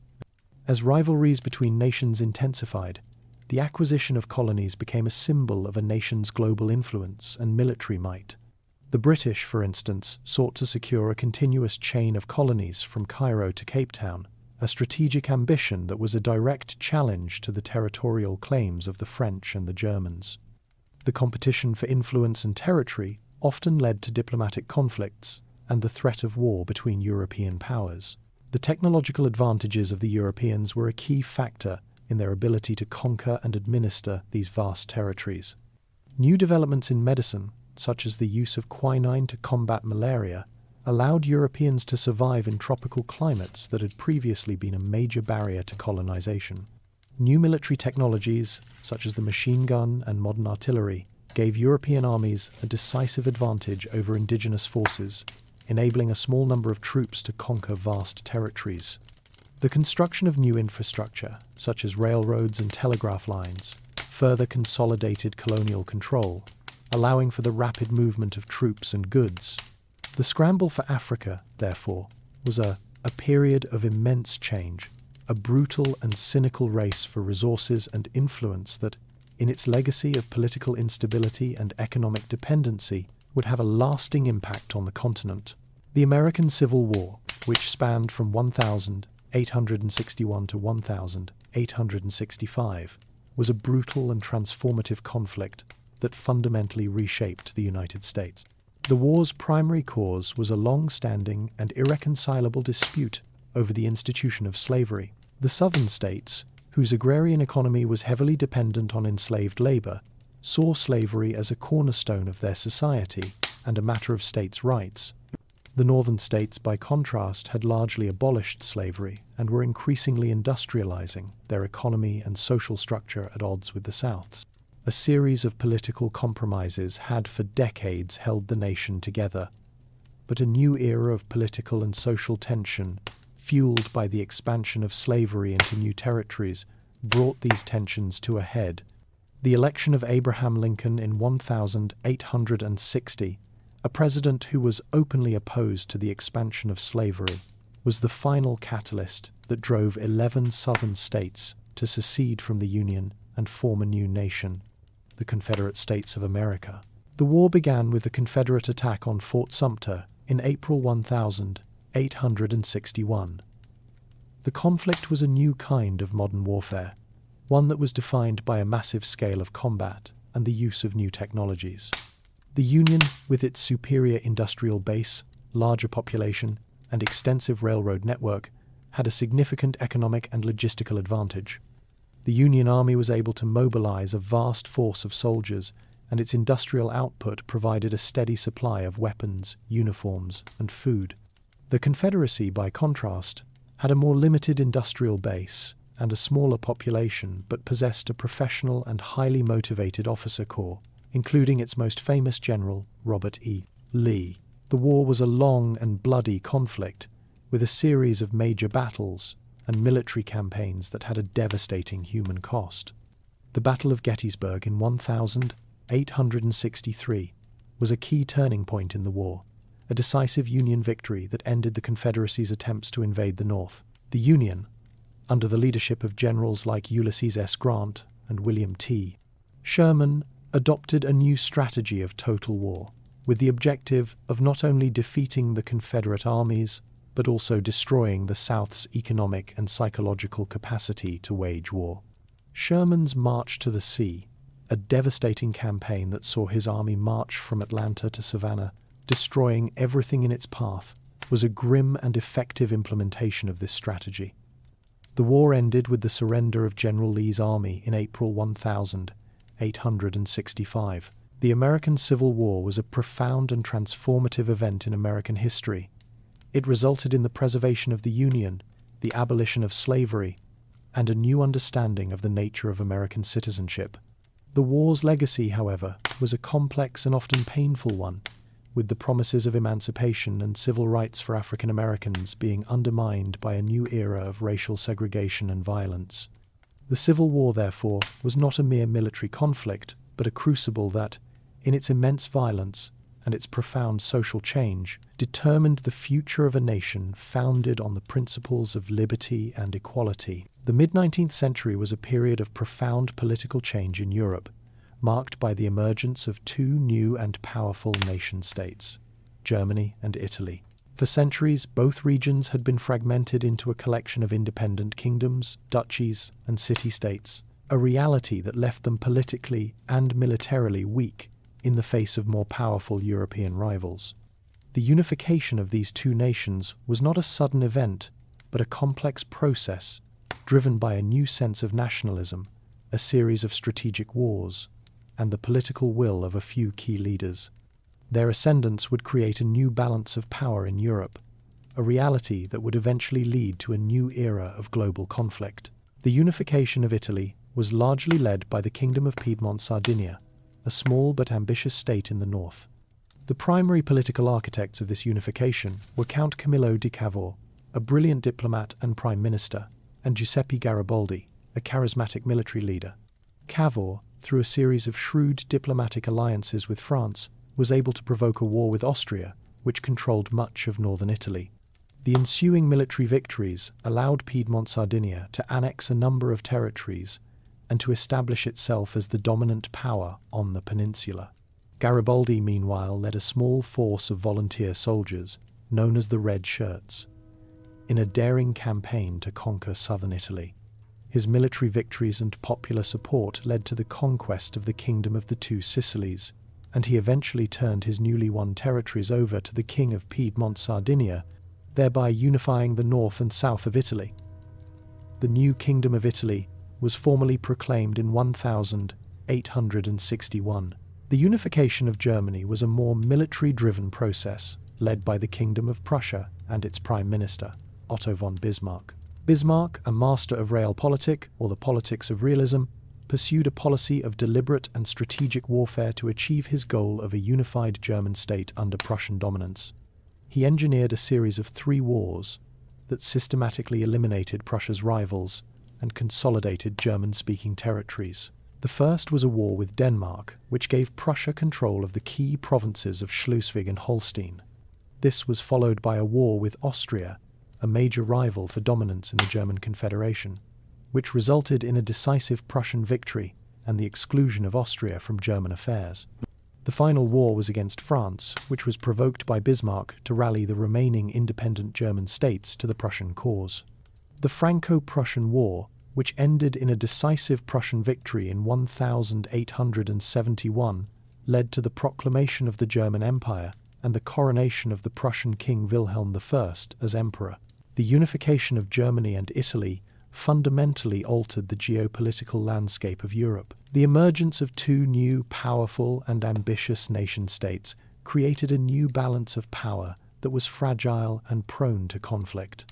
The new German Empire, in particular, with its immense industrial capacity and its powerful army, became the dominant land power in Europe, a reality that would be a major factor in the new era of diplomatic rivalries and military build-ups that would eventually lead to the First World War. The Meiji Restoration, a period of profound political and social change in Japan, began in 1868 and marked the end of the country's ancient feudal system. For centuries, Japan had been a closed society, ruled by a military government known as the Tokugawa shogunate and a class of feudal lords, or daimyo.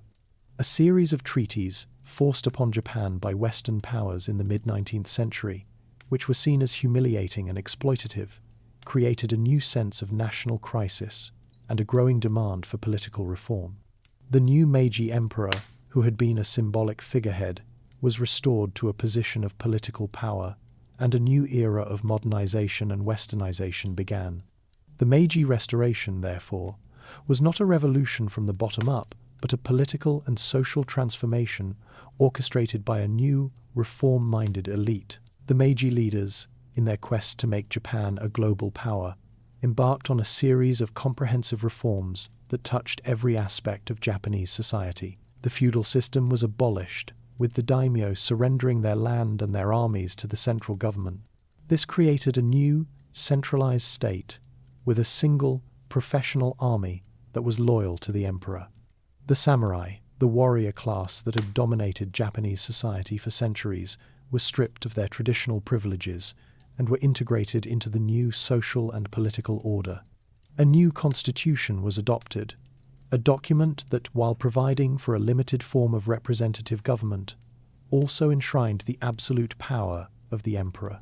The reforms also focused on the systematic adoption of Western technology and institutions. The government sent a series of missions to Europe and the United States to study their military, political, and educational systems. These missions, known as the Iwakura Mission, were instrumental in shaping the Meiji government's reform agenda. A new educational system, based on the French and German models, was established, which made primary education compulsory for all children. The government also invested heavily in new infrastructure, including a national railroad and a new network of telegraph lines, which facilitated the movement of goods, people, and information.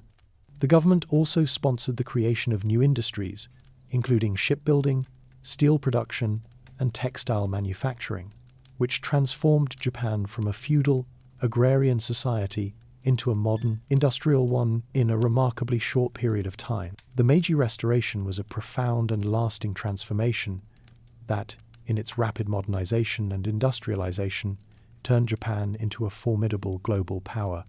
The reforms, while often implemented with a brutal efficiency, were successful in creating a new, unified and powerful nation-state. The new Japanese Empire, with its modern army and navy, would soon embark on its own period of imperial expansion, a new era of global conflict that would have a lasting impact on the history of Asia and the world. The late 19th and early 20th centuries were defined by a series of technological innovations in transportation that fundamentally altered human society. The invention of the internal combustion engine and the successful flight of the airplane were two of the most significant, as they provided new forms of mobility that would shrink the world and connect people and places in ways that were previously unimaginable. This era was a direct outgrowth of the Industrial Revolution, as new technologies and new sources of energy were harnessed to solve the problem of long-distance travel. The result was a new era of personal and commercial transportation that would have a profound impact on global economics, urban planning, and culture. The internal combustion engine, a new form of power that converted chemical energy into mechanical force, was a key innovation. Developed in the mid-19th century, it was initially used for industrial purposes, but was soon adapted for use in a new kind of personal vehicle, the automobile. The mass production of the automobile, pioneered by Henry Ford and his assembly line, made this new form of transportation affordable and accessible to a wider segment of the population. The automobile had a transformative effect on urban and rural life. It allowed people to live farther from their workplaces, leading to the development of suburbs and a new kind of urban sprawl. It also created a new kind of social and economic freedom, as people were no longer tied to the rigid schedules of public transportation or the limitations of horse-drawn vehicles. The automobile industry itself became a major engine of economic growth, with the production of cars, roads, and a new network of gas stations creating millions of new jobs. The development of the airplane was an equally significant technological breakthrough. The first successful powered flight by the Wright brothers in 1903 was a pivotal moment in human history, as it demonstrated that a human-controlled, heavier-than-air machine could fly. The airplane, which was initially used for military purposes, was soon adapted for commercial and civilian use. It provided a new level of speed for long-distance travel, making it possible to cross continents and oceans in a matter of hours. The commercialization of air travel in the mid-20th century, a process that was facilitated by new developments in jet engine technology, further shrank the world. It allowed people to travel for business and pleasure to distant lands, a reality that created a new kind of global culture and a new level of international interconnectedness. The age of the automobile and the airplane was a transformative period that, in its creation of new forms of transportation, fundamentally altered the human experience. It created a new kind of urban life, a new form of economic activity, and a new sense of our place in the world. The world was no longer a vast and distant place, but a connected and accessible one, a reality that would have a lasting impact on the course of human history. The First World War, which lasted from 1914 to 1918, was a global conflict of unprecedented scale and ferocity, a direct and tragic consequence of a new era of global interconnectedness and political instability. The war was not caused by a single event, but by a complex web of military alliances, imperial rivalries, and a new sense of nationalism that defined the early 20th century. A system of interlocking alliances, which was intended to maintain a fragile balance of power, instead ensured that a regional conflict in the Balkans would rapidly escalate into a global war. The assassination of Archduke Franz Ferdinand of Austria-Hungary by a Serbian nationalist in 1914 was the spark that ignited this system, plunging Europe into a bloody and destructive conflict. The war was a new kind of modern warfare, one that was defined by industrial technology and a massive scale of combat. The technological advancements of the preceding century, which had been harnessed for the benefit of civilization, were now used for a new form of industrialized slaughter. New weapons, such as the machine gun, long-range artillery, and chemical gas, made traditional battlefield tactics obsolete.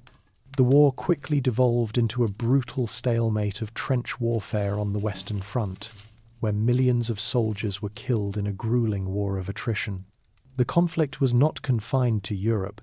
It was a global war that involved colonial troops from Africa and Asia, and it was fought on the high seas with a new kind of naval technology, the submarine. The war had a profound and lasting impact on the political map of Europe. The conflict led to the collapse of four major empires: the Austro-Hungarian, the Ottoman, the Russian, and the German. This collapse created a new power vacuum and a series of new independent nation-states in Eastern Europe. The war also had a profound and lasting psychological impact on the populations of Europe. The immense loss of life, the brutality of trench warfare, and the destruction of a generation of young men shattered the old certainties and led to a new sense of disillusionment and social change. The economic and social consequences of the war were immense. The war effort required the total mobilization of a nation's resources, leading to a new era of state control over the economy. The immense cost of the war and the destruction of a vast amount of infrastructure led to a new era of economic instability and inflation. The war also had a transformative effect on the role of women, who were called upon to work in factories and other traditionally male jobs, a new reality that would be a major factor in the subsequent fight for women's suffrage.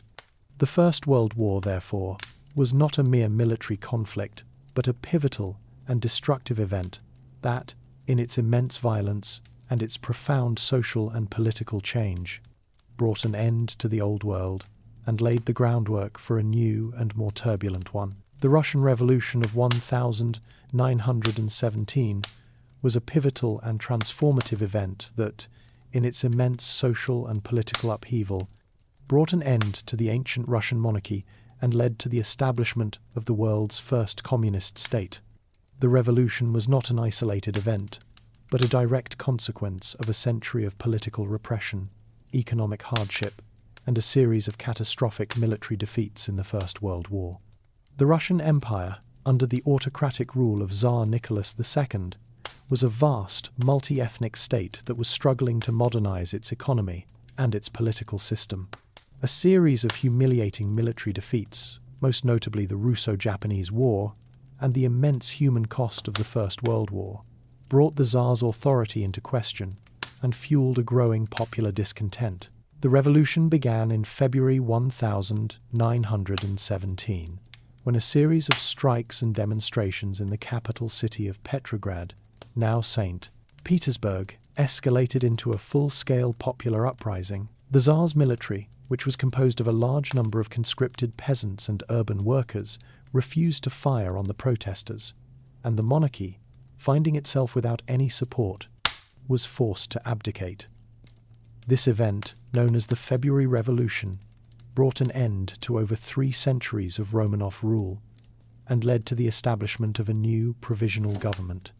The provisional government, however, was unable to address the core problems of the Russian state, most notably the continued involvement in the war and the immense suffering of the population. This political vacuum created an opportunity for a small but highly organized group of revolutionaries, known as the Bolsheviks.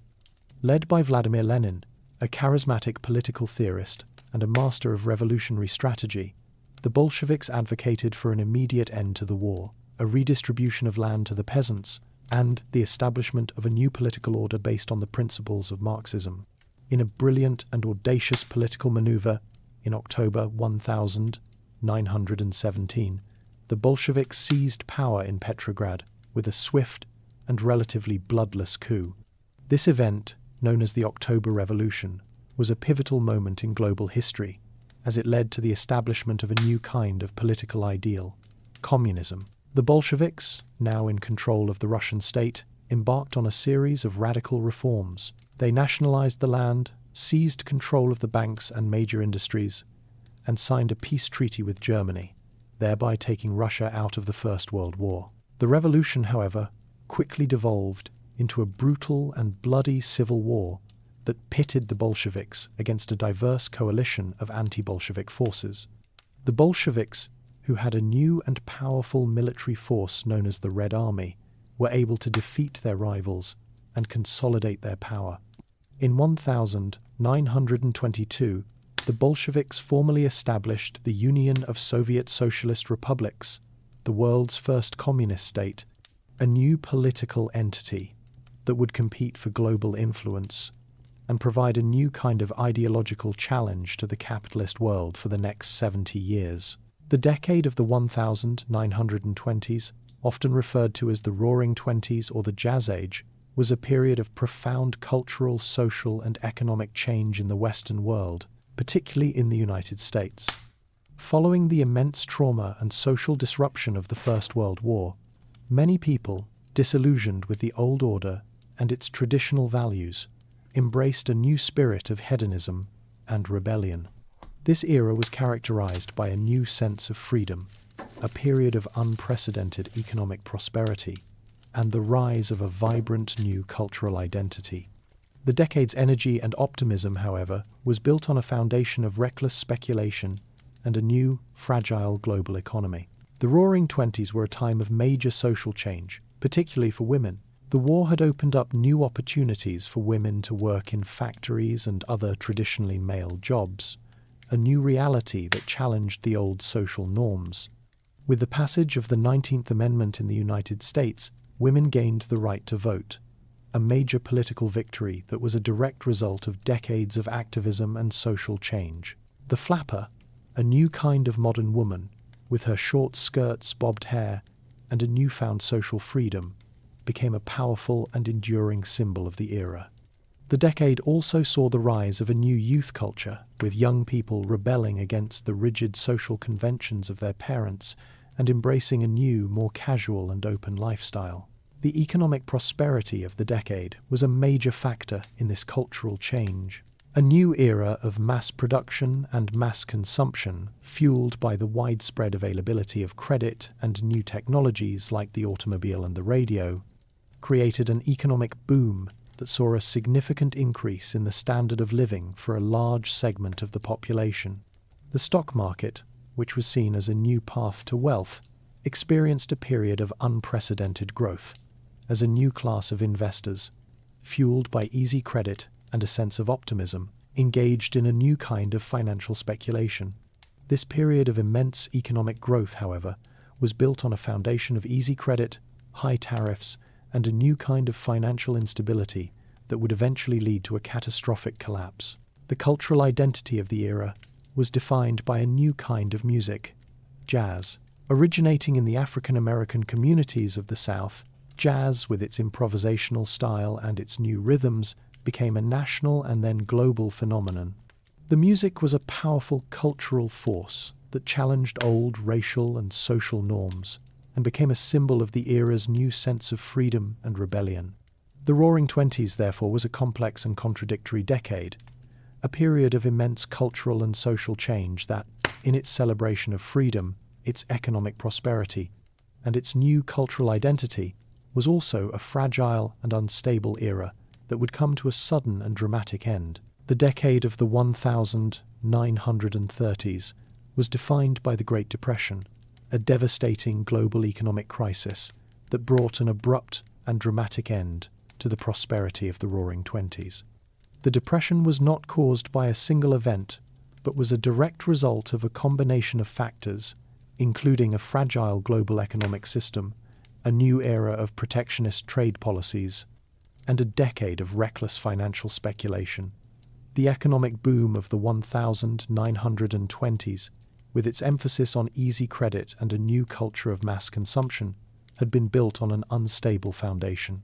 A severe downturn in agriculture, which had been suffering from low prices and overproduction since the end of the First World War, was a major early sign of a new economic fragility. The crisis was triggered by the Wall Street crash of October 1929, an event that saw the value of the stock market plummet, wiping out the savings of millions of investors.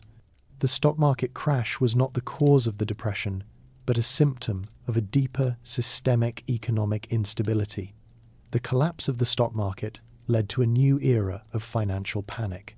Banks, which had invested heavily in the stock market, began to fail, and a wave of bank runs, as panicked depositors rushed to withdraw their savings, led to a new crisis of confidence in the financial system.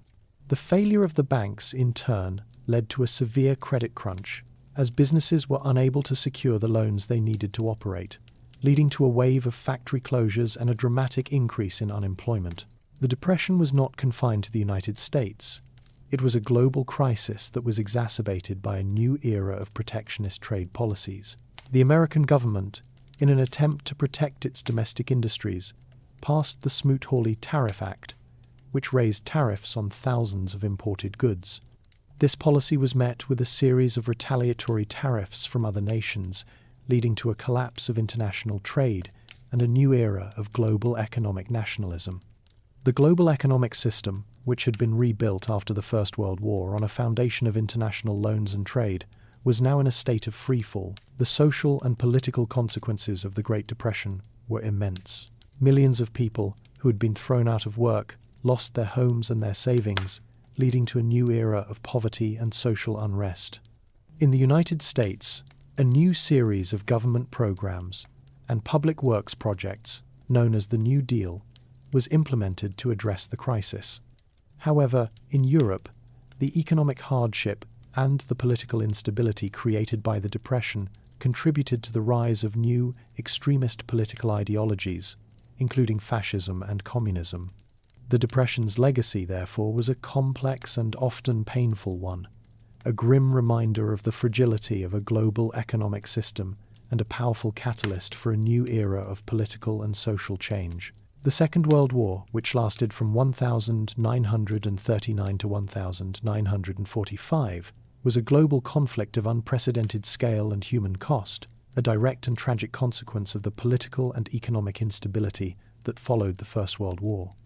The war was driven by the aggressive expansionist policies of a new set of totalitarian regimes, most notably Nazi Germany, Fascist Italy, and Imperial Japan. These regimes, which came to power in the wake of the Great Depression, were fueled by a new kind of political ideology, fascism, that was based on a radical form of nationalism, racial superiority, and a commitment to military conquest. The war's primary objective was a struggle against these forces of totalitarianism and a new kind of global order. The war began with the German invasion of Poland in September 1939. This was followed by a series of swift and devastating military campaigns, known as Blitzkrieg, that saw the German army conquer much of Western Europe in a matter of months.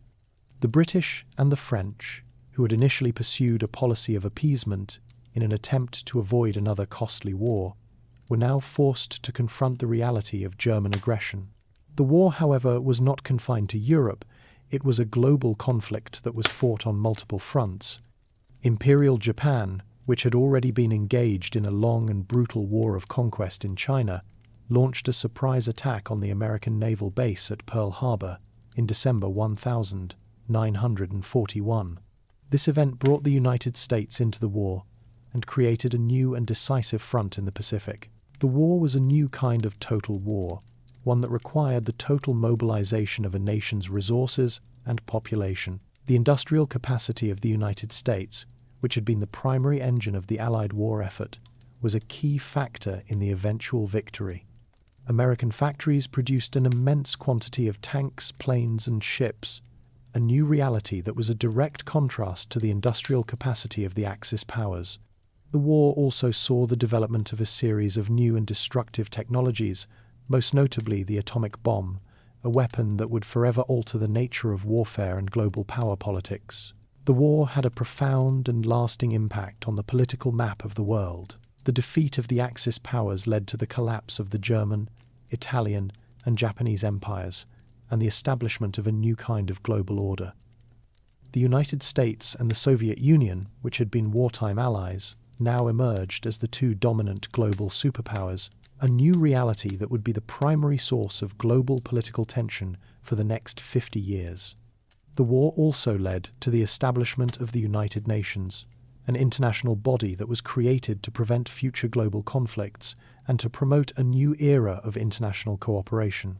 The Second World War, therefore, was a transformative and destructive event that, in its immense violence and its profound political and social change, brought an end to the old global order and laid the groundwork for a new and more complex one. The conclusion of the Second World War was marked by a technological innovation that would forever alter the nature of human conflict and the geopolitical landscape. The successful detonation of the first atomic bomb in July 1945, followed by its use on the Japanese cities of Hiroshima and Nagasaki, ushered in a new era of global power politics, the atomic age. The development of this new weapon was a culmination of the Manhattan Project, a top-secret research and development program led by the United States with the support of the United Kingdom and Canada. The bomb's immense destructive power, its capacity to annihilate an entire city in a single moment, created a new form of warfare and a new source of existential dread that would define the second half of the 20th century. The atomic bomb's use on Japan brought a swift and decisive end to the Second World War, but also created a new kind of political and military reality. The United States, as the sole possessor of this new technology, held a temporary but overwhelming advantage in global power. This monopoly, however, was short-lived. In 1949, the Soviet Union successfully tested its own atomic bomb, an event that marked the beginning of a new and terrifying nuclear arms race. The proliferation of nuclear weapons to other nations, including the United Kingdom, France, and China, further complicated the geopolitical landscape and created a new and fragile balance of power. The nuclear arms race was a period of intense scientific and technological competition between the United States and the Soviet Union. Both superpowers invested immense resources in the development of more powerful and more sophisticated nuclear weapons, including the hydrogen bomb, a weapon with a destructive capacity hundreds of times greater than the atomic bomb. This new military reality gave rise to a new and terrifying political concept known as mutually assured destruction, or MAD. The theory of MAD posited that a full-scale nuclear attack by one superpower would inevitably lead to the annihilation of both, a reality that, paradoxically, created a new form of global stability.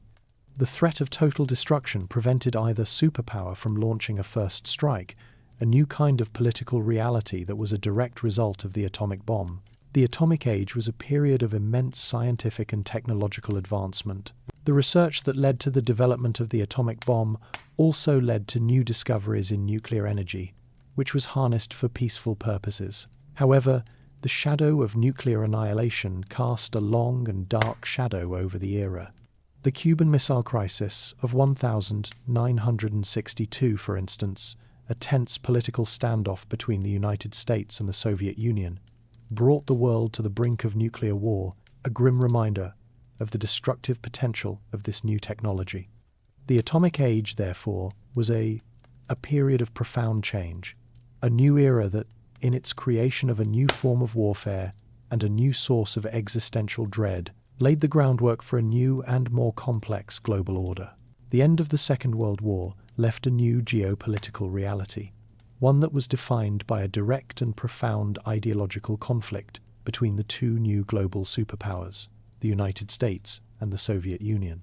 This era, which lasted for nearly 50 years, is known as the Cold War, a period of political, economic, and military tension that, while never erupting into a direct military conflict between the two powers, was a constant struggle for global dominance. The conflict was a direct result of a fundamental clash of ideologies: the capitalist democracy of the United States and the communist totalitarianism of the Soviet Union. The war had brought these two powers together in a temporary alliance against a common enemy, but their shared victory did not erase their profound ideological differences. A key moment in the beginning of the Cold War was the establishment of the Iron Curtain, a term coined by Winston Churchill to describe the political and physical division of Europe. The Soviet Union, in its push to secure its western borders, established a series of communist states in Eastern Europe, a new reality that was a direct threat to the democratic governments of the West. This division was a central feature of the Cold War, a physical and ideological barrier that separated East from West and became a primary source of political and military tension. To counter this expansion, the United States and its allies established a new military alliance, the North Atlantic Treaty Organization, NATO, a defensive pact that was designed to protect Western Europe from Soviet aggression. The Soviet Union, in turn, established its own military alliance, the Warsaw Pact, a new reality that formalized the division of Europe into two competing ideological blocs. The Cold War was a new kind of global conflict, one that was fought not with direct military confrontation but with a series of proxy wars, espionage, and a technological arms race. The Korean War and the Vietnam War, for instance, were regional conflicts that became proxy wars between the two superpowers, a new kind of global conflict that was a direct result of the Cold War. The Central Intelligence Agency, CIA, and the KGB, the two primary intelligence agencies of the superpowers, engaged in a new kind of shadow war, with a series of covert operations and a new kind of espionage that was designed to undermine and destabilize their rivals. The technological arms race, meanwhile, was a constant and escalating competition for military and technological superiority. The launch of the Soviet satellite Sputnik in 1957, for instance, was a major propaganda victory for the Soviets, and a clear signal that the two powers were engaged in a new kind of technological competition that was a direct result of the Cold War. The Cold War was a period of immense social and political change. The threat of nuclear annihilation created a new sense of global dread, and the two superpowers, in their struggle for global dominance, sought to influence a new kind of global order. The Cold War, therefore, was not a mere military conflict, but a new kind of global struggle that, in its immense political tension and its profound ideological conflict, defined the second half of the 20th century. The collapse of the Soviet Union in 1991, an event that was a direct result of a series of internal economic and political reforms, marked the end of the Cold War and the dawn of a new and more complex global order. The mid-20th century was defined by a profound and transformative political movement known as decolonization, a period that saw the rapid and often violent collapse of the great European colonial empires. This process was a direct consequence of the Second World War, which had fundamentally weakened the colonial powers and provided a new ideological foundation for national liberation.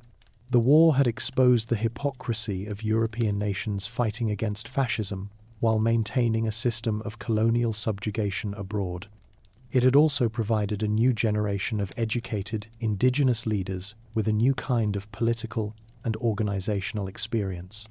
These leaders, inspired by the ideals of national self-determination, would lead their nations in a new era of struggle for independence. The process of decolonization was not a singular event, but a series of diverse and complex struggles that unfolded across Asia and Africa. In India, a long and protracted non-violent struggle for independence, led by Mahatma Gandhi, culminated in the end of British rule in 1947. This event, however, was accompanied by the partition of the subcontinent into two new nations, India and Pakistan, an act that led to a new era of religious and political violence. In Southeast Asia, a series of anti-colonial wars were fought against the French and the Dutch, with the Vietnamese, for instance, fighting a long and bloody struggle for independence from French rule. In Africa, the process of decolonization was more rapid, with a wave of independence movements sweeping across the continent in the 1950s and 1960s.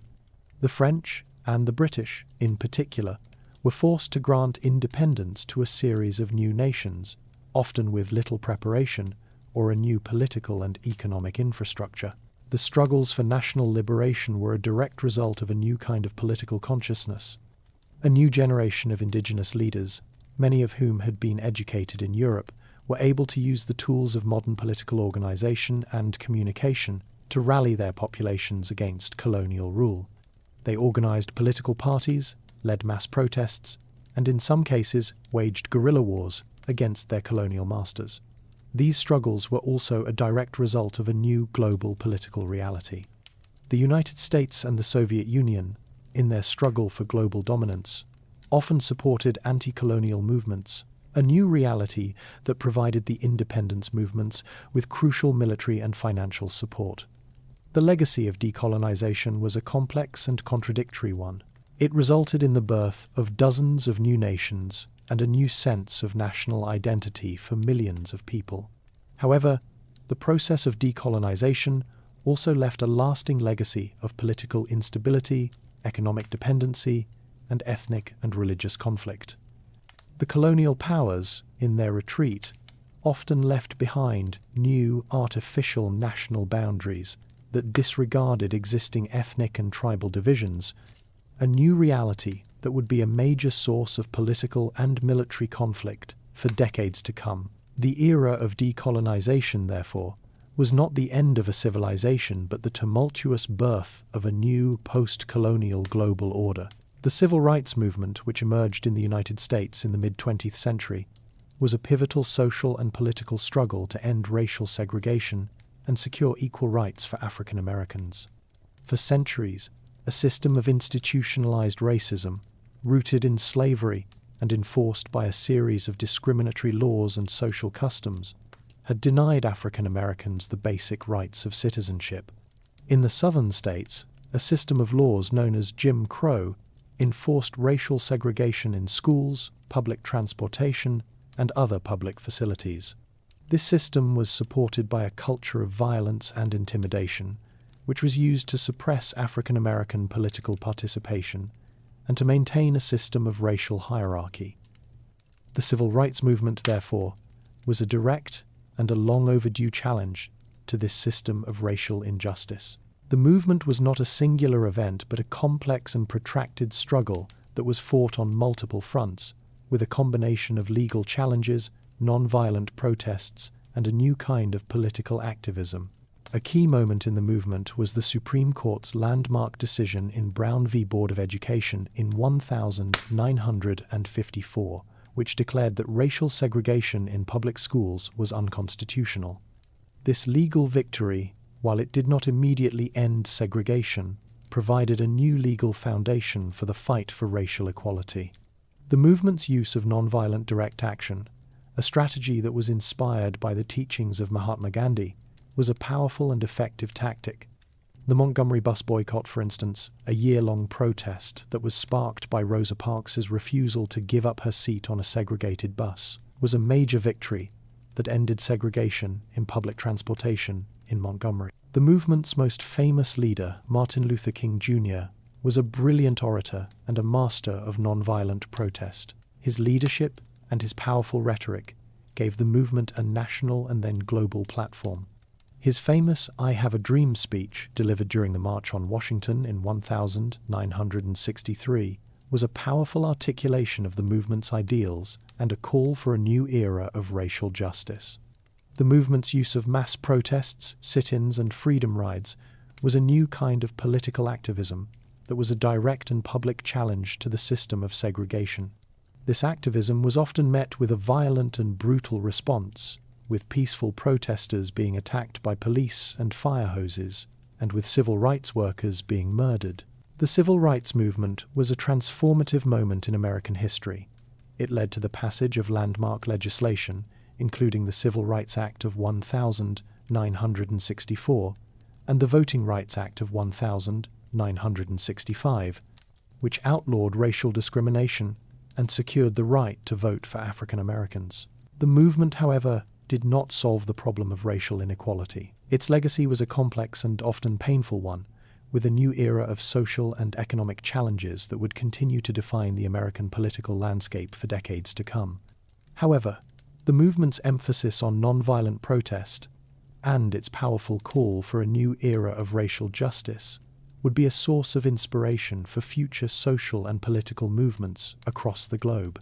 The Vietnam War, which lasted from 1955 to 1975, was a protracted and brutal conflict that was a direct and tragic consequence of the Cold War's ideological struggle for global dominance.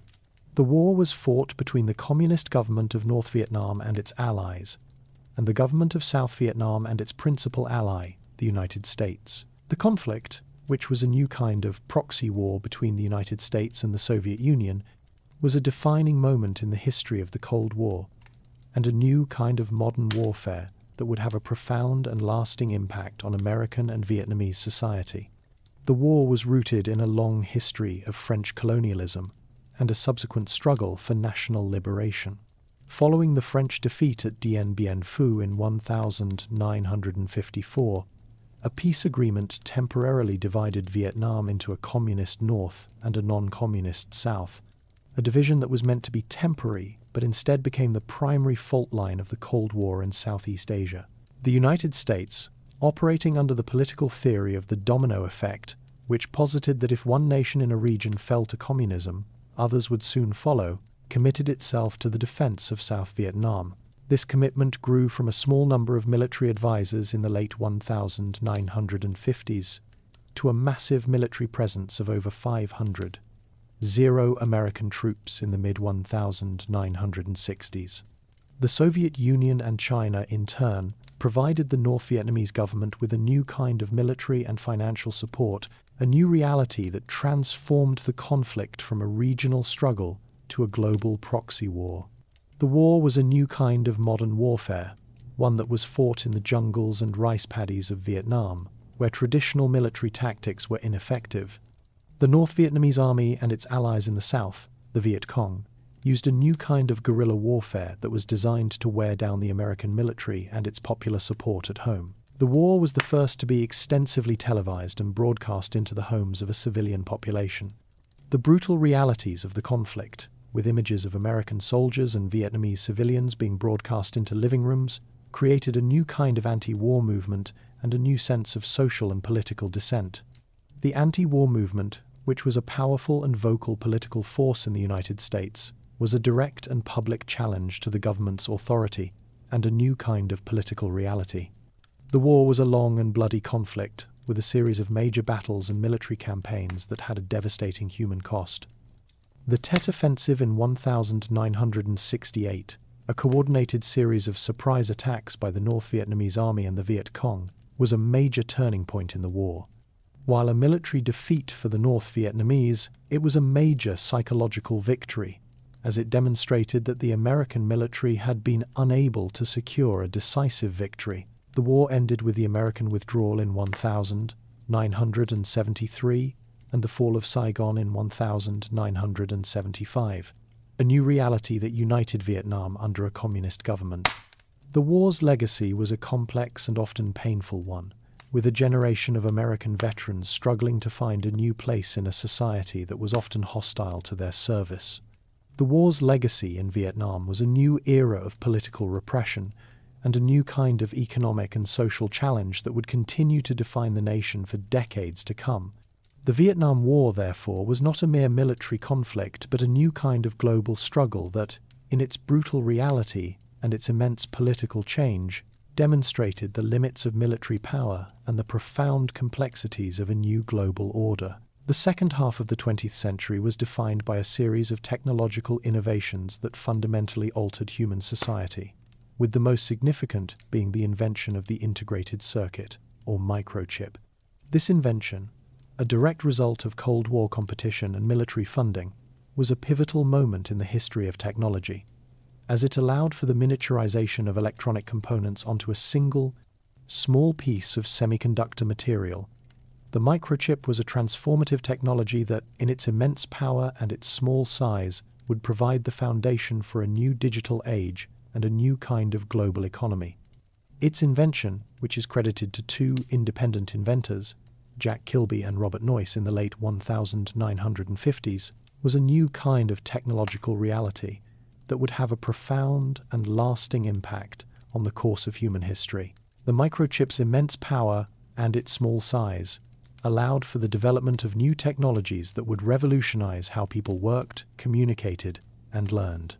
The personal computer, a new kind of electronic device that was made possible by the microchip, was a transformative technology. The first personal computers, which were initially developed by hobbyists and a new generation of entrepreneurs in the 1970s, were a new kind of technological device that was a direct and public challenge to the old world of centralized mainframe computers. The personal computer, with its immense power and its small size, made computing power accessible to a wider segment of the population and became a new kind of tool for work, communication, and learning. This new accessibility to information and computing power was a major factor in the subsequent growth of the Internet and the digital age. The microchip also had a profound impact on a series of other industries. It was used in a wide range of electronic devices, including calculators, mobile phones, and a new kind of gaming console. The microchip's immense power and its small size allowed for the development of new technologies that would revolutionize how people lived and worked. The development of a new kind of robotics and a new kind of automation, which was made possible by the microchip, had a profound and lasting impact on the manufacturing industry, with a new kind of factory that was run by a series of automated robots. This new kind of technological reality had a profound and lasting impact on the global economy, with a new kind of economic growth that was driven by a new kind of technological innovation. The microchip was a transformative technology that, in its immense power and its small size, provided the foundation for a new digital age. The invention of the microchip, which was a direct result of a new kind of technological innovation, was a new kind of technological reality that would have a profound and lasting impact on the course of human history. The microchip's legacy was a complex and contradictory one, with a new era of global interconnectedness and a new kind of economic growth, but also a new kind of technological divide and a new kind of social inequality. The fall of the Berlin Wall on November 9, 1989, was a pivotal and symbolic event that signaled the end of the Cold War and a new era of political change in Europe. The wall, a concrete barrier that had for decades physically and ideologically divided the city of Berlin, was the most potent symbol of the Cold War's division between East and West. Its collapse was not a single event, but the culmination of a series of political, economic, and social forces that were already in motion across Eastern Europe. The Soviet Union, which had for decades imposed its political and military will on its satellite states, was now struggling with a profound economic crisis and a new kind of political reform. This new reality created an opportunity for a new kind of popular uprising and a new era of political change. The political reforms of the Soviet Union, initiated by Mikhail Gorbachev, were a key factor in this new reality. Gorbachev's policies of glasnost, openness, and perestroika, restructuring, were a direct and public challenge to the old repressive system of the Soviet state. These reforms were intended to address the Soviet Union's deep-seated economic problems and to make the political system more transparent and accountable. However, these reforms also unleashed a new kind of political and social dissent, as people began to demand more freedom and a new political reality. The Soviet Union, which had for decades used military force to suppress dissent in its satellite states, was now unwilling or unable to intervene in the political affairs of its neighbors. The fall of the Berlin Wall was a direct result of these political changes. For decades, the wall had been a physical barrier that prevented East Germans from fleeing to the West. However, a new wave of political protests and demonstrations, which was a direct result of Gorbachev's reforms, put a new kind of pressure on the East German government. The government, which was struggling with its own political and economic problems, was unable to contain the growing popular discontent. In November 1989, in an attempt to ease the political pressure, the government announced a new set of regulations that would allow East Germans to travel to the West. However, the announcement was poorly communicated, and a large crowd of East Germans, believing that the borders were now open, gathered at the wall. The border guards, finding themselves without a clear set of orders and overwhelmed by the immense crowd, made the decision to open the gates. The fall of the Berlin Wall was a powerful and symbolic act of defiance.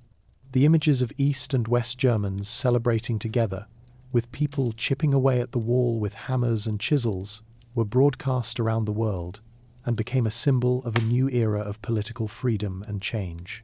The wall's collapse was a major turning point in the Cold War and was followed by a series of revolutions across Eastern Europe that brought an end to the old communist regimes. The unification of Germany in 1990 was a direct result of the fall of the wall and a powerful symbol of the end of the Cold War.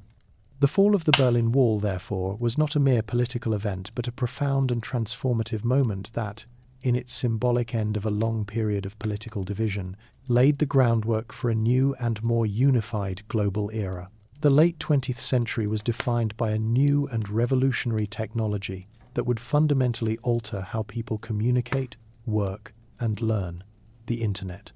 This interconnected network of computers, which had its origins in a military research project in the United States in the 1960s, was initially a tool for a small community of scientists and academics. However, a series of technological innovations in the 1980s and 1990s, including the development of the World Wide Web and a new generation of personal computers, would transform it into a mass communication tool that would have a profound and lasting impact on global society. The Internet's immense power and its new kind of global interconnectedness was a direct result of a new kind of technological innovation and a new kind of political reality. The Internet's immense power and its new kind of global interconnectedness was a direct result of a new kind of technological innovation and a new kind of political reality. The development of the World Wide Web, which was a new kind of software that allowed for a user-friendly interface and a new kind of hypertext system, was a key factor in the Internet's popularization. The web, which was developed by Tim Berners-Lee in 1989, was a new kind of tool for a new kind of communication. It allowed for the development of a new kind of online content, including websites, online forums, and a new kind of e-commerce. The Internet's new kind of global interconnectedness was a direct result of a new kind of technological innovation and a new kind of political reality. The Internet's new kind of global interconnectedness was a direct result of a new kind of technological innovation and a new kind of political reality. The development of a new generation of personal computers, which were more powerful and more affordable than their predecessors, was a new kind of technological reality that would have a profound and lasting impact on the global economy. The personal computer, which was a new kind of tool for a new kind of communication, was a new kind of technological reality that would have a profound and lasting impact on the global economy. The Internet's new kind of global interconnectedness was a direct result of a new kind of technological innovation and a new kind of political reality. The Internet's new kind of global interconnectedness was a direct result of a new kind of technological innovation and a new kind of political reality. The development of a new kind of communication and a new kind of commerce, which was made possible by the Internet, was a new kind of technological reality that would have a profound and lasting impact on the global economy. The Internet's new kind of global interconnectedness was a direct result of a new kind of technological innovation and a new kind of political reality. The Internet's new kind of global interconnectedness was a direct result of a new kind of technological innovation and a new kind of political reality. The Internet's new kind of global interconnectedness was a direct result of a new kind of technological innovation and a new kind of political reality. The Internet's new kind of global interconnectedness was a direct result of a new kind of technological innovation and a new kind of political reality. The development of a new kind of communication and a new kind of commerce, which was made possible by the Internet, was a new kind of technological reality that would have a profound and lasting impact on the global economy. The Internet's new kind of global interconnectedness was a direct result of a new kind of technological innovation and a new kind of political reality. The Internet's new kind of global interconnectedness was a direct result of a new kind of technological innovation and a new kind of political reality.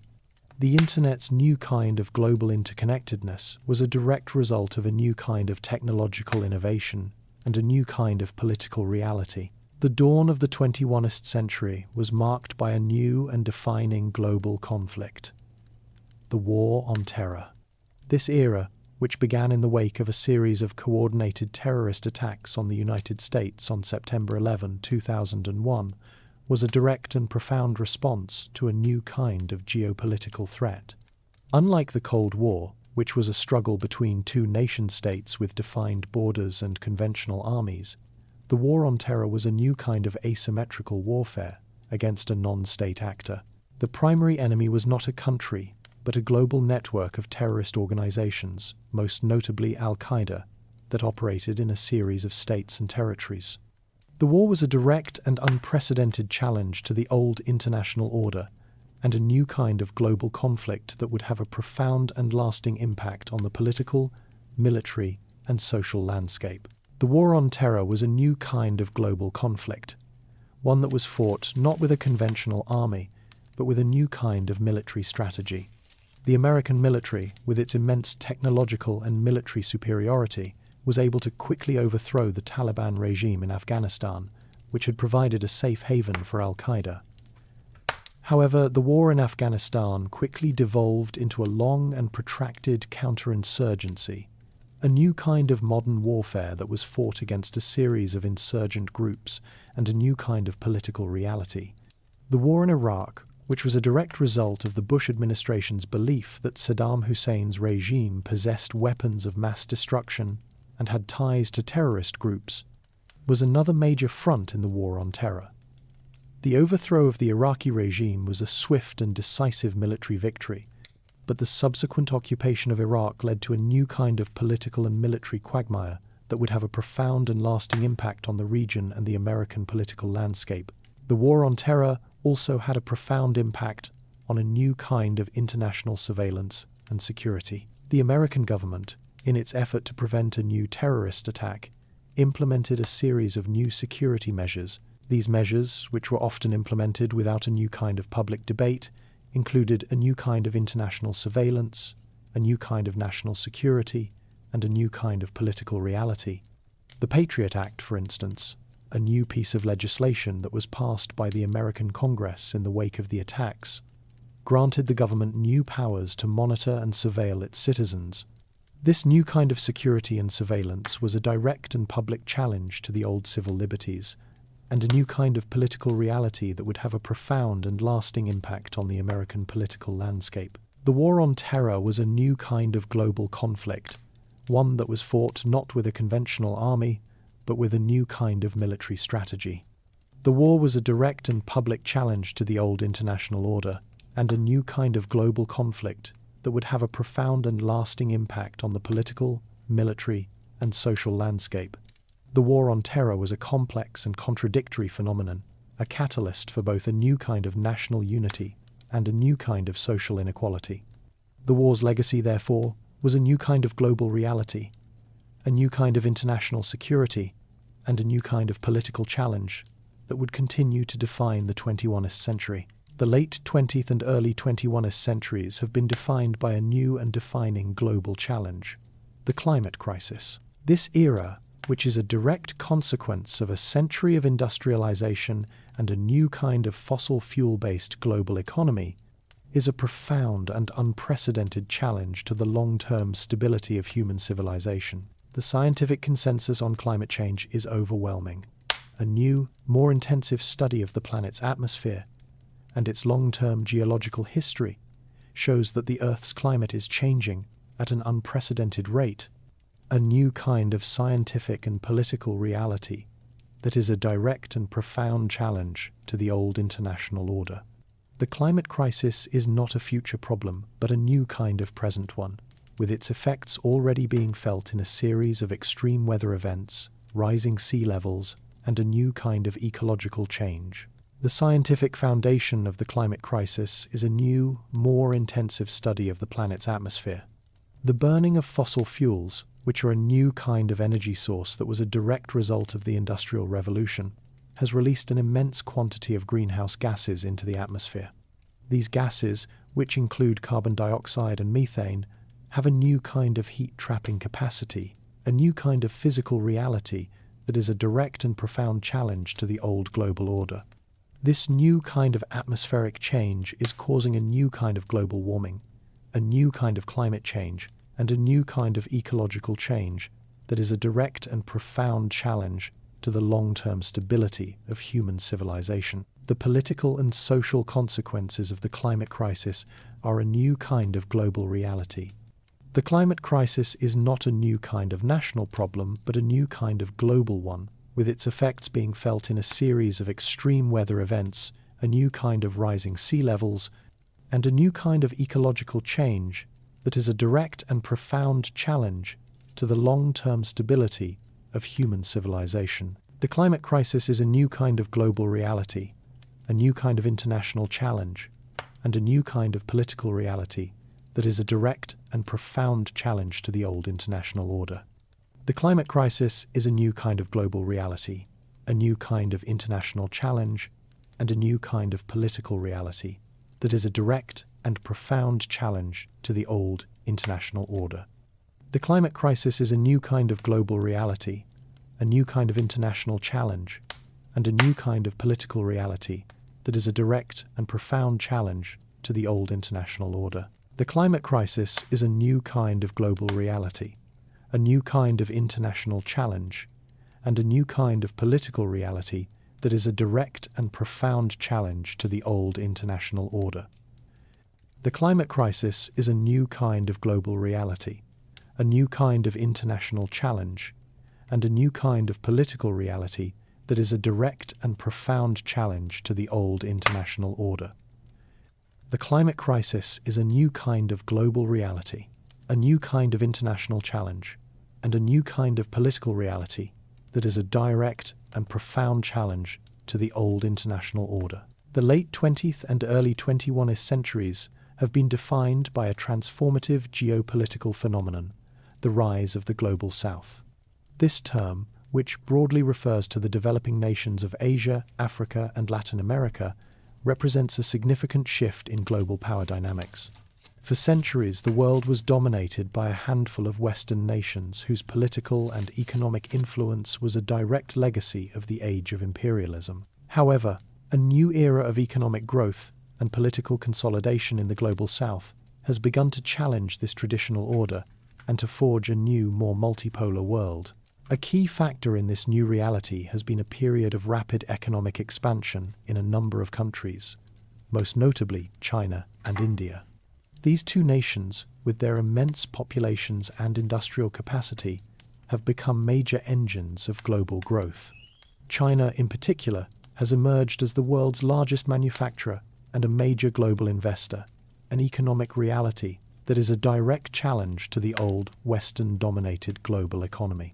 India, meanwhile, has become a major global player in the technology and service sectors. This new economic dynamism has fueled a new kind of political and social change, with a new middle class and a new sense of national pride. The rise of the global South has also been a direct result of a new kind of political consolidation. Many of these nations, which were once colonies of European powers, have successfully transitioned to new, more stable political systems and have begun to assert their independence on the global stage. Organizations like the Non-Aligned Movement and the G77 have provided a new kind of political platform for these nations, a new reality that is a direct challenge to the bipolar Cold War order. This new kind of political reality has been a major factor in a new kind of global diplomacy, with these nations playing a more active role in international institutions like the United Nations. The new era of a multipolar world has been characterized by a different kind of global interaction. These nations are not merely passive recipients of Western influence, but are active agents in a new kind of global diplomacy and commerce. They have established new trade partnerships, a new kind of foreign policy, and a new kind of cultural exchange. The rise of the global South, therefore, is a complex and multifaceted process, a new kind of global reality that is challenging the old international order. This new era of political and economic power is a profound and lasting transformation that, in its creation of a new global order, will continue to define the 21st century. The early 21st century has been defined by a new and revolutionary form of digital communication that has fundamentally altered the social fabric of human civilization: social media. This new technology, a direct result of the Internet's immense interconnectedness and a new generation of mobile computing, has created a new kind of global public square where people from across the globe can interact, share information, and form communities. The social media age is not a single event but a complex and ongoing process, with its own unique set of opportunities and challenges.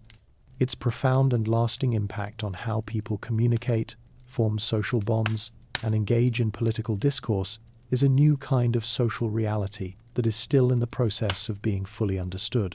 A key factor in the rise of social media has been the immense power and accessibility of mobile computing. The smartphone, a new kind of mobile device that is a direct result of a new generation of microchip technology, has provided a new kind of platform for social media. The smartphone, with its immense power and its small size, has made it possible for people to access the internet and social media from anywhere in the world, a new kind of technological reality that has had a profound and lasting impact on the global economy. This new kind of mobile computing has provided a new kind of platform for social media, a new kind of social reality, and a new kind of global interconnectedness. The social media age has also had a profound impact on how people form communities. The old, geographically based communities of the past have been supplemented by a new kind of virtual community, where people with shared interests, hobbies, and political beliefs can connect with one another from across the globe. This community has provided a platform for social cohesion and a political activism. The Arab Spring, for instance, a series of political protests and uprisings that swept across the Middle East in 2010, was a direct result of a new kind of social media activism.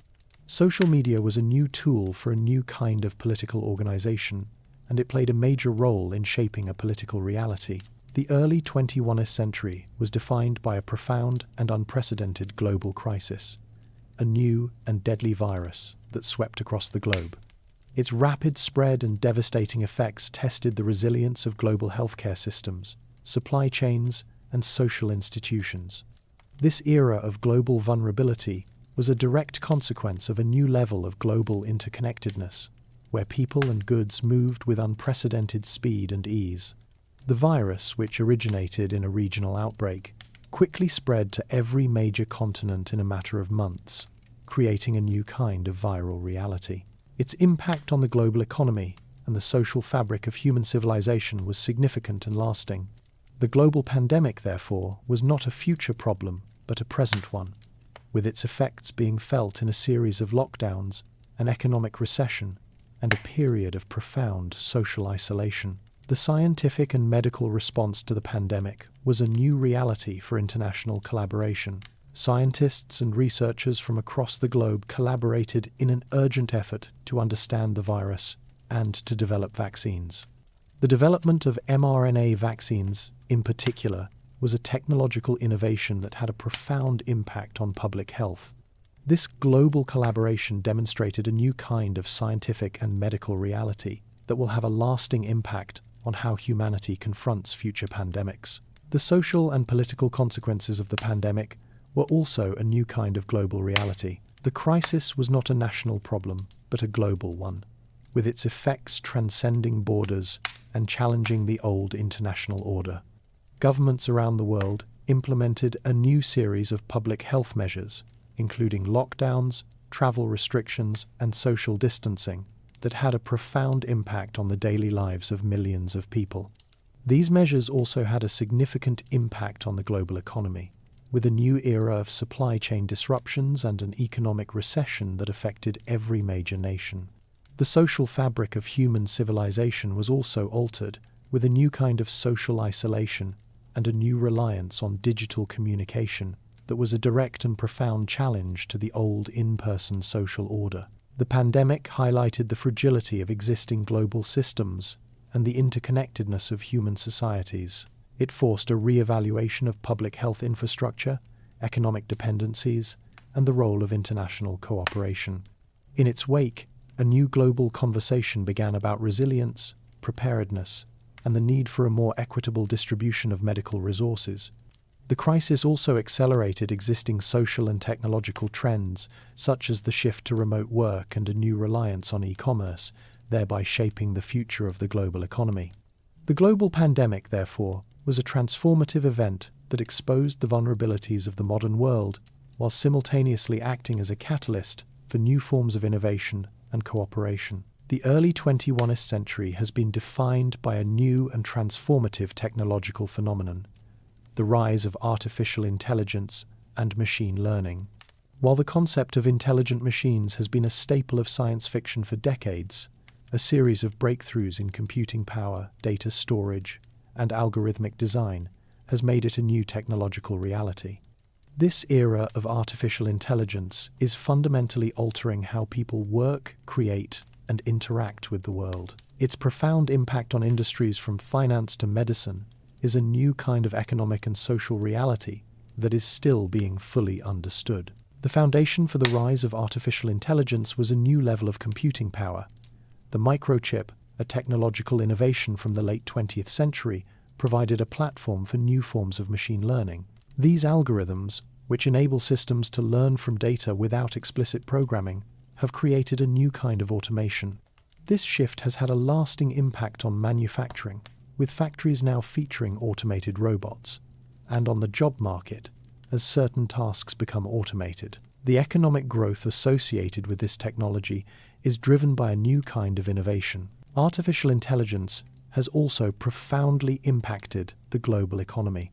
Its speed and immense processing power have enabled new financial technologies, like algorithmic trading, and new forms of data analysis that affect a wide range of markets. In medicine, AI is being used for drug discovery, diagnostic imaging, and personalized treatment plans, accelerating the pace of scientific research. This integration of AI into diverse sectors is a new kind of economic reality that is changing the nature of value creation and business operations. AI has had a powerful influence on social and political discourse. The algorithms that power social media platforms, for instance, shape the information people consume and have contributed to new forms of political polarization. This has created new challenges for public debate and the dissemination of accurate information. Beyond its social impact, the emergence of advanced AI raises fundamental philosophical questions about the nature of consciousness, creativity, and what it means to be human. The ability of machines to generate original content, for example, challenges traditional notions of artistic and intellectual creation. The development of artificial intelligence is a complex and contradictory phenomenon, a new global reality that holds immense potential for solving complex problems while also posing profound ethical and social challenges. The early 21st century has been defined by a new and transformative era of space exploration, a new space race that is fundamentally different from its 20th century predecessor. The original space race of the Cold War was a geopolitical competition between two superpowers, the United States and the Soviet Union, driven by national prestige and military advantage. The new space race, by contrast, is a more complex and multifaceted phenomenon, with a new generation of private companies and a new set of global powers competing to colonize the Moon and Mars. This new era of space exploration is driven by a combination of new technological capabilities, economic ambition, and the long-term dream of becoming a multiplanetary species. A key factor in this new reality is the rise of a new generation of private space companies. The old, state-run space agencies, with their immense bureaucracies and long development cycles, have been supplemented by a new kind of private enterprise. Companies like SpaceX and Blue Origin, with their focus on rapid innovation and technological efficiency, have revolutionized the industry. They have developed reusable rockets, a new kind of launch technology that has significantly reduced the cost of sending payloads into space. This new technological reality has had a profound impact on the global economy, fostering a new kind of space-based commerce that is a direct challenge to the old global order. The new space race is also a direct result of a new kind of global power politics. Nations like China and India, with their newfound economic strength and national pride, have become major players. China, in particular, has made significant advances in its space program, including a series of lunar missions and a Mars rover. India, meanwhile, has also made a series of significant advances in its own space program, with a new series of lunar and Mars missions. This new kind of global competition is a new kind of global reality that is a direct challenge to the old international order. The ambitions of this new era of space exploration are immense. The new space race is not merely a competition to land a human on the Moon or Mars, but a race to establish permanent colonies there. The Moon, with its immense resources of helium-3, a potential new energy source for fusion reactors, and its water ice, a resource that could be used to produce rocket fuel, is a new kind of global reality that could have a profound impact on the global economy. The late 20th and early 21st centuries have been defined by a transformative scientific reality, the ability to edit the human genome. While the discovery of DNA in 1953 laid the groundwork, subsequent advancements in genetic sequencing and manipulation made precise modification of an organism's genetic code possible. This technology holds the promise of curing inherited diseases while also raising a series of new and complex ethical questions about the future of human evolution. Genetic engineering is a complex and ongoing process that is fundamentally altering how people think about biology, medicine, and what it means to be human. Central to this medical revolution is the development of CRISPR-Cas9, a gene-editing technology discovered in bacteria. This system allows scientists to precisely target and modify specific sections of DNA. The technology is remarkably accurate, efficient, and relatively inexpensive, which has made it an essential tool for genetic research. CRISPR-Cas9, with its immense power and precision, has made it possible to correct genetic mutations responsible for a wide range of inherited diseases. This new technology has had a profound impact on the global economy, fostering a new biotechnology industry that directly challenges the old global order. Beyond the laboratory, the practical applications of gene editing are already reshaping medicine. Gene therapy, a direct outcome of this research, offers a new approach to treating and potentially curing a series of genetic conditions previously considered incurable. This form of treatment, while still in its early stages, is creating a new kind of pharmaceutical sector focused on personalized medicine.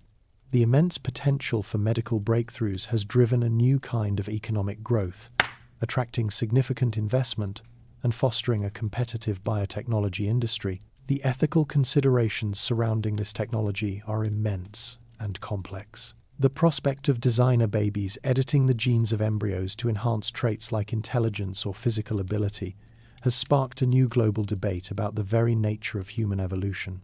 This raises profound philosophical questions about social equality, as only the wealthy would likely be able to afford such enhancements, potentially creating a new class divide. The political landscape in many countries has been impacted by these debates, with new regulations and laws being considered to govern the use of these technologies.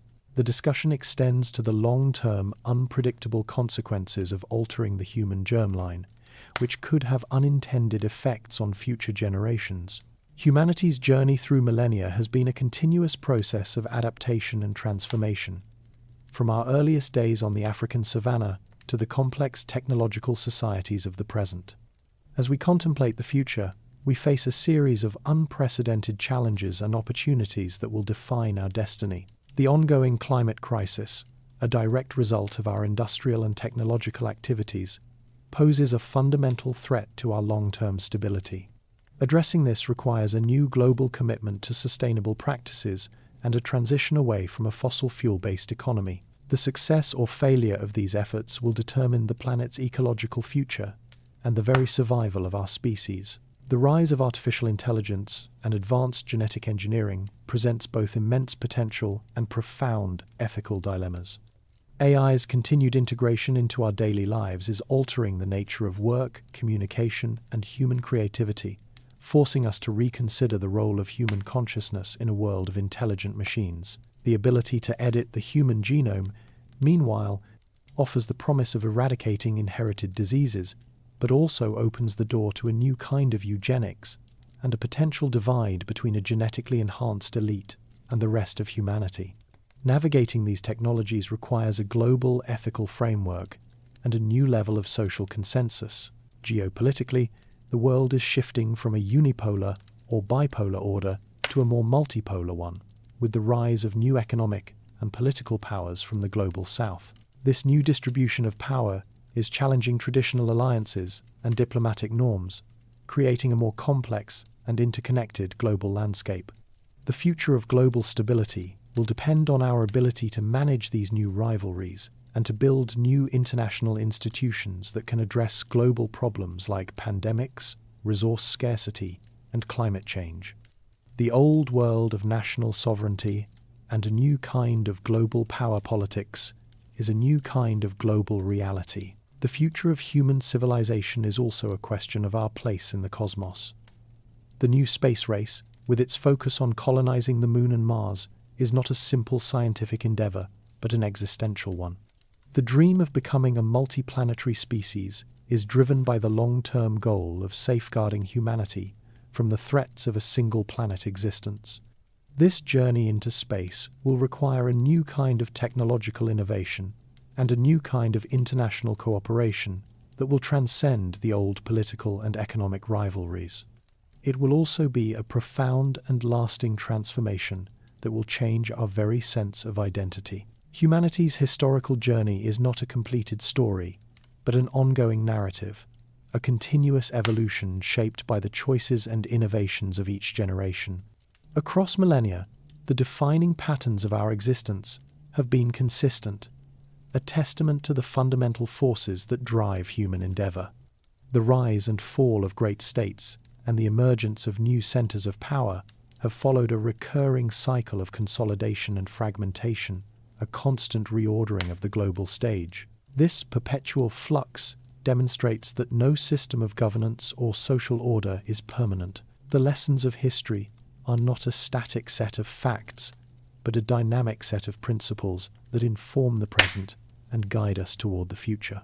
Throughout this long procession of ages, technology has been a primary catalyst for change. Every significant innovation, from the first stone tool to the invention of the microchip, has fundamentally altered our relationship with the world and with one another. These technological leaps have unlocked unprecedented levels of productivity and communication, but they have also introduced new forms of conflict and profound ethical challenges. The double-edged nature of human ingenuity is an enduring theme, a reminder that progress is a responsibility as much as it is an achievement. Our story continues to be defined by our capacity to harness these forces for creation or for destruction. The human impulse to seek meaning and order is a constant thread woven through our collective history. From the earliest spiritual beliefs that personified the forces of nature to the complex philosophical systems of today, we have always strived to understand our place in a vast and often indifferent universe. This quest has led to the creation of magnificent works of art, literature, and science, each a new attempt to articulate our hopes and fears. This search for understanding is a powerful force that transcends political boundaries and economic systems, a universal drive that is at the heart of the human experience. The enduring struggle for social justice and human dignity is another persistent theme. The path from ancient hierarchies and social stratification to modern concepts of individual rights and civil liberties has been long, difficult, and is far from over. Each era has seen new forms of oppression and new movements for liberation, a testament to the ongoing tension between power and equity. Our history is a continuous dialogue on the nature of fairness, the rights of the individual, and the collective responsibilities we owe to one another. As we stand at a new historical juncture, facing global challenges that require unprecedented cooperation, the future remains unwritten. The ongoing story of humanity will be composed in the laboratories of science, where new discoveries will continue to transform our world. It will be written in the halls of power, where new political leaders will shape the destiny of nations. Most importantly, it will be written in the choices we make, in the values we choose to uphold, and in our willingness to address the enduring questions of our past to build a better future. The final chapter of our story is not an end, but a reflection on the enduring essence of human civilization. Our long and often chaotic journey, marked by both triumph and tragedy, reveals a relentless drive toward a deeper understanding of ourselves and our place in the cosmic order. The history of humanity is not a linear progression, but a complex tapestry of recurring themes and enduring questions, a narrative that is constantly being rewoven by each new generation. This continuous evolution is a testament to our capacity for self-reflection and our unending quest for meaning. The pursuit of knowledge has been a constant thread woven through our collective history. From the earliest philosophical inquiries in ancient Greece to the scientific revolutions of today, we have always strived to comprehend the fundamental nature of reality. This intellectual journey has led to a series of breakthroughs that have transformed our world, from the laws of physics that govern the cosmos to the genetic codes that define our biology. This pursuit of knowledge is a powerful force that has transcended political boundaries and cultural differences, a universal drive that is at the heart of the human experience. The enduring struggle for social justice and human dignity is another persistent theme. The path from ancient hierarchies and social stratification to modern concepts of individual rights and civil liberties has been long, difficult, and is far from over. Each era has seen new forms of oppression and new movements for liberation, a testament to the ongoing tension between power and equity. Our history is a continuous dialogue on the nature of fairness, the rights of the individual, and the collective responsibilities we owe to one another. The human impulse to create and to express ourselves is a constant thread woven through our collective history. From the first cave paintings to the magnificent works of art, literature, and music of today, we have always strived to articulate our hopes, fears, and dreams. This creative journey is a powerful force that has transcended political boundaries and economic systems, a universal drive that is at the heart of the human experience. Our art and our culture are a new kind of mirror, a new kind of reflection of who we are, where we have been, and where we are going. As we look to the future, we do so with the knowledge that our story is not yet complete. The challenges we face today, from the climate crisis to the ethical dilemmas of artificial intelligence and genetic engineering, are a direct result of our past choices. Our ability to overcome these challenges will depend on our capacity for cooperation, innovation, and our willingness to address the enduring questions of our past. The dream of forever, therefore, is not a simple wish for immortality, but a quiet acceptance of our place in the cosmic order, a recognition that our legacy is not in the duration of our lives, but in the quality of the civilization we leave behind. The end of one story and the beginning of another is the central truth of our journey, a truth that reminds us that our collective history is a continuous and unending conversation.